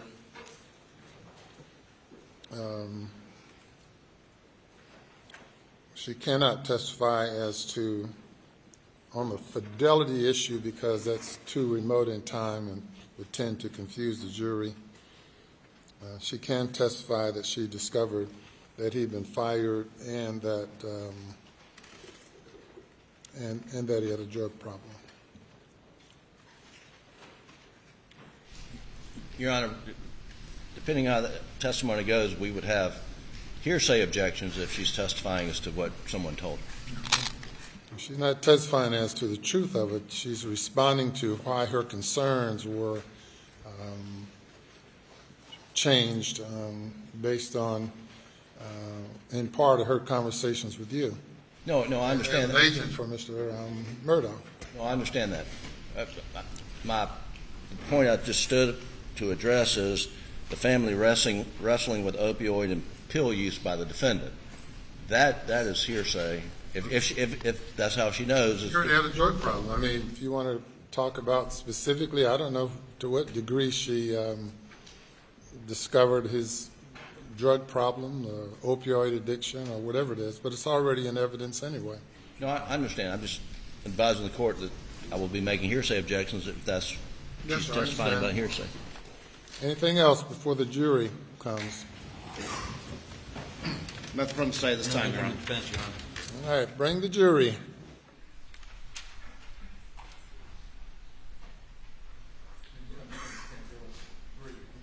All these issues.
The objection is overruled. You may continue.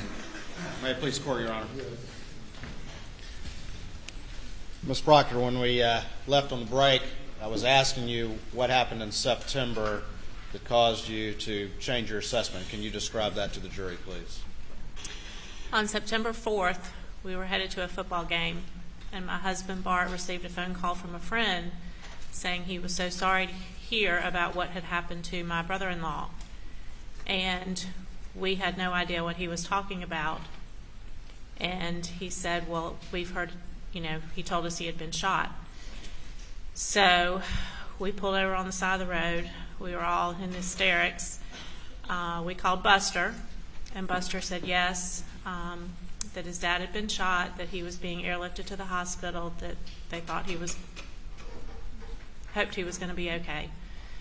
So we wanted more information, so we called Jim Griffin, and he told us that Alec had been shot in the head and that he had been fired from his law firm for stealing. What was your concern when you heard that he had been shot? Initially, I thought he might be dead. I had just lost 2 of the family members, and I felt like they were being targeted at that point. I felt like the family was being targeted. Subsequent to that, did your concern that the family was being targeted, did that change as well? Over the course of a few weeks, we were still on high alert, worried for Buster, but at that point, information started coming out about some things that Alec had done financially that we had no idea about. And that changed your assessment about what you heard about him being shot as well. Is that correct? Can you answer out loud? The shooting, that was an event in itself.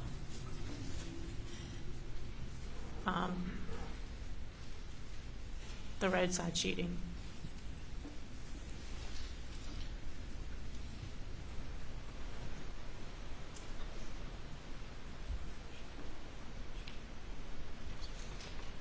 You just stated that the shooting itself, the roadside shooting, was an event in itself.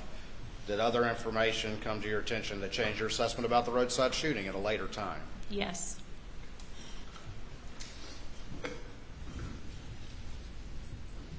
And changed that initial concern that Alec was somehow being targeted? Yes. Did Maggie have a nickname for Paul? His little, what is detective? Little detective? Mm-hmm. And what did that mean? She felt like that he was always looking to make sure his dad was behaving. And what specifically was the concern? Pills, prescription pain pills. And had Maggie expressed to you concern over time about the defendant's pill usage? Yes. How long had that been going on? I am not sure, but I think it had been going on for some time. And did that concern continue up until recent times as we moved to their Maggie and Paul's murder? Yes. And what did specifically little detective mean as it related to the pills? If there were pills in the house that his dad was taking that he wasn't supposed to, Paul was determined that he would find them. And did that happen on occasions? I think so, yes. Hold on for me 1 second.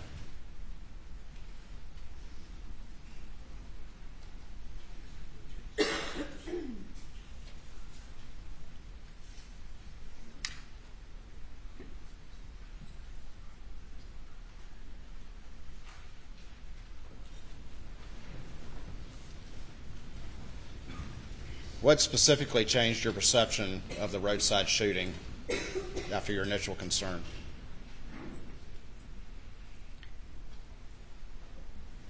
The story that was initially told about what happened came to not be true. The story told by who? By Alec. Alec? Yes? Yes. Thank you, Your Honor. Nothing further. Anything further?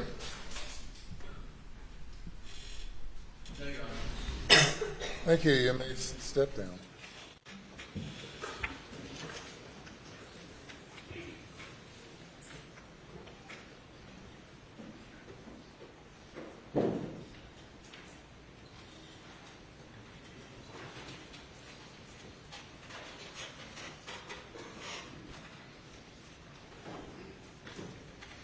We'll call your next witness. Thank you, Your Honor. The state calls Bart Proctor.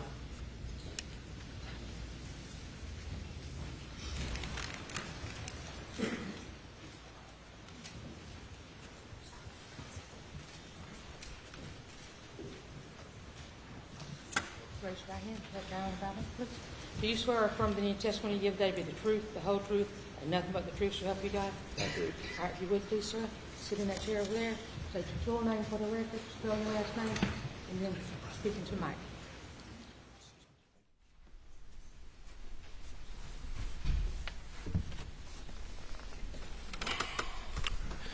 My name is Barton Proctor, Proctor. Proctor, good afternoon. Very quickly, tell the jury, are you Marion Proctor's husband? For 37 years. 37 years. And obviously, over the years, as being part of this family, had you gotten to know Maggie and gotten to know Paul and gotten to know the defendant, Alec Murdaugh? I have. I don't want to belabor the points, but in the aftermath of Maggie and Paul's murder, were you also privy to some of the conversations that Alec had that your wife related to this jury today? Yes. And ultimately heard the same thing in those conversations that she related here today? Yes. Have you had an opportunity to review what's been entered into evidence as States 297, the kennel video? I've heard it.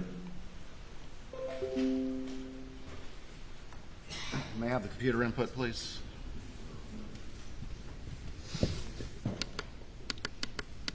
It was on there.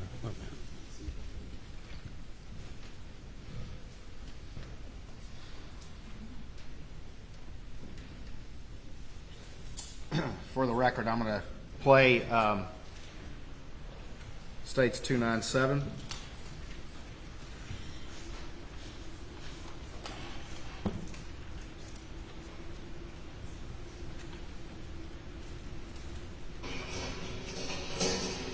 Get back.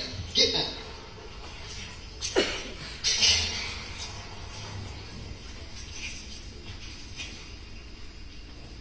Quit, Cash. Quit. It's okay. Come here. Come here, Cash. Shit. Cash. Hey, he's got a bird in his mouth. Hey, Bubba. It's a guinea. This is a chicken. Come here, Cash. Cash. Quit.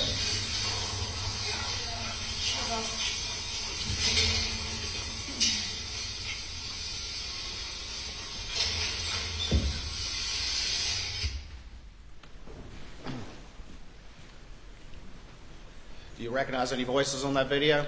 I recognize 3. Can you tell the jury what voices you recognize? I recognize Paul Murdaugh. I recognize Maggie Murdaugh, and I recognize Alec Murdaugh. And when you say Alec Murdaugh, do you see him in the courtroom here today? I do. Can you point him out for the jury, please? Yes, or sir. describe him? He's wearing a blue blazer and has his glasses on his head. And how sure are you? 100%. Thank you. Please answer any questions the defense may have.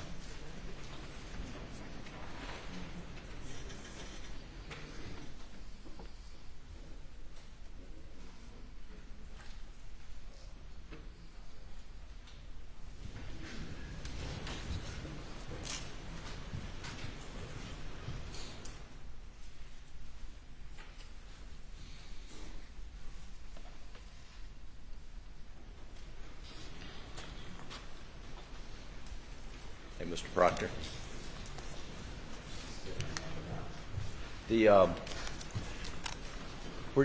Were you ever shown a blue raincoat by any SLED agents? Yes, sir.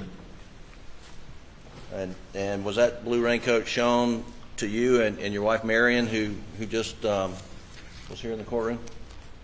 Yes, sir. It was a picture. A picture of the blue raincoat. And did you recognize the blue raincoat? No, sir. Had you ever seen it before? No, sir.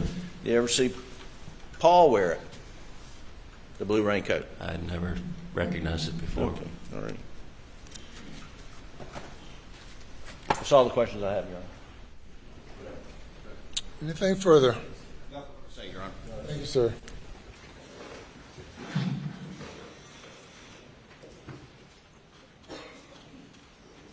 We have another witness today.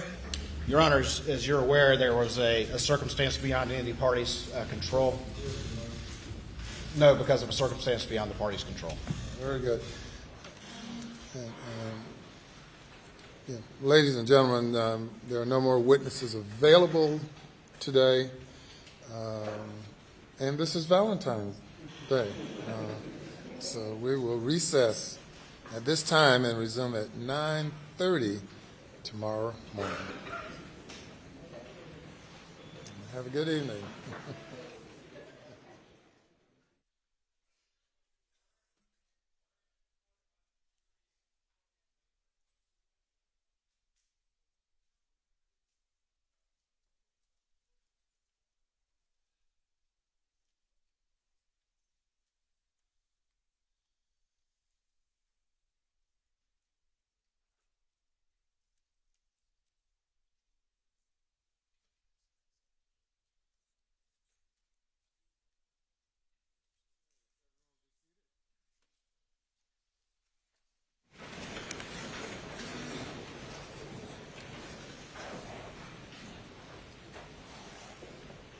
Mr. Waters, the jury is gone. You can further explain if you'd like.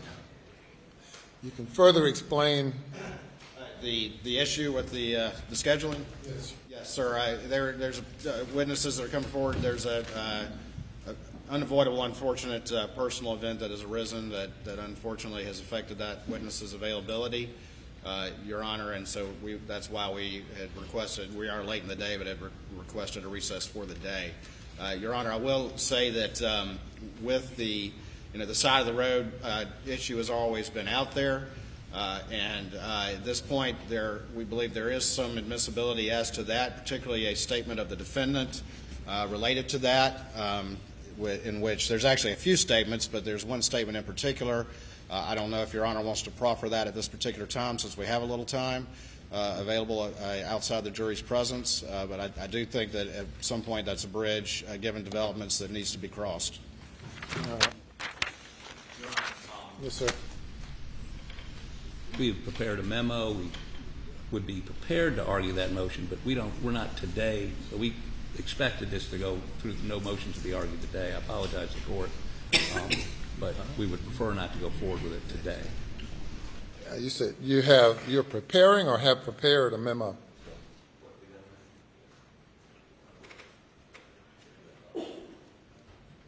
Person preparing it. All right.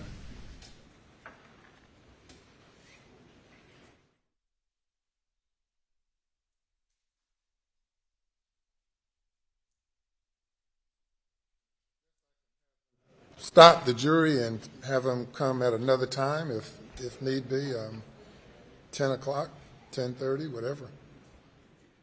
Your Honor, we're not done with that. We're not anticipating it coming up at all. Can you all don't leave with the jury yet? If you can find out, are they gone or still here? You have them hold for a moment.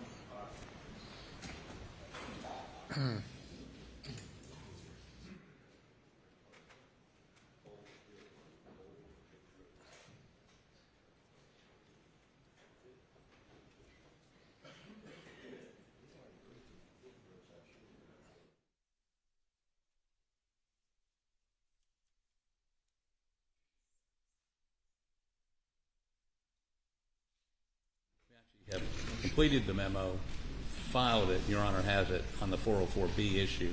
There's a section on the roadside. Has it been sent to me or is it being sent? It was. Your Honor, it was filed well before trial, and it's a consolidated memo. It addresses all the 404B stuff, the financial evidence that you've ruled in, and in the section of the memo, we do address the roadside shooting. We point out that it's after June 7th. We point out that he's been indicted for insurance fraud. As a result of that, attempted insurance fraud, their theory of motive is it is just another way for him to gain sympathy when financial situations turn bad, leave for him. But we point out that he has been indicted by Hampton County grand jury for insurance fraud for attempted suicide to obtain $12 million of insurance for his son Buster. And so we argue that it's not motive, and it should not be admissible under 403 as well. All right, and I'm happy to talk about all of that and review what's been submitted overnight and review whatever the state may have for me to consider and to hear any more argument about it in the morning prior to ruling. I've had them to stop the jury from leaving to find out how much time you all might need tomorrow morning, because otherwise I've told them to be here at 9:30 if they need to come at 10 o'clock, 10:30. Mr. Harpootlian. Your Honor, I don't think this will take 30 minutes to argue that. We prefer to argue it in the morning simply because we haven't looked at it, and while Mr. Griffin is an extraordinary advocate, I'd like an opportunity to... Want the jury to come in at 10? 10 would be great. I would say 10:30 to be safe, Your Honor. Why I'd argued against that. I'm trying to think of a reason, but I really can't. So we're going to have the jury come in at 10:30 tomorrow morning instead of 9:30. Thank you. Thank you, Your Honor. All right. In the interim, however, if you all have something you want me to read overnight, early in the morning, happy to receive it. Yes, sir. I have what was previously filed now, defendant's memorandum in opposition to motion in limine re-evidence of other crimes and bad acts, and I've ruled on a majority of this already. We may polish that up a little bit tonight, and if so, we'll email it to your law clerk, and she, I'm sure, will get it to you. Page 9 starts the roadside shooting discussion. I knew it. Our initial motion, Your Honor, in the reply also touched this ground as well, but we can do the same thing. Middle of page 9 through the top of page 12, so you have about 2.5 pages that you might want to, if you want to supplement it, it'll be fine. Thank you. If you want to. And how about from the state's perspective? Yes, sir, Your Honor, and I think I just lost my glasses. Put them up.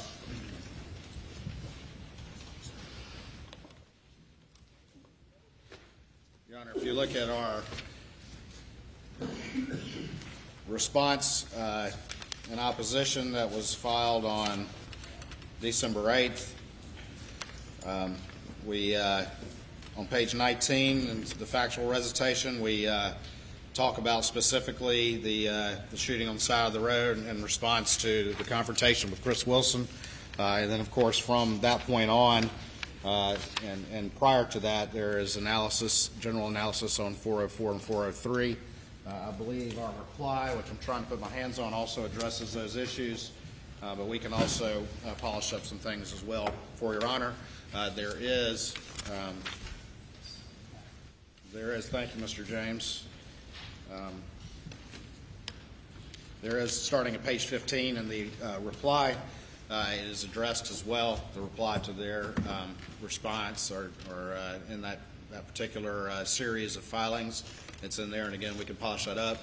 There is, again, there's a recorded interview and a recorded statement that we certainly can provide to Your Honor for review, that ultimately we believe they're statements of the defendant, of course, that we believe would be admissible under the theories as argued there.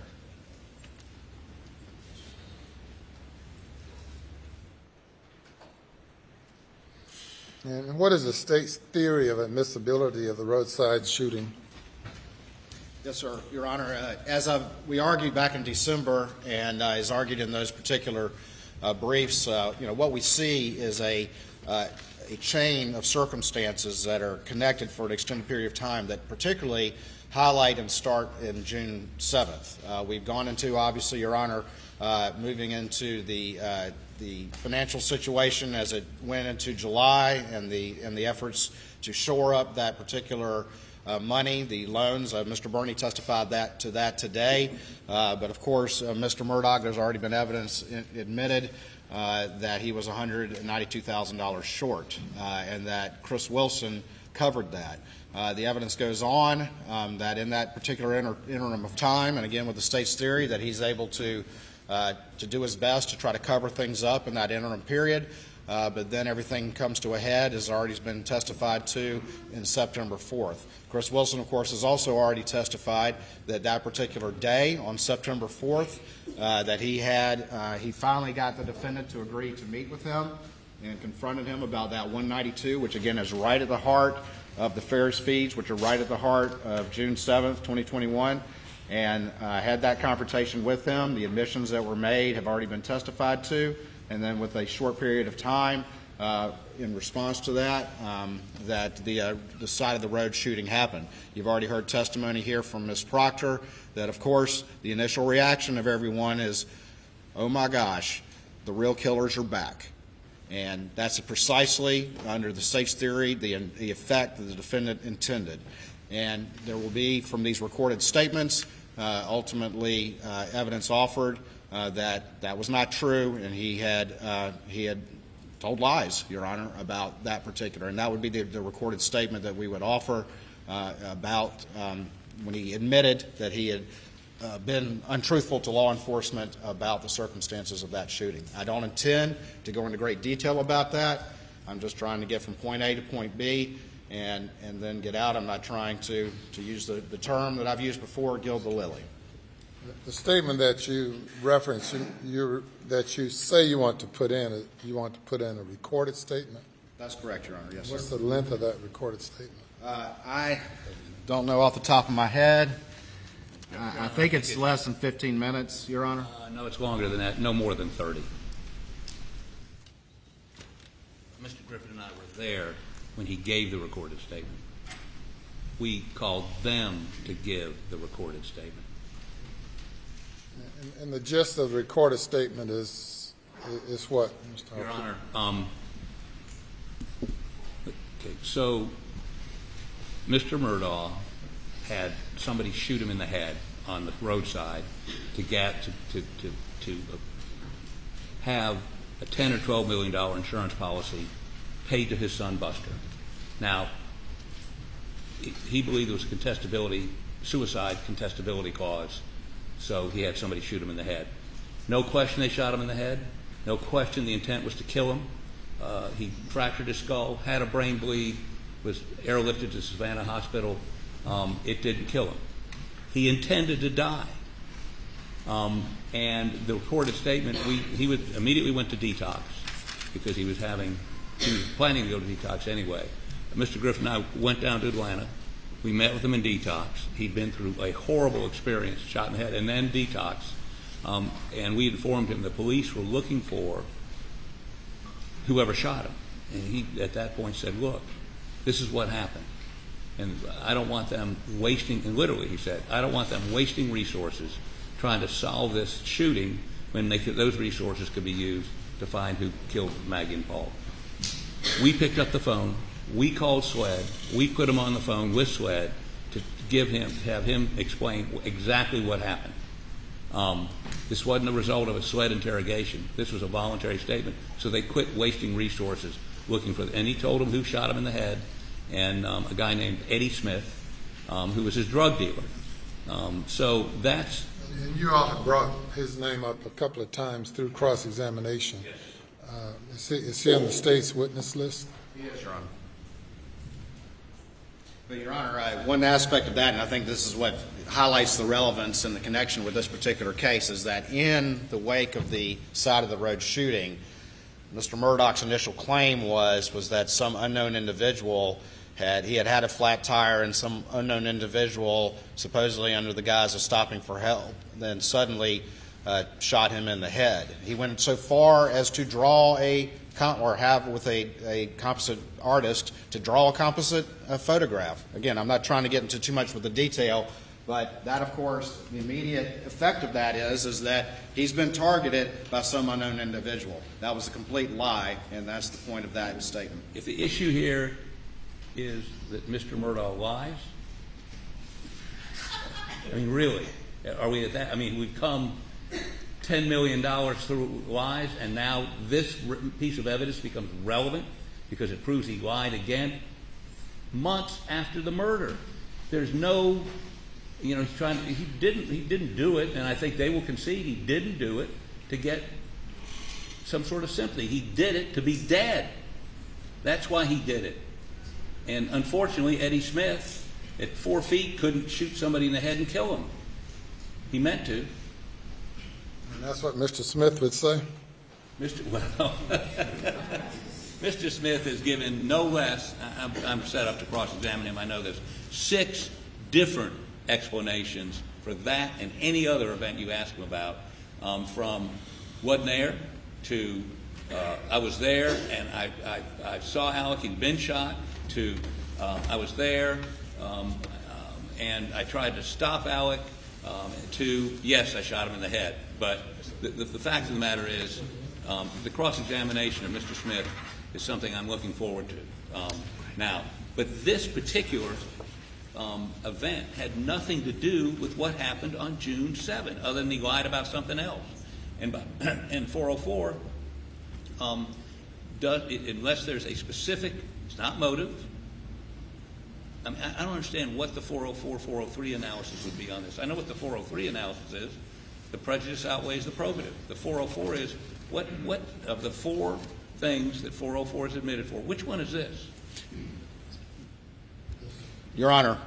I know you all want to argue it in the morning, so this is just a prelude to tomorrow morning. 2 things. 2 things. If Mr. Harpootlian wishes to stipulate in front of the jury that his client is a liar, the state's willing to accept that stipulation. And not go forward with this?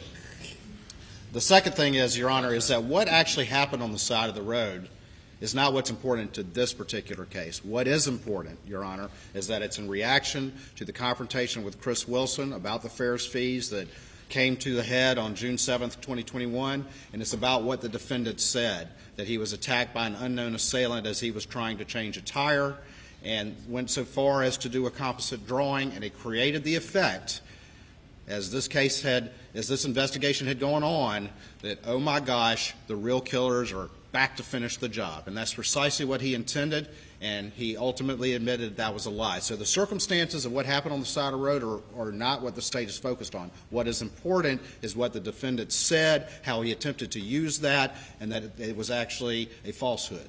And you heard Ms. Proctor testify. It had that exact effect, that, oh my gosh, the real killers are back. But I think the state will concede his object on the side of the road was to be dead. That's what the act was, to kill himself. Now, what happened after that? After he was taken to Savannah and had a brain bleed and a fractured skull, and when he came out of all that and realized, I'm not dead. How is that relevant to June 7? Your Honor, we can beat this dead horse a little bit more in the morning, but allow us to give you, I don't know, this crazy idea of giving maybe some more law to look at. All right. Is this the sole purpose of Mr. Smith's testimony, or you have other things to talk with him about? Well, he's on the witness list. I didn't say necessarily that we're calling him. What I'm trying to do, again, is to limit the presentation to just what's relevant to this particular trial that we have here today. And so I would have... We're talking, discussing now this motion excluding testimony, but who's your witness to talk about what you're arguing? We would have a law enforcement witness come in and testify as to the circumstances of that statement. And again, I'm trying to limit it and to what's very focused to what's relevant to this trial, and that is the intended effect that he had and its reaction to the confrontation and the symmetry between June 7th and September 4th. And do you have anything in addition to what you all provided a couple of months ago, seemingly? We have those 2 documents. We don't have a written document prepared at this time, but we can certainly work on some additional discussion this evening, Your Honor. All right. Okay, well, we'll reconvene at 9:30. Thank you, Your Honor. All right, very good.